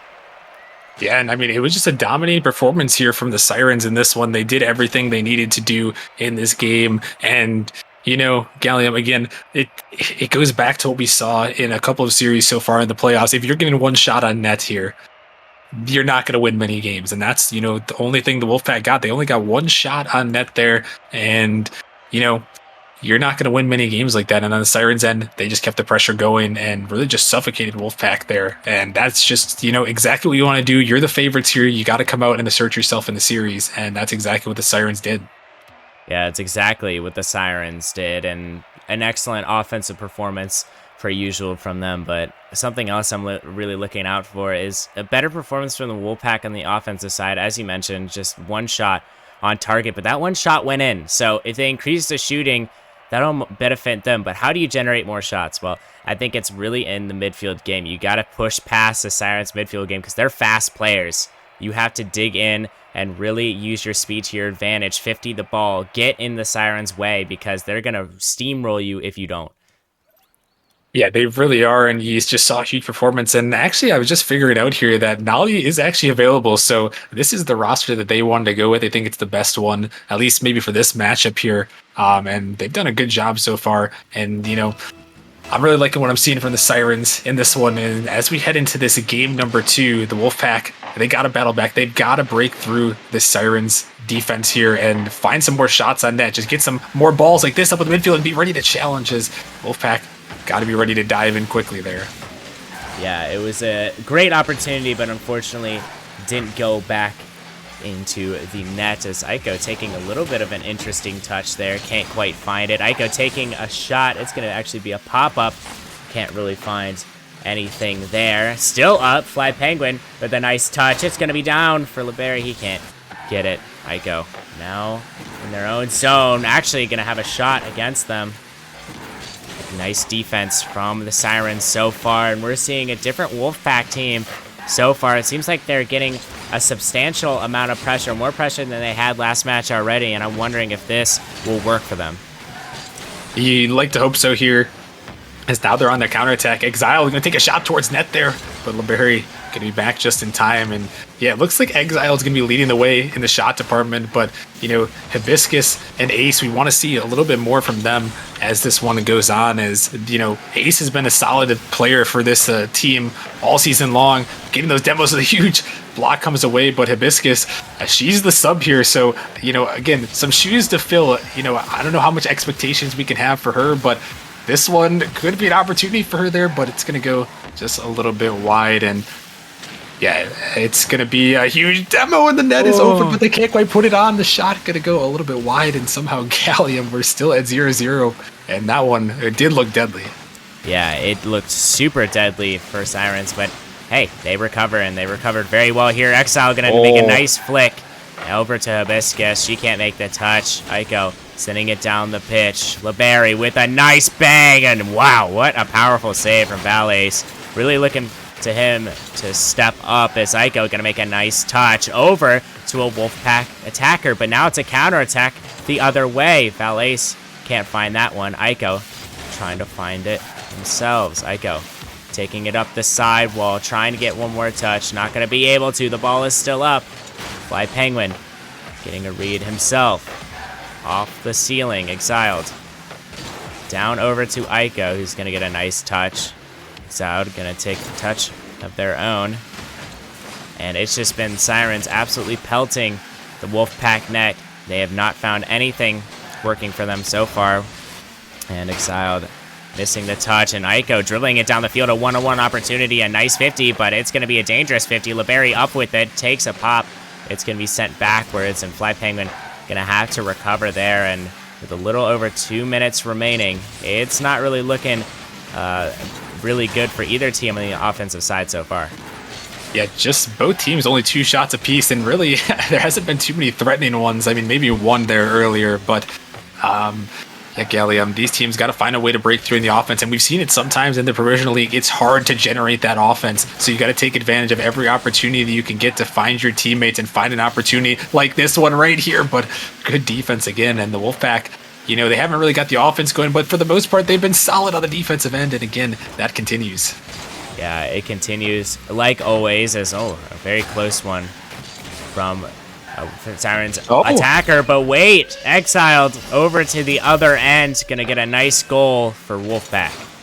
Yeah, and this one just beating out the last offender and catching Fly Penguin a little bit too far up with not enough boost to get back, and exiled. They look like the star player right now that this team needs for Wolfpack. They put in a goal here, and that's the first lead here for the Wolfpack. We'll see if they can hang on in the final minute and a half or so. Yeah, we will see as they have some time. But Sirens, they're not looking too good on the offensive zone. They've had a decent amount of pressure, but just not good enough chances. I feel like their shooting has been off, and hopefully they recover off of that if they want to have an opportunity to beat this Wolfpack team. Valles sends it off the ceiling. Hibiscus gets a nice touch. LeBerry misses his touch as well. Aiko down the pitch. Exiled. Gonna get one. Off the backboard it goes. Exiled. Gonna find another one, and Wolfpack playing much better than they did in Game 1. I would like to attribute that to Stream Nerves, as playoff time plus Stream Nerves equals a lot of stress on some teams, but it could also be an adjustment period for Sirens. We'll see if they adjust here, or will it have to be game number 3 as Valles pops it up high. Will there be another Wolfpack attacker? No, they won't. LeBerry down the pitch, gets one, gets a second. A nice little roll-off pass. Fly Penguin, a beautiful pass. Can't quite find Aiko there. Val, the other side, gets one pop. Can't quite find a second as LeBerry gets it away from him. 15 seconds left. LeBerry fakes out a touch. It's back out to the midfield. Fly Penguin misses his shot. LeBerry, though, he can turn. He gets one. Can he get a second? He does! The Sirens tie things up. And the Sirens, just a huge play here. You see this ball pop up in the midfield, and Hibiscus and Ace both going the same way. Unfortunately, just caught a little bit out, and LeBerry, clutch performance right there. Only 9 seconds left to tie it up.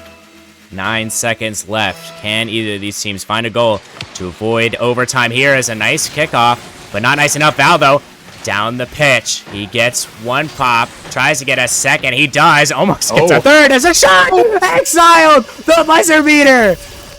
Oh my goodness. This is Rocket League moment here for the Wolfpack, as this one off the backboard and exiled. The clutch man himself, upper 90, game winner. Golazo. Golazo. Wolfpack gonna tie this series 1-1.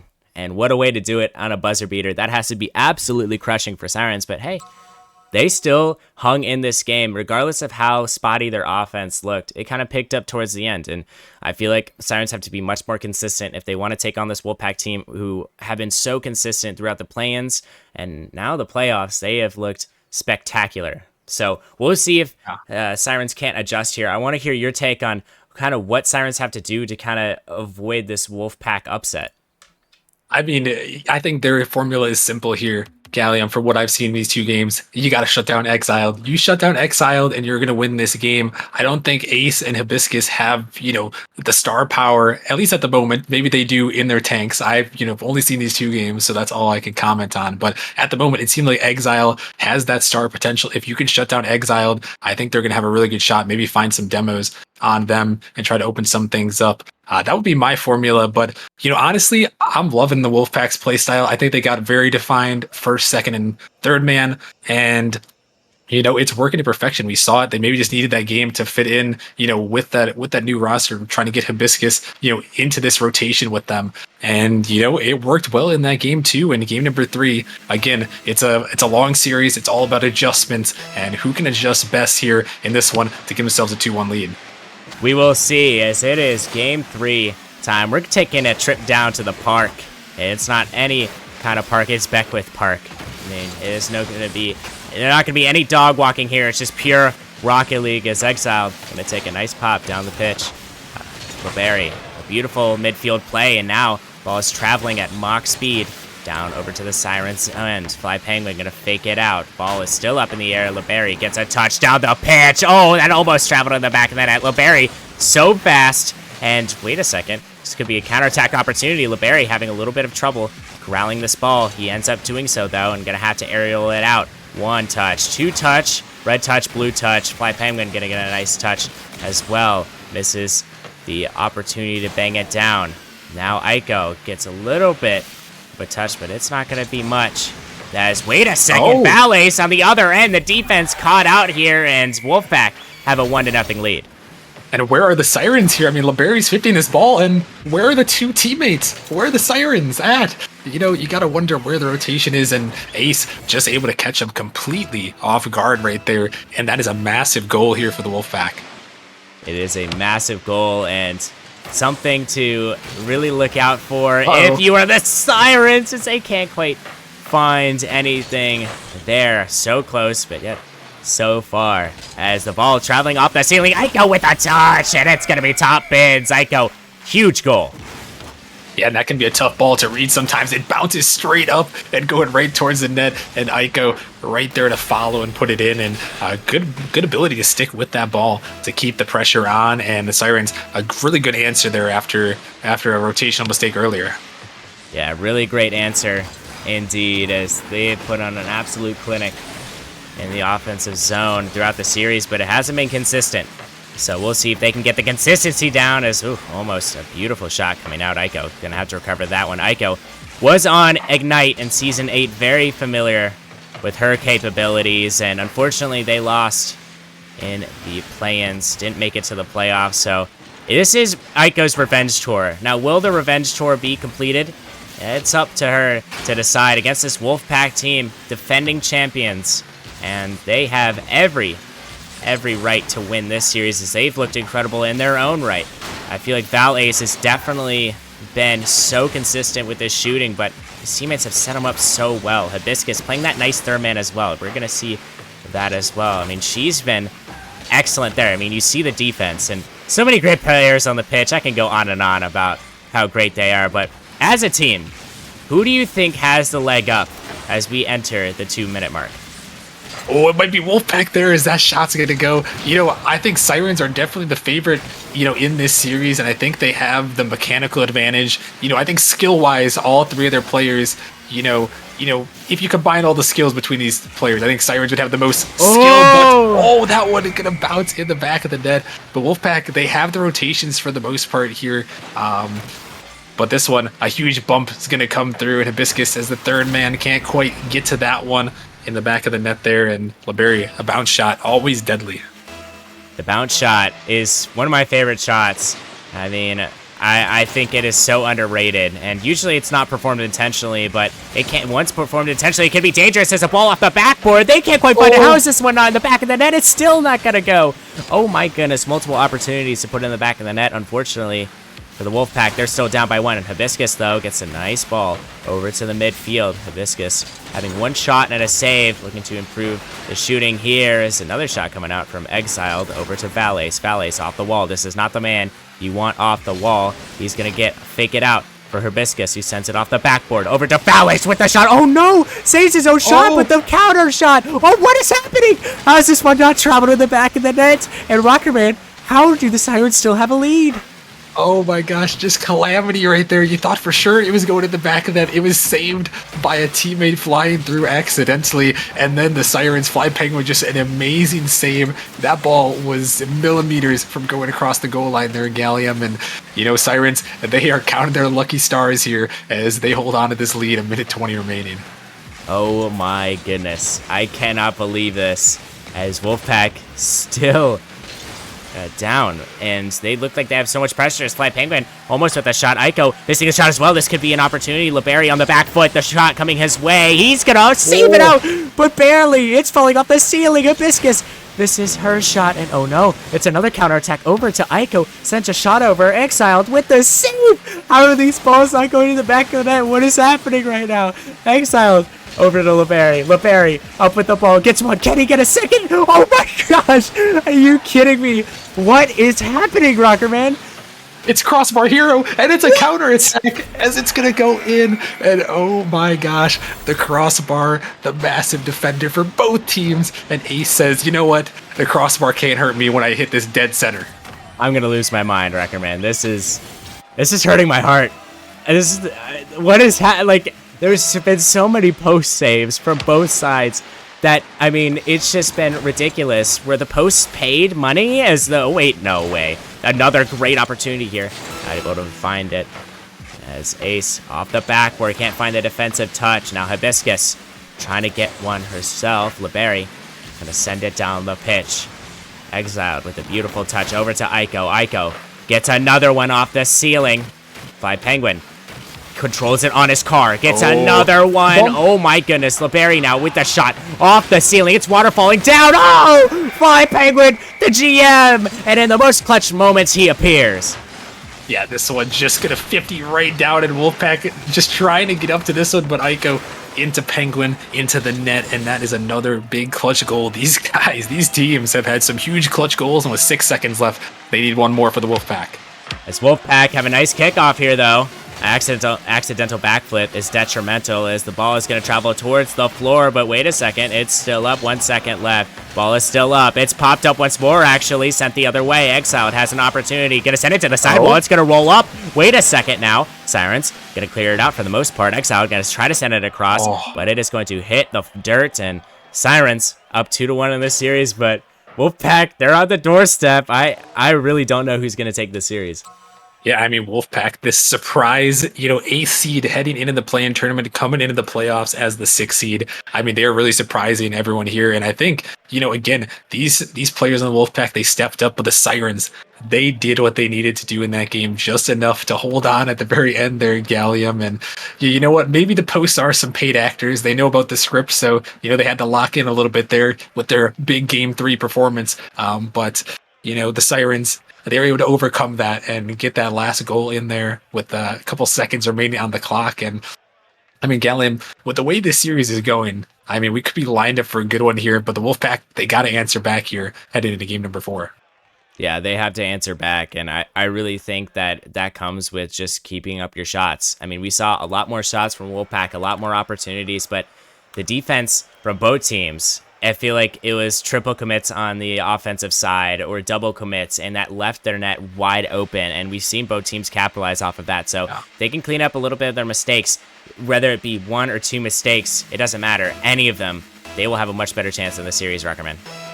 Yeah, I mean, definitely. And that's the big thing. When you get to these lower leagues, it's all about the mistakes here. We don't want to harp on the mistakes too much, but it's who can minimize those mistakes here. And you put your team in the best position to win. And whoever does that in this game number 4, it could be a 3-1 lead for the Sirens, or we could be heading 2-2 and a guaranteed game 6. Who knows at this point, as both teams have played out of their minds so far, as we see a beautiful shot coming in. LeBerry not able to finish that one. He's going to send it across. Fly Penguin can't find that one. Instead, it is actually going to be Fly Penguin. Going to send it across. Hibiscus over to Aiko. Off the ceiling it goes. Aiko getting another touch. LeBerry can't quite get to that one. A nice 50, though. Fly Penguin has an opportunity. He unfortunately can't find the aerial. And now it's going to go the other way. Wait a second. The ball being sent over to Valles, and he has some boost and some room to work with. He's going to get one touch. Get Fly Penguin out of the way. Oh my goodness. Exiled. Are you kidding me? And that is just so beautiful. Ace and Exiled finding each other right here. Ace over the top of one, and Exiled, the sniper, the shooter, the goal scorer for this Wolfpack team. They've put another one in the back of the net. No bigger than that one right there, trying to tie this series up. Jeez, that was an insane shot and a really great pass from Valles. The late touch over Fly Penguin, and both defenders couldn't make the touch there, but a nice demo from Aiko. LeBerry can't find the shot, but wait, it's a counterattack. Unfortunately, the ball was not put on target. It's still up, though. Aiko going to have to make a great defensive play. That's what she's going to do. LeBerry gets it up high. Off the backboard it goes. Fly Penguin over to Hibiscus. Hibiscus gets one touch. Gonna try to get a second. He can't quite find the ball. Now it's in the midfield. Aiko getting one. No way. Oh my goodness. I would have lost my mind if Aiko hit that. And the reason I thought Aika was going to hit that is because she's been hitting those all season long. We'll see if she can't do it for her team now. LeBerry, though, in the other end, going to get a nice pop-up and counterattack opportunity. Demo not going to come out, and still, with more than 3 minutes left in this game, it feels like it's going to be a dogfight to the very end.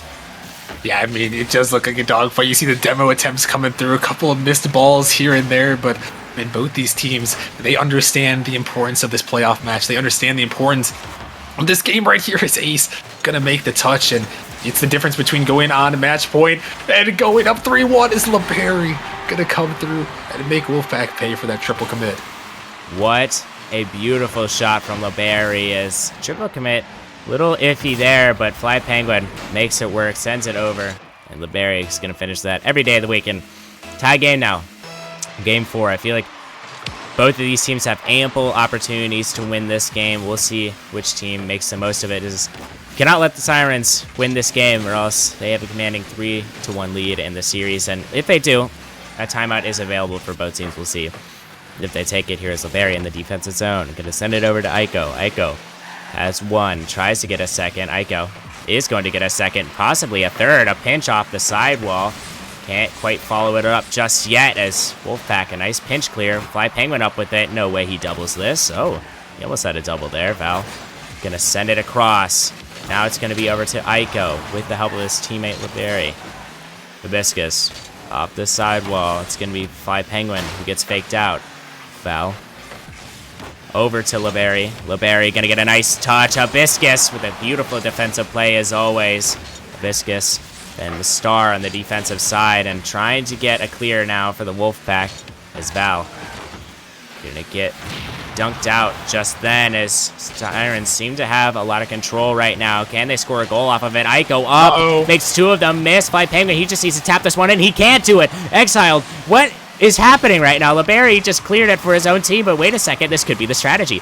LeBerry has only one to beat, and he beats him, but the Wolfpack, they're just struggling on the defensive side. They're panicking. And what is happening right now? But wait a second. The Sirens, they have one more counterattack to go. The Wolfpack, again, triple committing on their side. But wait. Does it work? No way. Oh, Aiko going to get a clear out. But Hibiscus going to send it back to his teammate and Exiled. Going to take that one. And Rockerman with a little over a minute left. Both of these teams, it's looking like Sirens might have the leg up here. Yeah, they might here, as Wolfpack, they've triple committed a couple times, and it's been dangerous, as now the Sirens, they're hunting right here off the backboard. Could be dangerous, but Wolfpack gonna hold on. But yeah, Wolfpack been forced to triple commit in a couple situations, and one of them it almost worked out, but you can't expect it to work out for long as this one back towards the net, but Exiled, a huge read. And Gallium with the time ticket away, I feel like a Wolfpack counterattack could be imminent here if they can keep it up here. Oh man, this could be a great counterattack situation, as both teams just battling it out here, trying to get this game for victory. It's a clear out, almost being set to the back of the net. Val instead gonna get a nice touch. Exiled over to Fly Penguin. Fly Penguin over to LeBerry, and now it's gonna be Val with a nice pop-up high. Exiled gonna not be quick enough to turn on that one. Officer's teammate to take it. Aiko now with room. Aiko tries to send it back to LeBerry. Too far though. Fly Penguin has some time, he has some boost, but can he make contact with the ball? He does, but Val gonna let it drop. And the Rockerman, we have overtime here. Yeah, we got overtime, and the Sirens, they have been putting on this pressure here, and this one could be another one floating towards the net off the backboard. Had another follow-up shot, but it's not going to go, and there's not really a good follow there. But, I mean, it's just a shooting clinic here from the Sirens. They're going to put all the pressure on as they have, what is this, Gallium? 11 shots, make it 12. It's not going to find the back of the net. Wolfpack only have 2, and it's a battle between the pressure and the counterattack. Whose play style is going to work out and win this game number 4? Whose play style will work? As, I mean, both these teams, their play styles so different, but yet they clash so well with each other, as Valle's going to send it across. Fly Penguin getting in a nice pop. Over to Aiko. Aiko not going to find the touch there. LeBerry gets one pop down the field. Going to fake out a second. Try to go for the 50 there. Not going to work out though. Valle's off the sidewall. Fly Penguin's going to beat him there. Hibiscus. A nice little touch off the sidewall, but it's going to be over to Aiko. Aiko tries to pinch it out. It's not going to go. Exiled. A beautiful touch into the midfield and beats a defender. Fly Penguin on his way back. What a dunk for Valles. LeBron James with the yam. Oh my goodness, look at this dunk here. Valles with the soul read on Fly Penguin's head to win the game. On his head as Wolfpack gonna take this game number 4, tied 2-2. And wow, what a series we have, Rockerman. Provisional League has provided more content than all the leagues combined, it seems.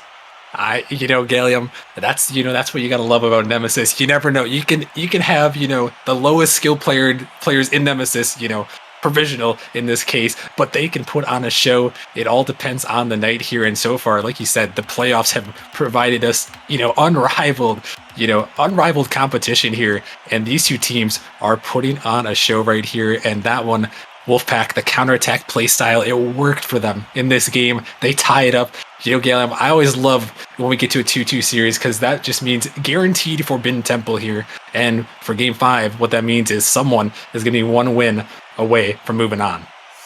Man, I know what I expected, and this was not it. And both of these teams giving us a Forbidden Temple Game 6. I'm so excited for that one. But Game 7, Champions Field, it's not out of reach, I feel like, for both of these teams. Yeah. This has been some great Rocket League so far. Close games throughout this series. There has not been a single blowout, and I expect to see that trend as we continue down, Rockerman. Yeah, it's got to continue. It just seems like that's the way these two teams are playing. And, for the Sirens here, you got to be able to... Oh, no, an opportunity for Valles. Could have had the open net. Here comes a shot attempt. It's gonna be saved away. And now it might be Sirens on the counterattack here, looking for something. LeBerry off the backboard, a huge demo, but they're going to save it away. And we had to switch of play styles there for a second, Gallium. I was going to say, Sirens got to keep up their pressure, but they turned into the Wolfpack play style, almost had that counterattack. Yeah, they almost did theirs. Wait a second. Bump coming out. Valles in a 1v1 situation. Tries to give it back to a teammate. Successfully does. Exiled. Sorry, gonna get a nice touch, actually. A beautiful flip out and a bump on Aiko, giving her a taste of her own medicine there. Aiko sending it down the pitch. Exiled gonna be there to recover it. Gonna pop it high. LeBerry can't find the touch. Fly Penguin gonna commit. Third man commit. A little risky, but hey, it worked out for him. As Hibiscus sends it down. Another third man commit going out from Sirens. A little worrying for their defense, and so far it's worked for them as Wolfpack have been unable to find any sort of counterattack so far, Rockerman. Yeah, that's the one thing that, the Sirens do have. They have the speed, they have the pressure here, and they're going to try to live to that speed. But the Wolfpack, they have been able to counter. As here's an opportunity, lofted towards the net, but Fly Penguin back in time. And, you mentioned the third command commits here. The Sirens, they know they want to keep the pressure, and I'm sure, Gallium, that they're going to keep doing it here because that's their play style. But we're just going to have to see if it's going to work out, if they can get the shooting accuracy up from last game. And this one floating, wow. LeBerry puts it home. LeBerry just doing it all himself, and that read, it would have been very close to being in the net. I'm not sure if it would have, but it would have been very close as he's just going to put it in himself. Doing all the work so far for this Sirens team on the offensive side. We'll see if we can have some more provisional action as this one is still in its later stages. As Raiko now down the field, gonna get one for the Sirens, and they're now up 2-0. Yeah, and this one just going to be cleared out at a demo, opens up some space in the backfield, and Aiko just going to send it on the open net, a huge demo right there to open up space, and that's what can happen here with the Sirens. Like I mentioned before, if you find those demos, on this Wolfpack squad, they're so valuable in these lower leagues, and they might get a third right here, but two people missed, but Aiko gonna finish the third one through there, and the Sirens now kind of putting on some pressure here, 3-0 lead. What an absolute missile from Aiko, and her teammates clearing it out there. But Barry with a nice pass, and faking it out was Fly Penguin for Aiko to just have an easy strike, and 3-0 game now for this Sirens team. We'll see if Wolfpack can come back into this one, because they're going to need to. It's a nice touch and almost a great free flip out there. Even though Hibiscus is the sub, she's been playing amazing so far, but wait a second, Fly Penguin going to shut me up right now. Yeah, and the Sirens are just kind of putting on a clinic here, just, again, outspeeding the Wolfpack here. And that's what they were trying to do in the last game. It didn't quite work, but this time, the pressure and the speed too much. And that's, what you can do, really, Gallium. And like I mentioned, that's their play style. Their style is to go as fast as possible, try to outspeed, the Wolfpack here. And, it may not have worked before, but it's working now. And they find themselves in a 4-0, almost 4-1 there for a second, and a 4-0 lead. Yeah, I mean, it's been looking really good for the Sirens. Everything's clicking so far, and they're just counterattacks haven't been there for the Wolfpack. Their most worrying sign, their defense is, oh my goodness, how did that not go in the back of the net? It has been really detrimental. It's not even necessarily stopping the ball on the defensive side. It's been clearing it out and getting those counterattacks because Sirens are sending all 3 of their players towards the net, and there's no counterattacks, but wait a second, Exiled gonna get a nice shot to the other net. Yeah, and there it is. That you mentioned that it's the counterattack playstyle. You get it by that last defender and just kind of hook this one towards the net there. And actually, that's just a good play. Maybe not an overcommit from the Sirens, but that's just a good play, a good solo play by Exiled. And that's what we expect. That's what we've seen from them in this series. That's what they need if they're going to win. They need Exiled to pop off. And, maybe there's a lot of time left in this game. 2 minutes is a lot in Rocket League, but the Wolfpack got to lock in and try to get another one quickly. We'll see if they can, as off the backboard it goes, and Aiko gonna finish that every day of the week, and Aiko having herself a game. Yeah, the hat trick coming through here, Penguin. You see a high pop off the backboard, and Penguin was hunting for that bump. If Ace jumped, they were getting wiped out anyways, so you can't blame them for staying on the ground. But a nice play, a nice finish from Aiko, putting that one in the back of the net, and Sirens trying to lock down this game number 5, put themselves 1 win away from advancing to the semifinals and a date with the Gambits. We'll see if they can do that. So Barry sends it across. Valets gonna miss their touch. Exiled. Send it off the sidewall. It's gonna be over to LeBerry. LeBerry misses his touch. It's gonna be in the corner. Oh no! Can't quite find it there. Off the backboard it goes. A pinch out from Fly Penguin. Valets gonna send it right back down. LeBerry sends it off the backboard. LeBerry trying to get one more touch. Can't quite find it. Instead, it's gonna be Fly Penguin. An attempted pass. Now the overcommit. But wait a second. Fly Penguin getting a nice touch in the midfield. If he didn't get that touch, it would have been detrimental. They're still up 5-1, so sending all their resources isn't a completely bad idea. As the demo is really coming out from Sirens so far. As we see Val Ace off the sidewall, tries to get one more, pops it high. Will there be a teammate up for it? Yes, there will. The finish not coming through just yet. As Val can't quite find that one. Fly Penguin off the sidewall is Val Ace sending it over to LeBerry. LeBerry trying to get one more, but it's not really going to go. And it looks like the Sirens have taken this game 5, barring some miracle, which I don't believe is too possible. The Sirens have won this game 5, and with this win, are 1 win away from taking control of their destiny and going up against this Gambits team, who have been the best team all season. So regardless if they win this series, it is not going to look good for them. As wait a second, LeBerry, and we might be taking a little trip down to Brazil, Rockerman. Yeah, and this one, the demos now, the Sirens are just hunting these demos here. A double demo comes through to open up some space for LeBerry, and yeah, the Wolfpack got to be careful. This is what I mentioned earlier, that, the Sirens, they just need to get some demos in here, throw off these rotations from Wolfpack, because it doesn't seem quite like they can hang. But again, yeah, this game all but shocked here, and there we go, Gilliam. Pack your bags. We're headed to Brazil. Is that Aiko or is that Neymar? I can't really tell the difference. This Aiko up with it. Can put it in the back of the net. The bounce shot, Rockerman, I'm telling you. Powerful move there to go for the bounce shot. And we'll see if the Brazil will hold. If I'm the Wolfpack, I'm trying to score as quickly as possible. You do not want to be Braziled here, as it's going to be sent over towards the Sirens net. A missed touch now going out. Aiko has to recover. Wolfpack trying to score here. A pass out, not going to connect with the Kaziled. And Aiko sending it down the pitch. It is going to complete the Brazil for the Sirens, and they go up 3-2 in the series.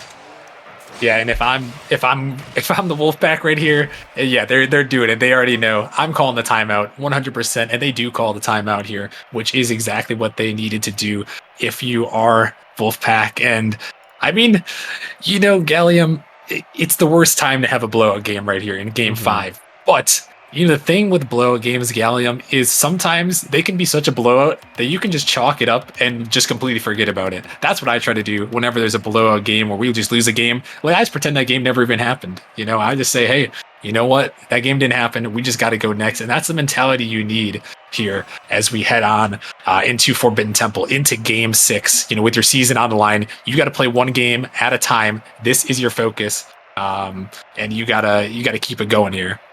Yeah, you've really got to keep it going. And I think really for the Wolfpack here, exactly as you said, they can just chalk it up as to just an unfortunate occurrence, and they can just GG go next after this. So we'll see if they can't do it here. And Wolfpack now going into this Forbidden Temple match, it is wacky weird occurrences going out here. We'll see if they can't recover here. And I feel like they're going to definitely need to if they're going to beat this Sirens team that looks so excellent coming into this match. I feel like they've just overpowered them with their offense, and Wolfpack, they just haven't had a response. I feel like their defense, they've been panicking in their own zone, and that is something you don't want to do if you are on the Wolfpack, is panic. That is the worst thing. And Rocket League is 80% a mental game, so if they can get their mentals right, I think this might be a good series down the stretch, Rockerman. It very well could be here, but they got to lock in, like you mentioned here, in this game number 6 on Forbidden Temple. We've seen some crazy things. We've seen some crazy things tonight here with all the upsets going down here with these 6 seeds moving on. And Wolfpack, they're trying to be the 6th seed. You know, they were an 8th seed in the play-in tournament. You know, the very bottom of Provisional League in this past season, during this regular season. But all that matters, Gilliam, is this game right here, right now. How are you going to perform if you're Wolfpack? And they got to break through this play style of the Sirens. They got to play to the counterattacks. That is their strength. Lock down on the defense, counterattack on the Sirens, and they could send us to a game 7. There's definitely potential for them to do so, but we'll see if the potential is there. It's a nice pop-up. Valace going to send it across over to Hibiscus, who's not going to quite make contact just then. And barring the events we go to a Game 7, this will be one of the few Game 7s we've had in the playoffs. I believe we've only had 2 others, if I'm not mistaken. So one of first there as Valace going to send it down. Fly Penguin going to get a nice touch off the back wall. Aiko sending it off the side wall. Exiled. Trying to find another touch, but going to be exiled. Oh, shot? Almost with a shot. Oh my goodness, that was a beautiful attempt from him. Libery off the sidewall. Gonna find Fly Penguin, who's gonna take a shot. Exiled. Over to Aiko.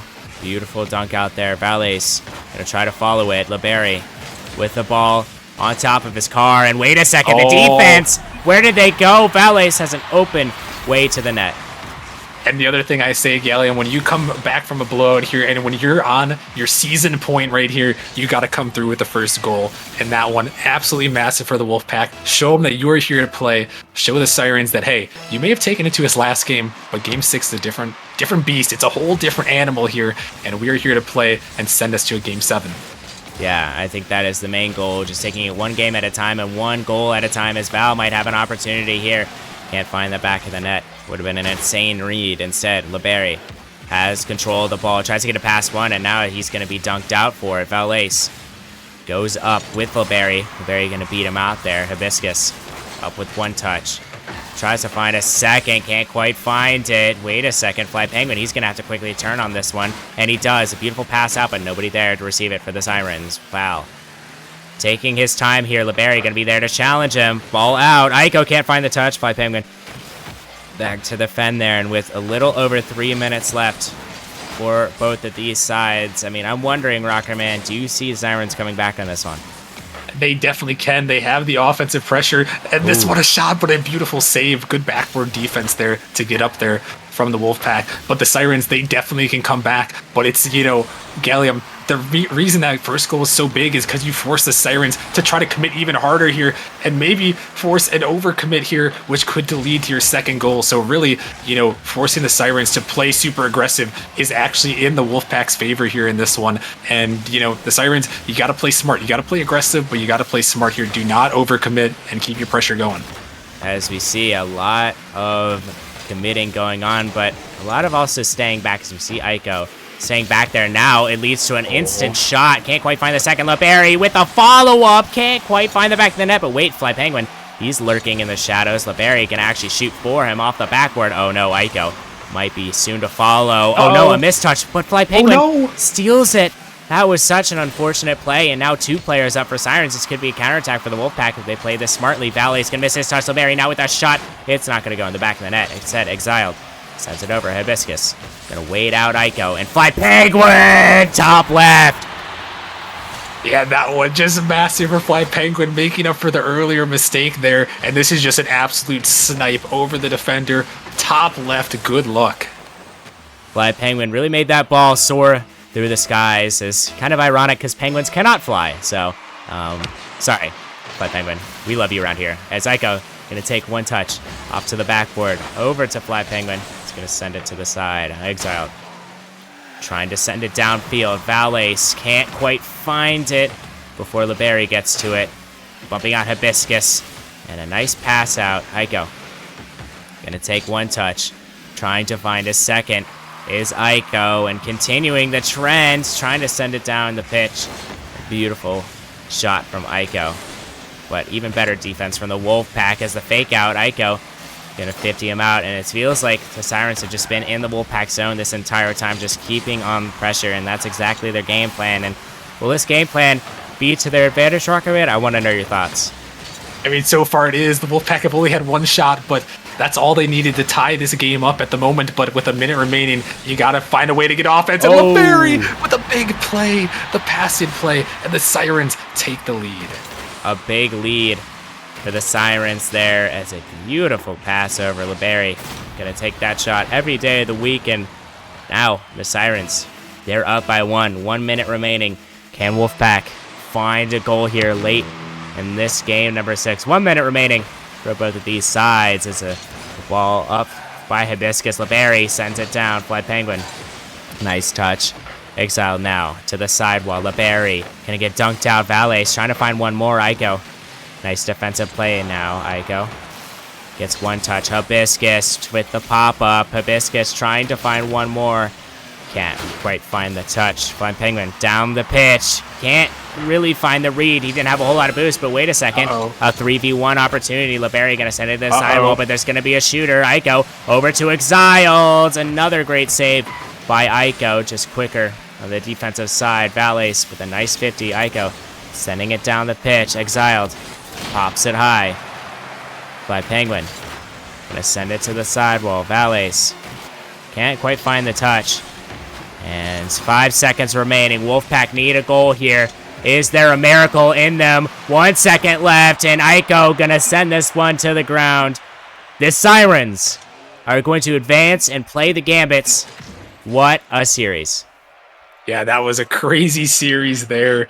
Gallium is, I mean, the Wolfpack, they really gave it to the Sirens there, but the Sirens, the offense just a little bit too strong at the very end there, and, you know, they did what they had to do. Yeah, at the end of the day, they got their offense just enough, but, you know, the Wolfpack, you know, honestly, Gallium, they really surprised me in this one with their ability to hang in, even with the sub here, you know, going drop it down to the 4th man on the roster.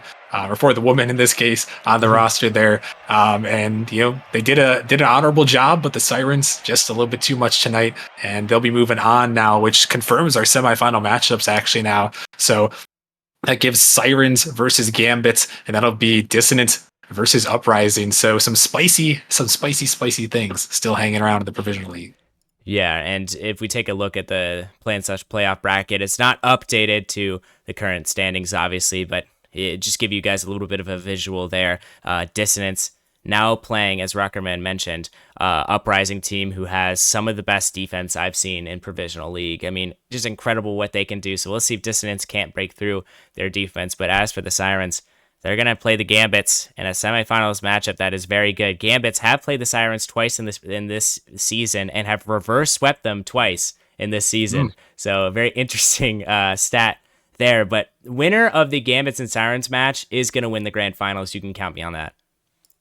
Well, we'll have to see about that. I might have some other things to say about my Uprising boys over there in Dissonance, you know, some solid teams on the other side of the bracket. But, Yeah, no, that's definitely going to be a heated matchup there between those two teams. That was one, if you're a provisional fan or if you're a Rocket League fan in general, you do not want to miss that one. You surely want to stick around for that one. And everyone's going to want to stick around because we've got one more match coming up, right?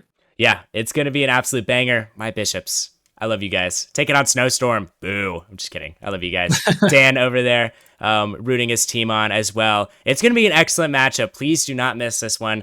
Probably the best matchup of the night. I know we've seen some bangers tonight. I mean, starting off with a Game 7 is kind of some really crazy stuff to start off as. But, we'll see you guys later because we are about to send you guys off into probably one of the better matchups. Have a great rest of your day, guys, and we'll see you when we return. Peace out.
What is going on, everybody? We are back for one more first round matchup of the playoffs as we are heading to the very, very spicy Challenger League for an absolute showdown here between Snowstorm and Bishops. I am excited to be back here in the booth, Rocker Man, with you guys, and joined by my good friend here, one of my best friends here, best buddies. We're back in the booth together, me and Mr. Merely Mental. Merely, how are you doing tonight, bud? Hey, you can't just expose me like that, all right? You can't tell them we're friends. We have to keep up this Okay. illusion where I make fun of you and people laugh and it's really funny. Okay? I'm sorry. Disregarding that, though. I stole your shtick there. My bad. I am ecstatic to be here. A playoff game once again. Been a while since me and Rockerman have been on the beat, so of course we're happy to be back. And of course we have an absolute banger right in front of us. Bishops versus Snowstorm. Exact same regular season record. 4th versus 5th seed going off against each other. Should be an absolute blast to close out our night. Yeah, and merely if there's something that screams Game 7, it's same regular season record, 4 versus 5. That just sounds like a close series already to start things off, and it should be a good one. We got a lot of great players here in the lobby. They are ready and roaring to get things going. Merely, as we get them joined up in the lobby here, I'm just throw it quickly to you. What are your thoughts here? Who's winning this game? Who's moving on to the semifinals to take on those Griffins who survived that thrilling Game 7 to kick off the stream? Once again, this is a very tough one to predict. If I had to go with the team, and my heart tells me the Bishops, because they have not had the success that they deserve, not only this season, but historically, and I think they have it in them to make it to the semis, maybe further. Let's see how this one gets going as Dreamzy already starting us off hot, and that's an early goal for the Bishops. Yeah, and that's what the Bishops needed here. Don't even get a chance to introduce everyone, as they're just going to put it in the back of the net. You see Dreamzy, Louis Saka, and Chad for the Bishops. They're a dynamic trio. And then on the other side, Snowstorm, Brudder, Jex, and Bondo. And yeah, I would love to see some Bishops masterclass here. As you mentioned it, they have made the playoffs 6 times now in 9 Nemesis seasons merely, but they have yet to win that ship there. So, and actually the Chess Hall, one of the most storied orgs in Nemesis history, has yet to win that ship. So, they got a couple of good teams here and a lot of pressure riding on them, but I feel like this team, they could stand tall to the task. And it does feel like the weight of it could get to them. The Bishops have, they've gone really far before, like you mentioned, 6 playoff runs.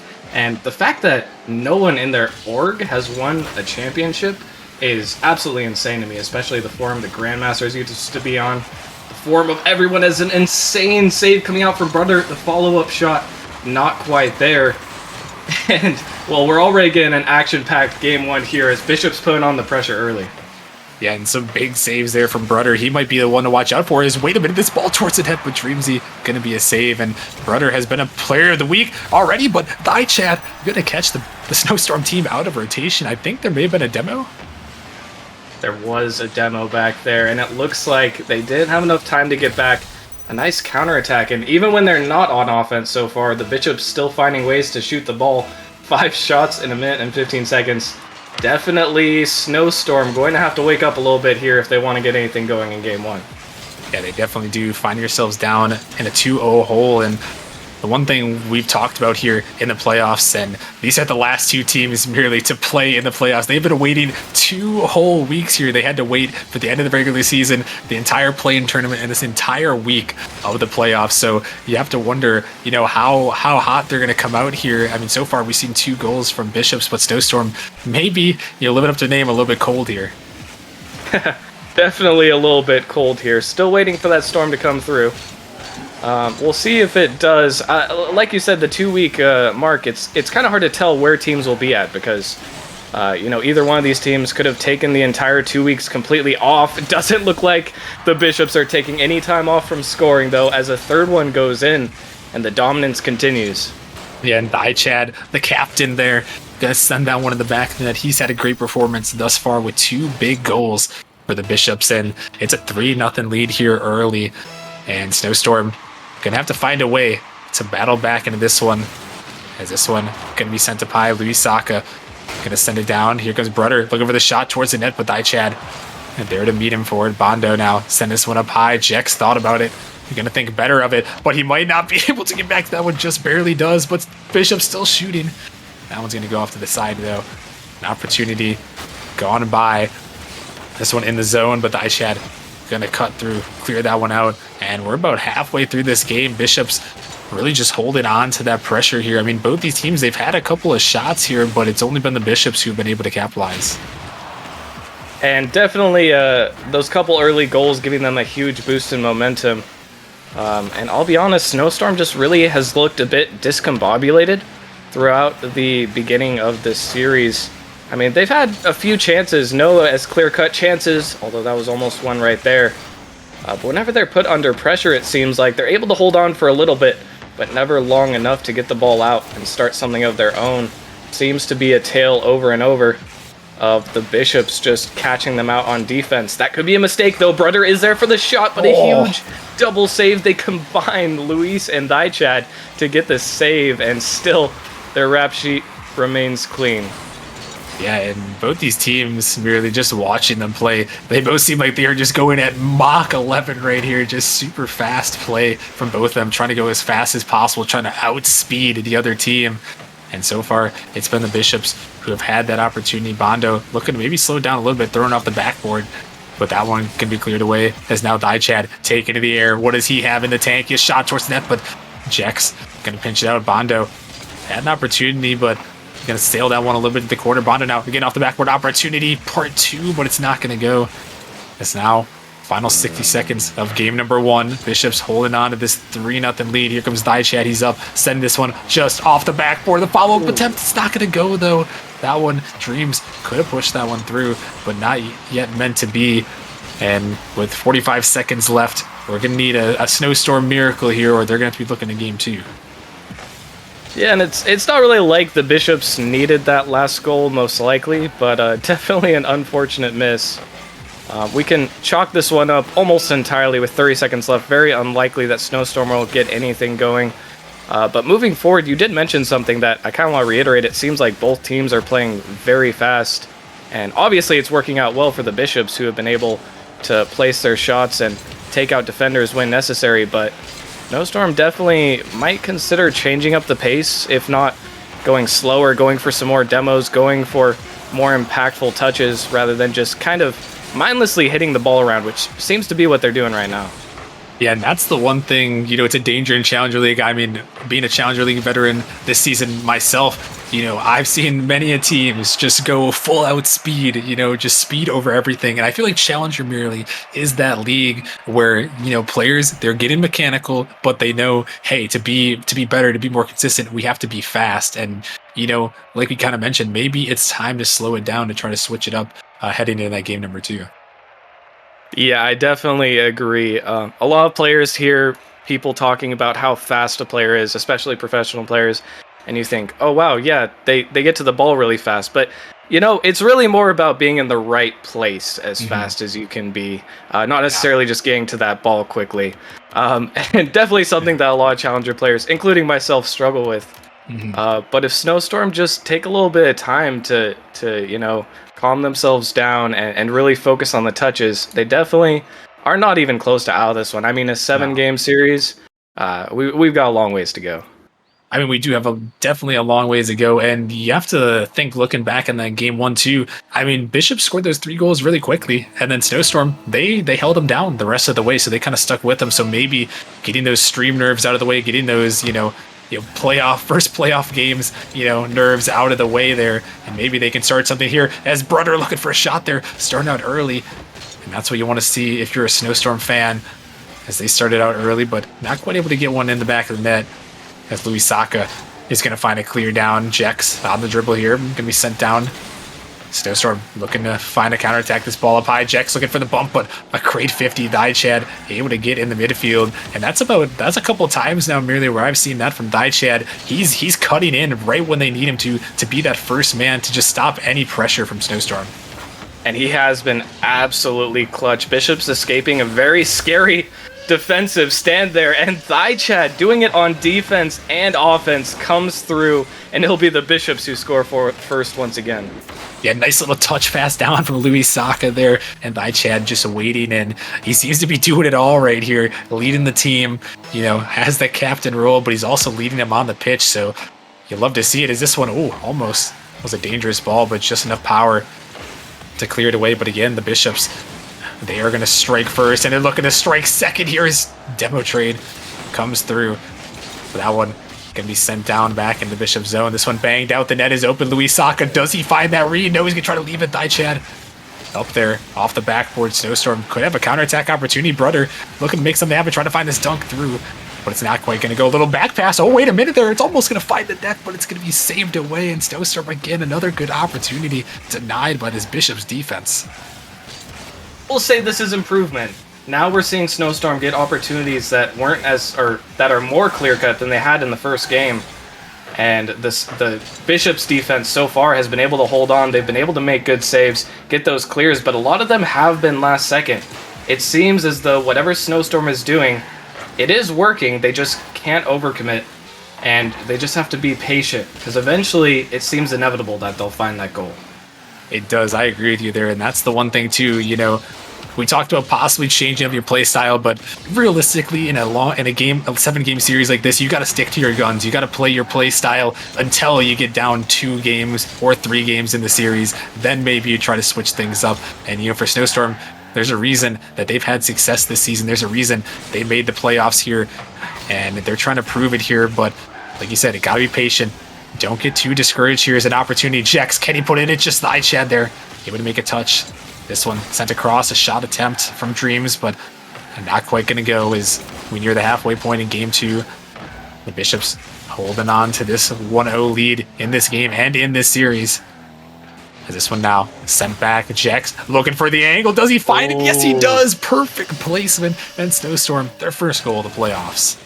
And that's a fantastic shot from Jex there, lurking upfield, ready for that pass, and slots it just to where Dreamsy can't get back to it. That's what we need to see out of Snowstorm. They've figured out, for the most part, how to hold off the Bishops, and now they're getting some goals on the board. Their confidence can only go up from here.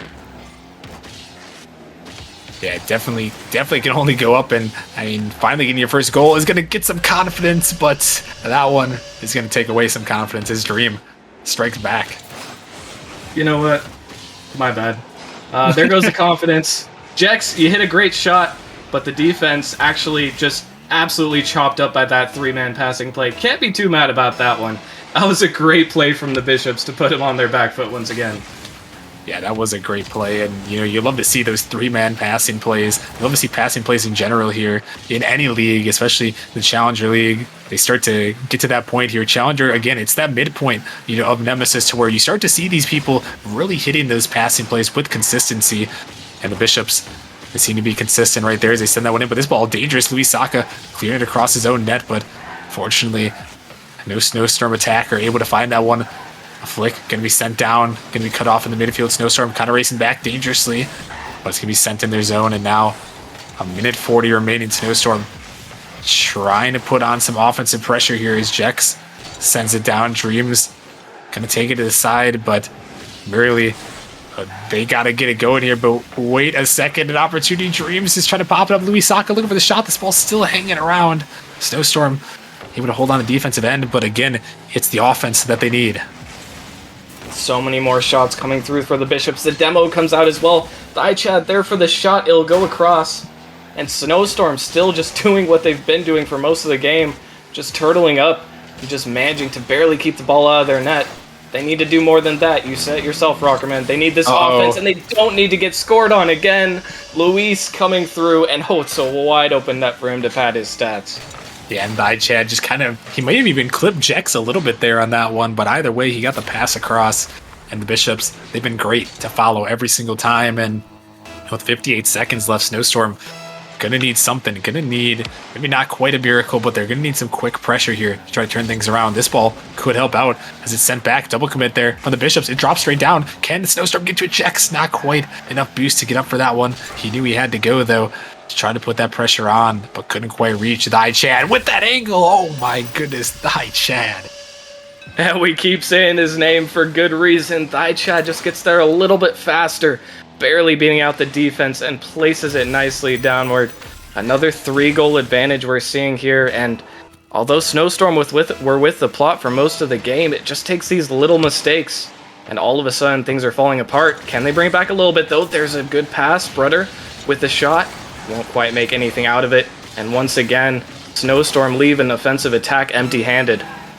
Yeah, and they're going to be looking back on a couple of these attacks that they could have squeezed one through, but not quite able to. And now with the seconds ticking down in this game number 2, they're going to drop down 2-0 in the series. And really, Snowstorm, they haven't been doing, terribly, but I feel like they haven't been playing up to their snuff here. And I wonder if you think, is it time for that tactical timeout to come through? You have to think 100%. You really don't want to go down 0-3. I mean, we all know the statistics of getting a reverse sweep in a best of 7, and it is not very likely for the team that goes down 0-3. And it really feels like Snowstorm now, they've been outshot, they've been outscored 1-7 in the entire series. The one goal, it was a very nice goal, but they don't really need these highlight sitting down field goals. They need to find a way to get consistent pressure that they can score off of and break down the Bishops' defense. We've seen that they're capable of shooting the ball on net and putting great shots on net, but they still have that issue of doing it when there's 3 Bishops defenders in net and almost no chance of the ball getting through. They need to find a way to either outplay that defense with bumps, demos, or cuts slowing down the ball, but they just need to get a little bit more creative here because right now, the game that they're playing, Bishops are just clearly superior in. Yeah, definitely so. And the Bishops, they just look so solid. They look so on point here. They look so fast, so ready to be connected with their teammates to find those passing plays, find those opportunities. And they assisted on every single one of those goals. You see 4 goals, 4 assists there for the Bishops. And the shooting was on point. And we did. You guys can see there on the top of the screen, Snowstorm did call their tactical timeout. So going to take some time to talk it over. You got 60 seconds to talk it over now as we wait for game number 3. And, you have to wonder, is Dan getting in there to rile him up, or, is Jex here, the captain, going to try to inspire his team? And, really, how do you inspire your team, heading into the situation? You mentioned their reverse sweep and the statistics, only 3 ever in Nemesis history, 9 seasons. We've only had 3 ever. How do you rile your team up? How do you get them back in this one? It's a really difficult question, and it depends heavily on who your team consists of. You have to hope that the mental is still at least somewhat steady. I'm sure morale is a little bit low, but you have to just try to treat this game like any other game. Even if realistically this is probably the most important game of the series for your team, being down 0-2, you still have to keep a cool head. And I'm not sure if the mistakes that we've seen from Snowstorm are due to the nerves. But if they are, you definitely just have to remind everyone, it's just a game. It's just playoffs. We're only going to lose and get made fun of by everyone if we lose the next 2 games. Just kidding, we wouldn't do that. But it's just a game at the end of the day. And you have to kind of... you play your best when you're level-headed. You play your best when there's no stakes. It's really hard to get in that state of mind when you're already thinking about what's going to happen in the future. But sometimes if someone reminds you of that, it can help. Or maybe they're just saying, you better go out there, beat them, step on their neck. And maybe that'll work too. Who knows? Hey, that's two very different approaches there. You can take it calm and say it's just a game, guys, or you can fire your team up and let's step on their throats. And whichever approach they went to for their sake, we hope it works and they give us some content here in this one. But 7 seconds in, Chad, he does not care about your hopes and dreams. He will end them here and now. For Chad, I mean, it's like no timeout ever happened. We just went to the next game. The trend continues. Chad putting the ball in the back of the net. Can't really ask for much more if you're the Bishops. If you're Snowstorm, you're really hoping that you can dig deep here and find a way to even up quickly before this one gets out of hand. Yeah, and for them, you got to see a quick equalizer. If I'm them, what I would have been talking to, and what I always try to mention, when we come into a big game here, an important game, especially this one, you're down 2-0 in the series, get that first goal, put the pressure on the other team, make them make the play in that game. And so far, Snowstorm has not yet to do that, but they're going to have to look for an answer quickly, as this one could be the answer. Chad back there, but Bondo is waiting over the corner. Chad going to send in the midfield by 2 defenders, and every time the defense needs him, he has been there, and Bishops have been there on the defensive end to make the right decision here as Jax is trying to find a bump. Oh my goodness, what a jump. And what a bump there, but not quite going to happen. This one's sent down, and Snowstorm forced to run away, and a minute gone by. Bishops holding on to this 1-0 lead. Just that 1 goal separating them right now, but it adds so much pressure to Snowstorm, who needs to scrape by. You can kind of see it now. They're not completely desperate to get this goal, but they're definitely pushing up a little further. Could get dangerous if they don't score this next goal. Not really sure what would happen, as they've only have 1 goal in total so far in the series. But they do have the pressure, they have the opportunities. They can just manage to find a way, and they're right back in this one.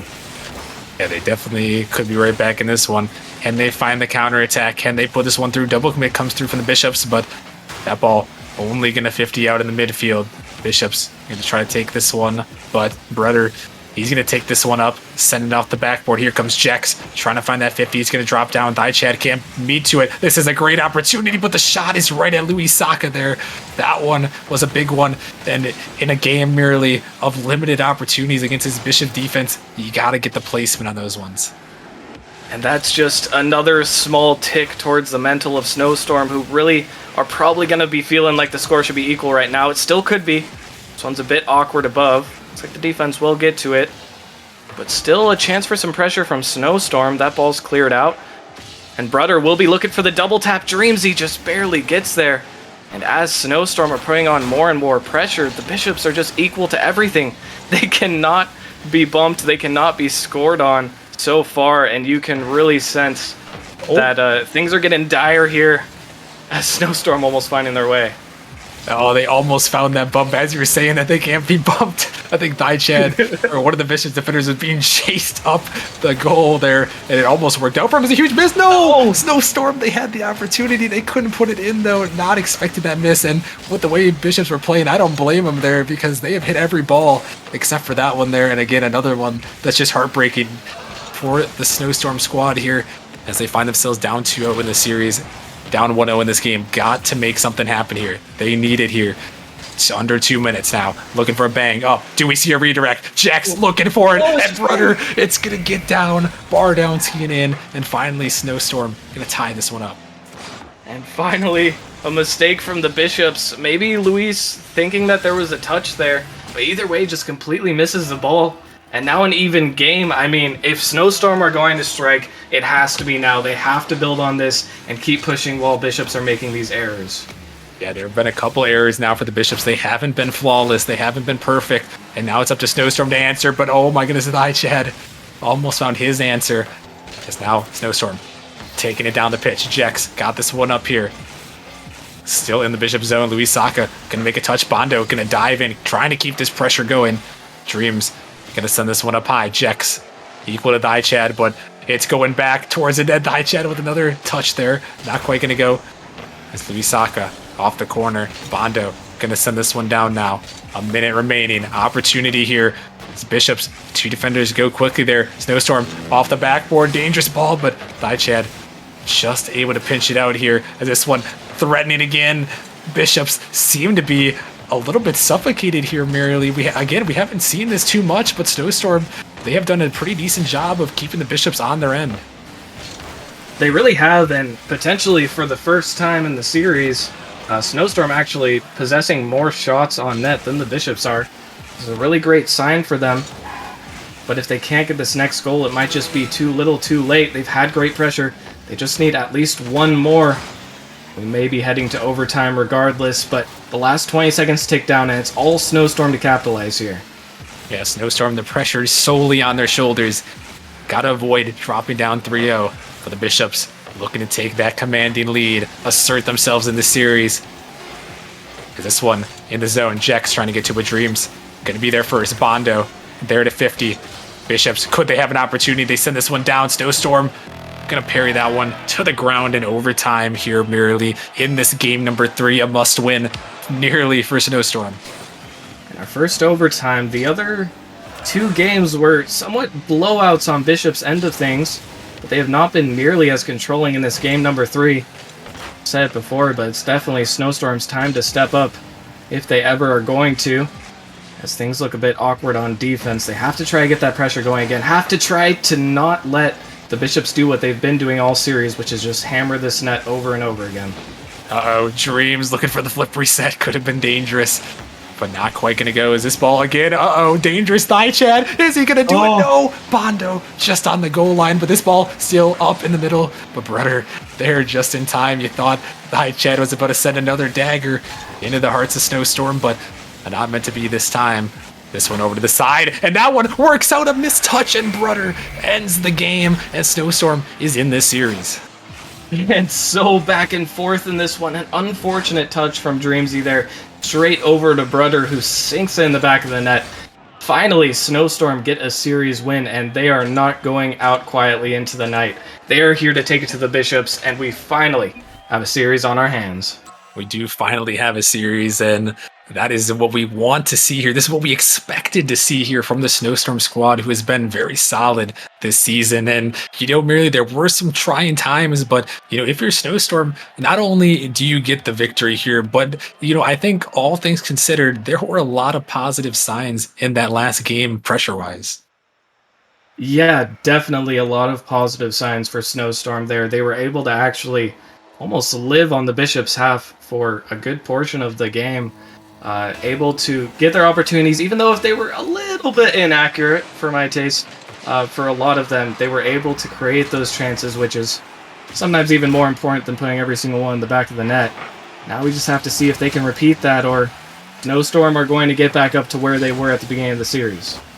Yeah, definitely so. And yeah, that game win there, obviously massive for Snowstorm's mental to know that they are in this series, but you got to come through with this game win here. Is this one floating in front of the net? Brother trying to stay with it. This ball shot low. Bondo gonna try to stay with it. Louis Saka looking to keep that one in, but not quite gonna go. And yeah, again, this is another massive win for Snowstorm here to win. As again, you do not want to go down to match point. Obviously, 3-1 leads. We've had quite a few that people have come back from, but you don't want to get in that zone. Oh my goodness, Brother almost just put that one on, but a shot again off the post. Oh no, Snowstorm. The crossbar is back, being paid, getting compensated for those saves there. Is that one not quite going to go, and we stay tied at 0 somehow? Give that crossbar a contract. That was so close for Snowstorm. Absolutely heartbreaking that they couldn't get that one, but still, they're still making these chances. They're still making things work. That said, though, here's an opportunity for the Bishops. Off the backboard, Jax will clear it away. That's well done by Snowstorm, who struggled on defense earlier, but now they're not struggling at all. This one, another chance that will be sent away. And this looks a little more like a game of Rocket League that we were expecting to see between these guys. Both teams playing their absolute hearts out now. Yeah, and it really, the series, it doesn't look too much different gameplay-wise. It's just that Snowstorm was able to capitalize and get a little bit more of that pressure on their zone. And I think that, again, just goes to show you how close these two teams are here. Is Thigh Chad looking to make something happen. This shot quick and in the bottom right, perfectly placed from the guy who's got to be the MVP thus far of this series. You can't just give him the ball like that. You know what Chad's gonna do. I mean, come on, man. You gotta shut him down. Thigh Chad absolutely christen and crossing everyone on the field, puts it in the back of the net, and reminds Snowstorm what they're going up against. A 1-0 lead, and in fact reminds his teammate, who's on his team, he's going to take that ball from him. Thank you very much. Of course, there. When you're feeling it merely, you're feeling it there. So you gotta respect it, and he's having himself a series right now. But this ball, dangerous, dropping, but Dreams are going to get a touch there, and now Snowstorm trying to answer back, trying to tie this series up and give us a 2-2 lead. Bishop's actually going to double commit on that one, but Snowstorm, they weren't quite ready for that one. Not quite in position there. Is this one popping up high? Bondo, can he take it over the top of 50? Comes through, follow-up attempt. It's off the post, a follow again, and Jex puts it in, and Snowstorm able to capitalize yet again. A great play here. And that's some great capitalization. This is what they were lacking in the earlier part of the series. Definitely some mishaps from Snowstorm on defense, getting a little bit, or from Bishops on defense, excuse me.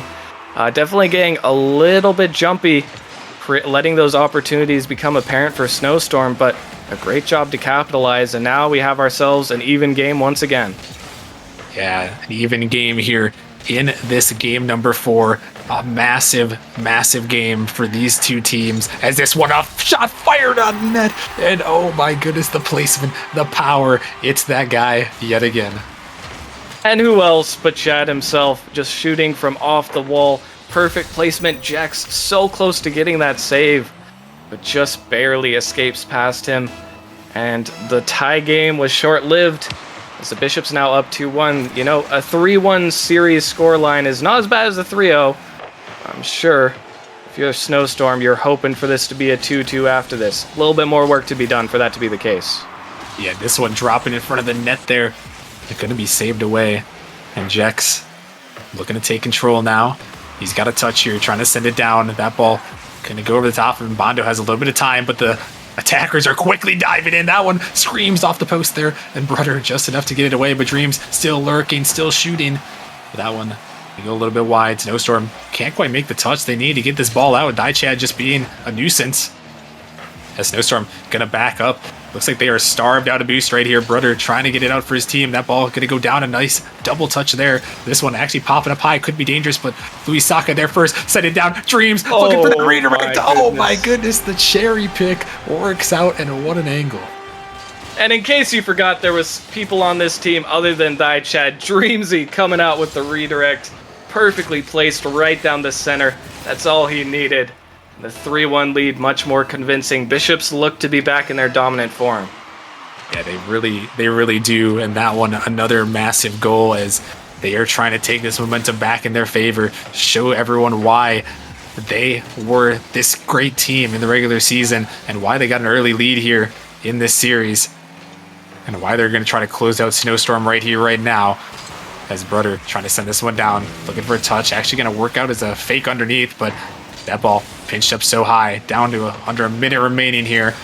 Snowstorm needing to tie this game up and send it to overtime, otherwise they will be in a 3-1 deficit and fighting for their season lives here. But this one high off the backboard, Brudder trying to find that read. It's going to drop down, but that one, a mistouch comes through actually. Jex sending it off the backboard. Could be an opportunity here. Snowstorm both diving in there. 2 defenders, and that one can be sent down, but Jex, he should be able to get there in time as the seconds ticking away. Dreams trying to cut off that pass here.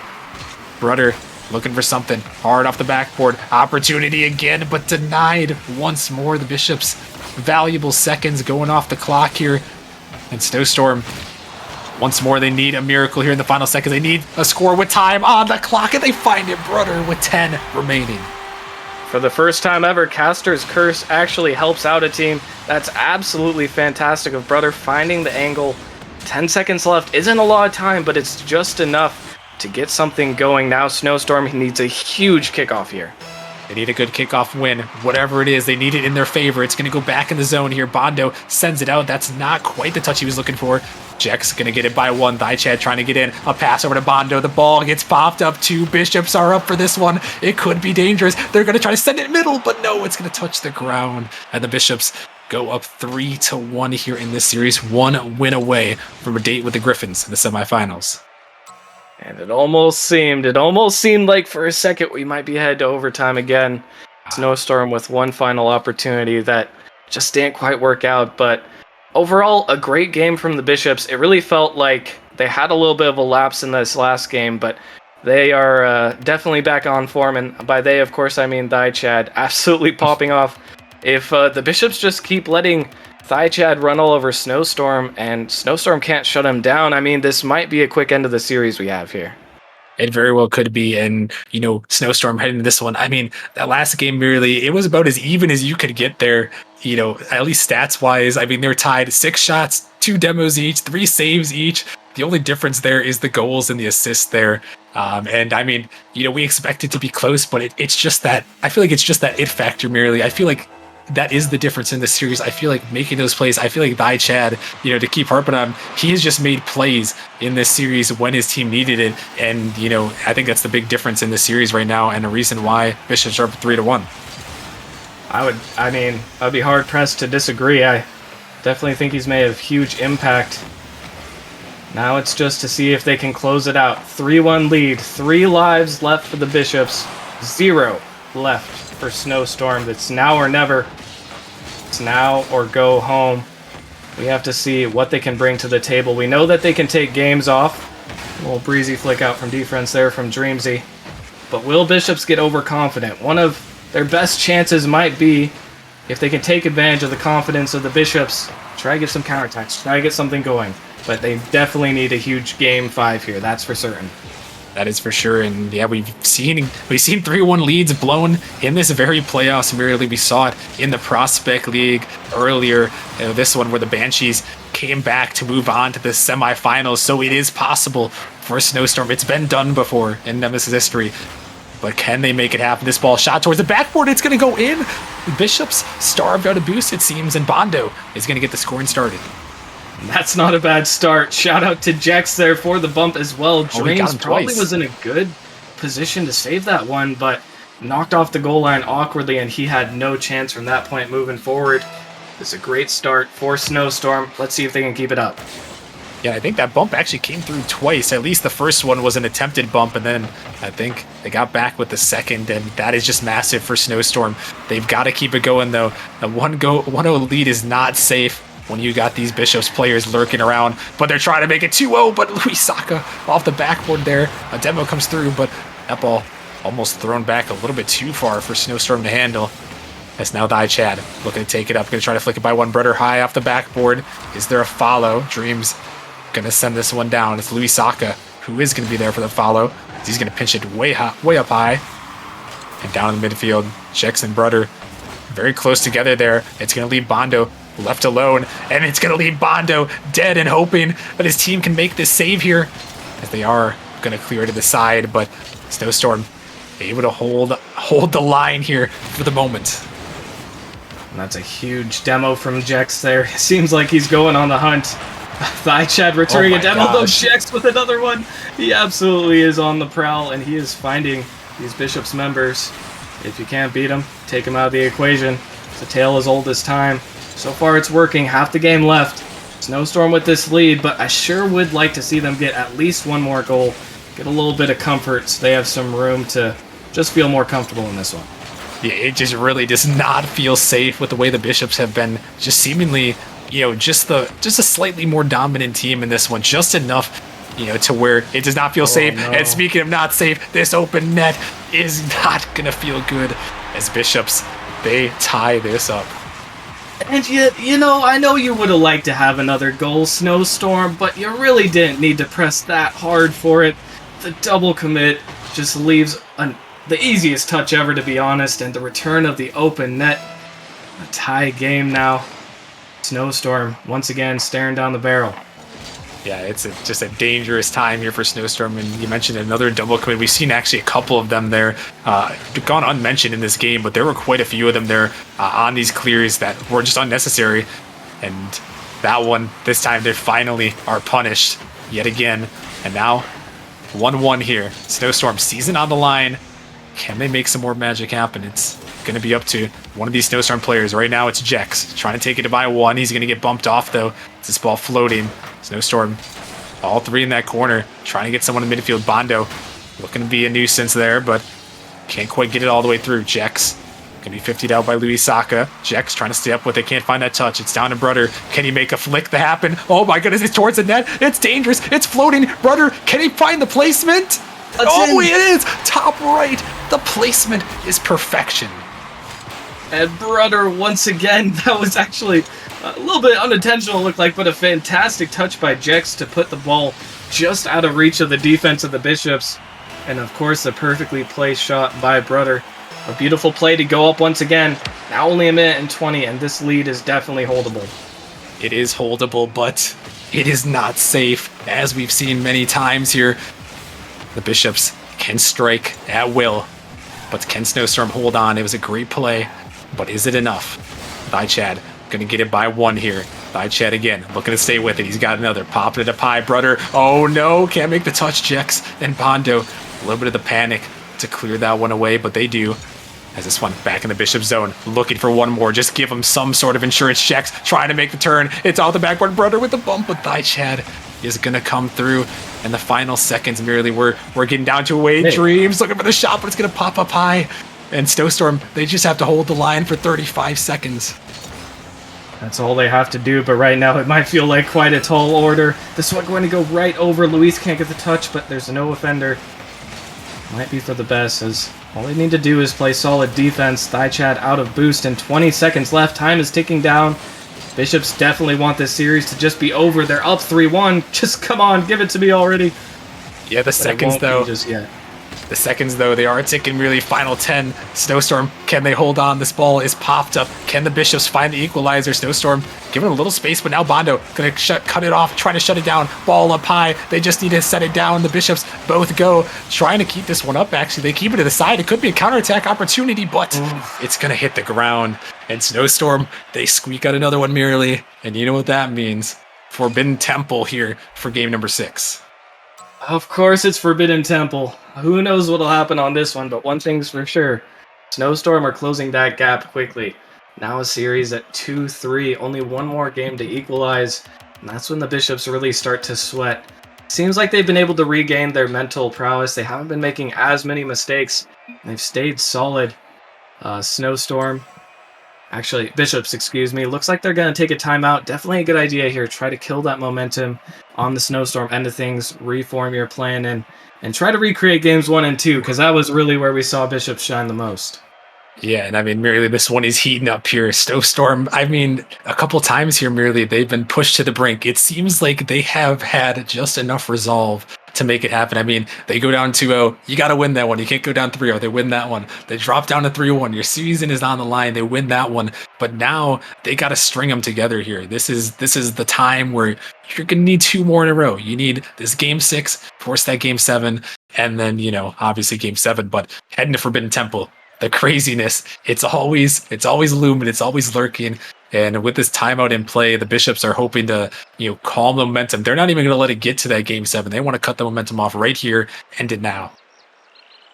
They would like nothing more than for this series to be over after this one. Meanwhile, Snowstorm, you know, you just got to take it one game at a time. Looks like, actually, Daichad's saying Bishops didn't even need the full timeout. They just need about 7 seconds. That's a Chad move if I've ever seen one. Looks like we're getting right back into it. I mean, if they want to join, then, you know, by all means, go ahead, I guess. They call the timeout and they say, well, timeout's over. So they did use it, though. So, I mean, hey, if they did, you know what, really, that might be the biggest power move we've ever seen. I haven't seen many teams that, you know, take the timeout and say, actually, never mind, we're just gonna cut it out early. But hey, if they're ready to go, then I think Snowstorm is more than happy to get things going as we are into game number 6, Forbidden Temple. Will we see some craziness? Can we see some goal scoring? We do. Snowstorm, strike first. And Bishops might be wondering if they should have taken a little bit longer of a timeout. That's a bad touch from Daichad, just sending it right to the center, and the follow-up is there. Great awareness from Snowstorm to be there for the clear, and already off to their same ways.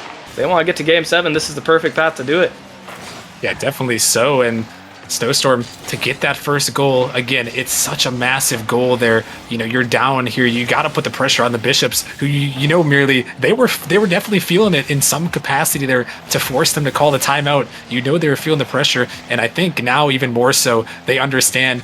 Crap, we just got scored on here, and now we're down 0-1. They could force this game 7 if we're not careful. And it always seems so far away, but when you actually play a series, sometimes you blink and all of a sudden 4 games have gone by. Bishops right now might even still be wondering how this is even close. They were dominating them in the beginning, but such is how a series of Rocket League evolves, and now Snowstorm, real contenders in this one.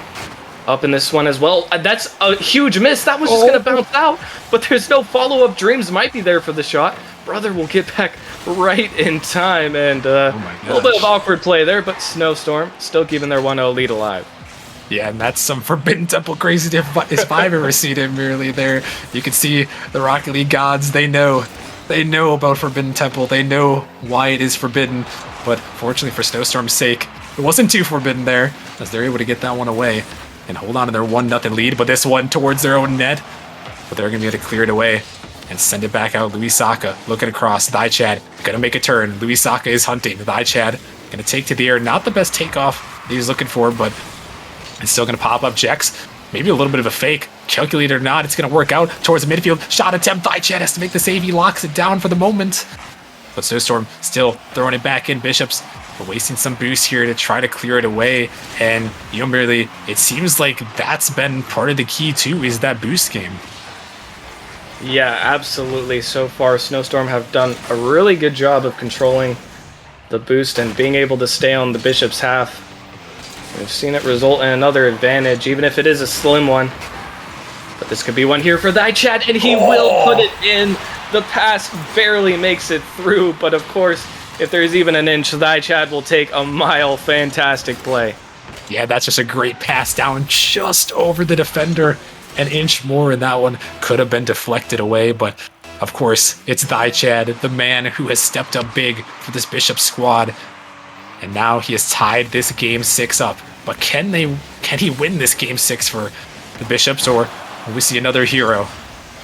This one into the Bishop zone. This ball popping up high. Snowstorm trying to 50 it across. Bondo gonna snag that boost and gonna try to leave it for Brudder. This one pops up. Bondo trying to get to it. A huge, whoa, I thought that was a miss, but Dream's actually able to get a touch to the corner. This one sent back down. Brudder back into the Bishop zone here. Thaichad gonna find a touchdown, but it's only dropping out to Snowstorm. Jex trying to stay with that one. Not the touch he was looking for, but it's gonna work out for Bondo. Double commit from Bishops on their back end. Dreams is gonna make a touch. Here comes Brudder trying to keep it in. Off to the side. Dreams taken to the sky. Can he turn this one on net? Oh my goodness, he almost found it there. So close, but not meant to be merely that one. It could have been a dagger. And that surely would have almost secured the game for the Bishops. A fantastic play coming through. Instead, it's on the other end. Thaichad so patient on defense as he has been the whole series. And still, things are heating up here on Forbidden Temple, but we have a tie game still on our hands. We do, and it might get to golden goal territory. The next goal may win it here. We're down still. 1:20 remaining in Eternity in Rocket League, and there may even be overtime to come if neither of these two teams can find something. This one out of the midfield, a huge block in the midfield to shut it down. Bondo dropping it down, but it's Luis Saka who's there on the goal line to clear that one away. A minute remaining here on Forbidden Temple. Snowstorm trying to extend this one to a game 7. Bishops hoping to survive. A huge miss, and oh my goodness, Brudder, did he come off the backboard? Wait. No, he didn't. He did I not. was like, am I tripping or are you? I'm tripping. Still a fantastic shot, a very fast read from Brudder there. Gets up to it quickly, places it with power, and now 54 seconds left. All of a sudden, the pressure is on the Bishops. If you can't get a goal back, I'm sorry, but your 3-1 lead doesn't mean much. You're going to game 7, and you could still lose this. Oh, wait. Now another opportunity here, and that one's just going to go in off of the own goal. Everything is falling to pieces. Thaichad puts it in the back of his own net. Oh no, and heartbreak merely, and this is the danger. This is the danger of that timeout.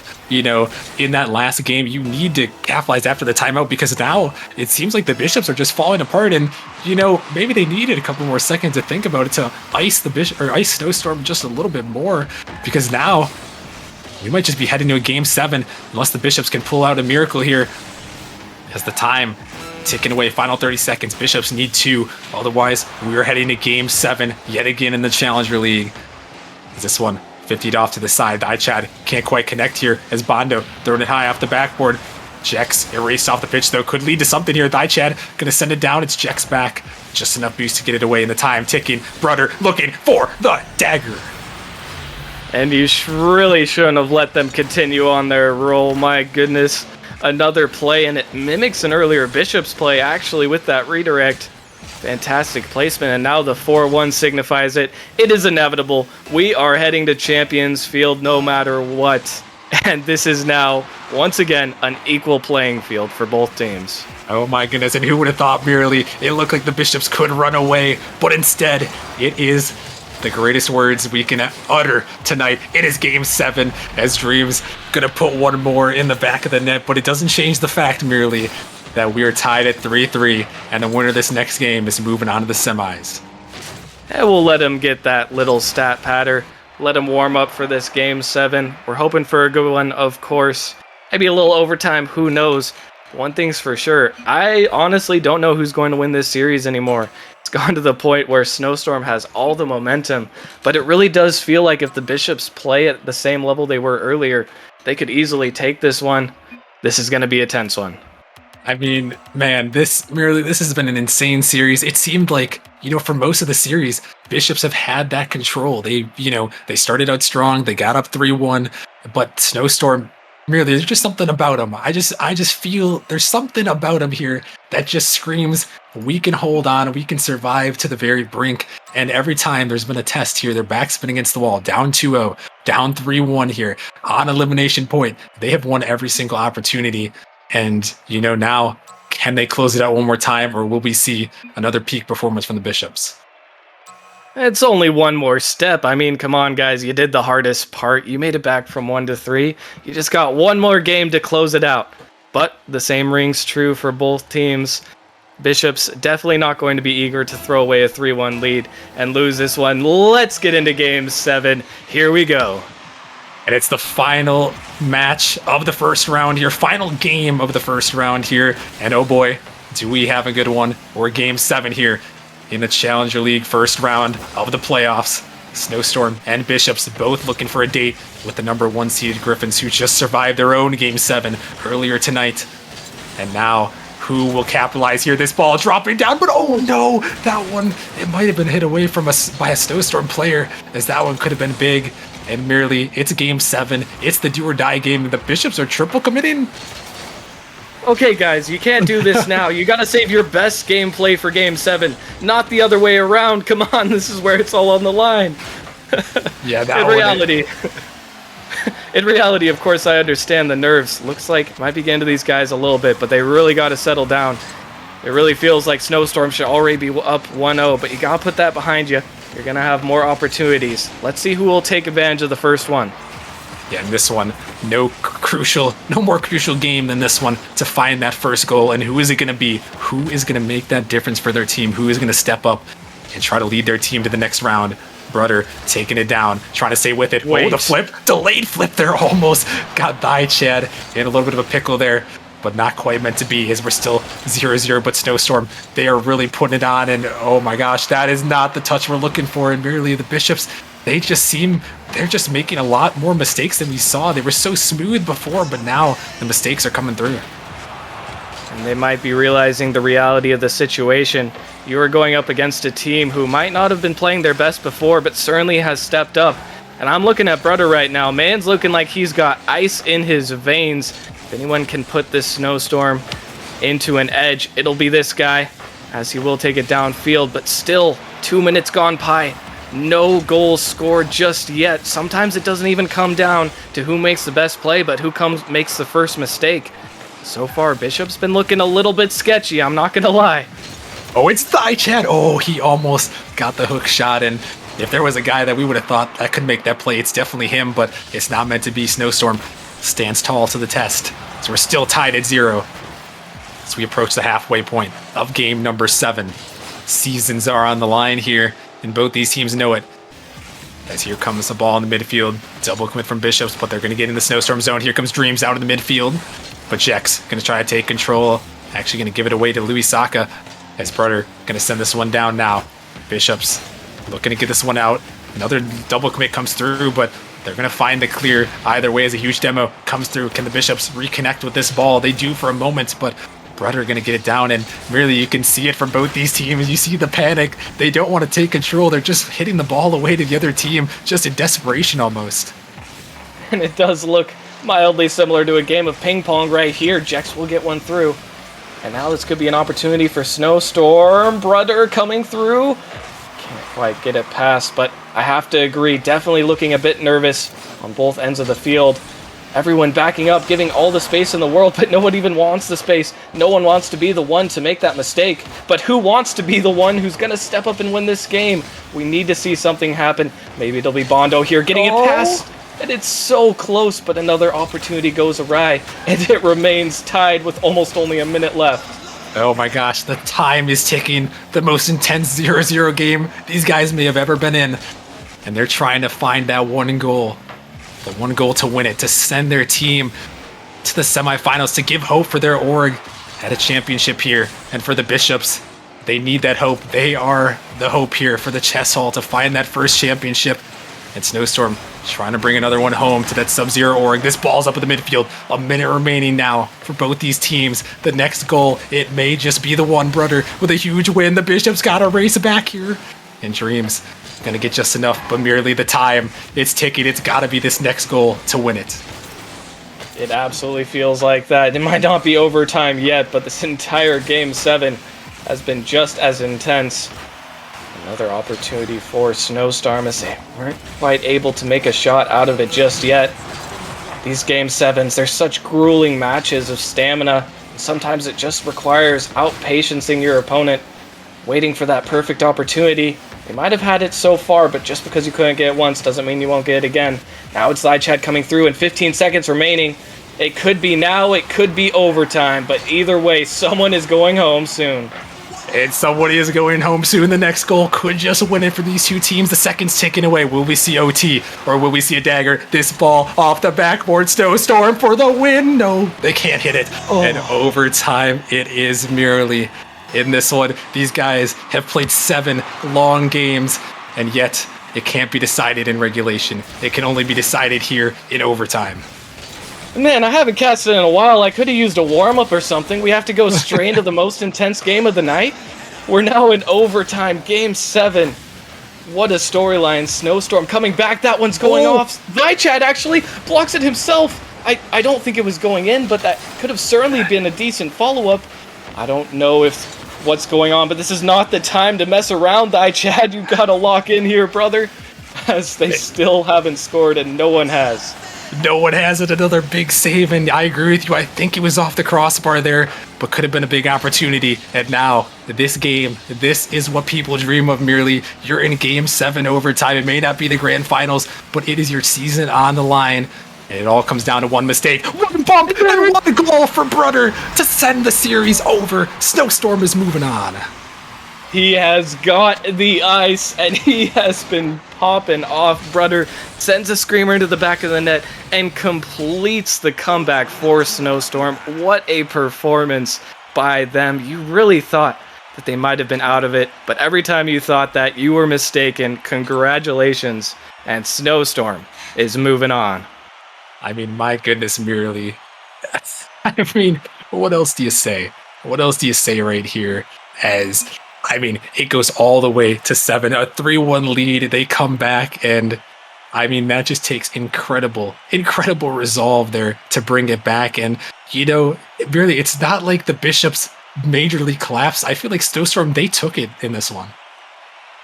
No, you definitely have to say that. I mean, Snowstorm didn't start off super hot.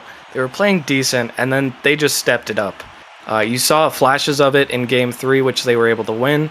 And then after Game 5 and onward, you really just saw them not let go of the reins. Even though the Bishops would have their chances, Snowstorm, it seemed like, would just get one step ahead of them every time. Yeah, definitely so. And I mean, my goodness, merely what a way to bring our dynamic duo back to the booth here. I mean, what better series than that one right there? Game 7 overtime. Brother, the hero for Snowstorm, gonna send them on to the semifinals. And man, really, I mean, the first week of the playoffs, we hadn't had many Game 7s. But the most important one came there, and man, the playoffs though, they have set us up with some absolutely banger semifinal matchups as we head into week 2, and the grand finals now 1 week away. And the grand finals 1 week away, I can hardly believe it. This might as well have been a grand final matchup if I've ever seen one. What a series. But of course, always looking forward. I'm sure we'll have more just like this. I couldn't be more excited. Yeah, nor can I. As man, we got to thank you guys all for joining us. Huge shout out to Gallium for sticking with us on this stream here in casting tonight as well. And shout out to all the casters who have been here helping us so far through this playoff run. It has been insane, and it's been a great night here. But we've got 3 more nights left for you guys. We've got 2 nights of the semifinals, Monday and Wednesday. Make sure you guys tune in. They are going to be crazy. And then next Saturday, 1 week from tonight, we are going to crown the Season 9 champions. And man, if they are all as intense as this one, well, there are some heart attacks that will be had. That is for sure. But once again, thank you everyone for supporting the stream tonight. Huge shout out to a couple people from earlier. Fort, way back in the beginning of the stream, coming back for 15-month resub. Zimity, someone with Prime earlier. Rogue, gifting out 10 subs and subscribing for 29 straight months at Tier 2. Much love to all you guys and much love to everyone for supporting us. But that's going to do it for the night. We thank you all so much for watching. We will see you guys on Monday night as we head into the semifinals, and we'll see you guys then. Peace.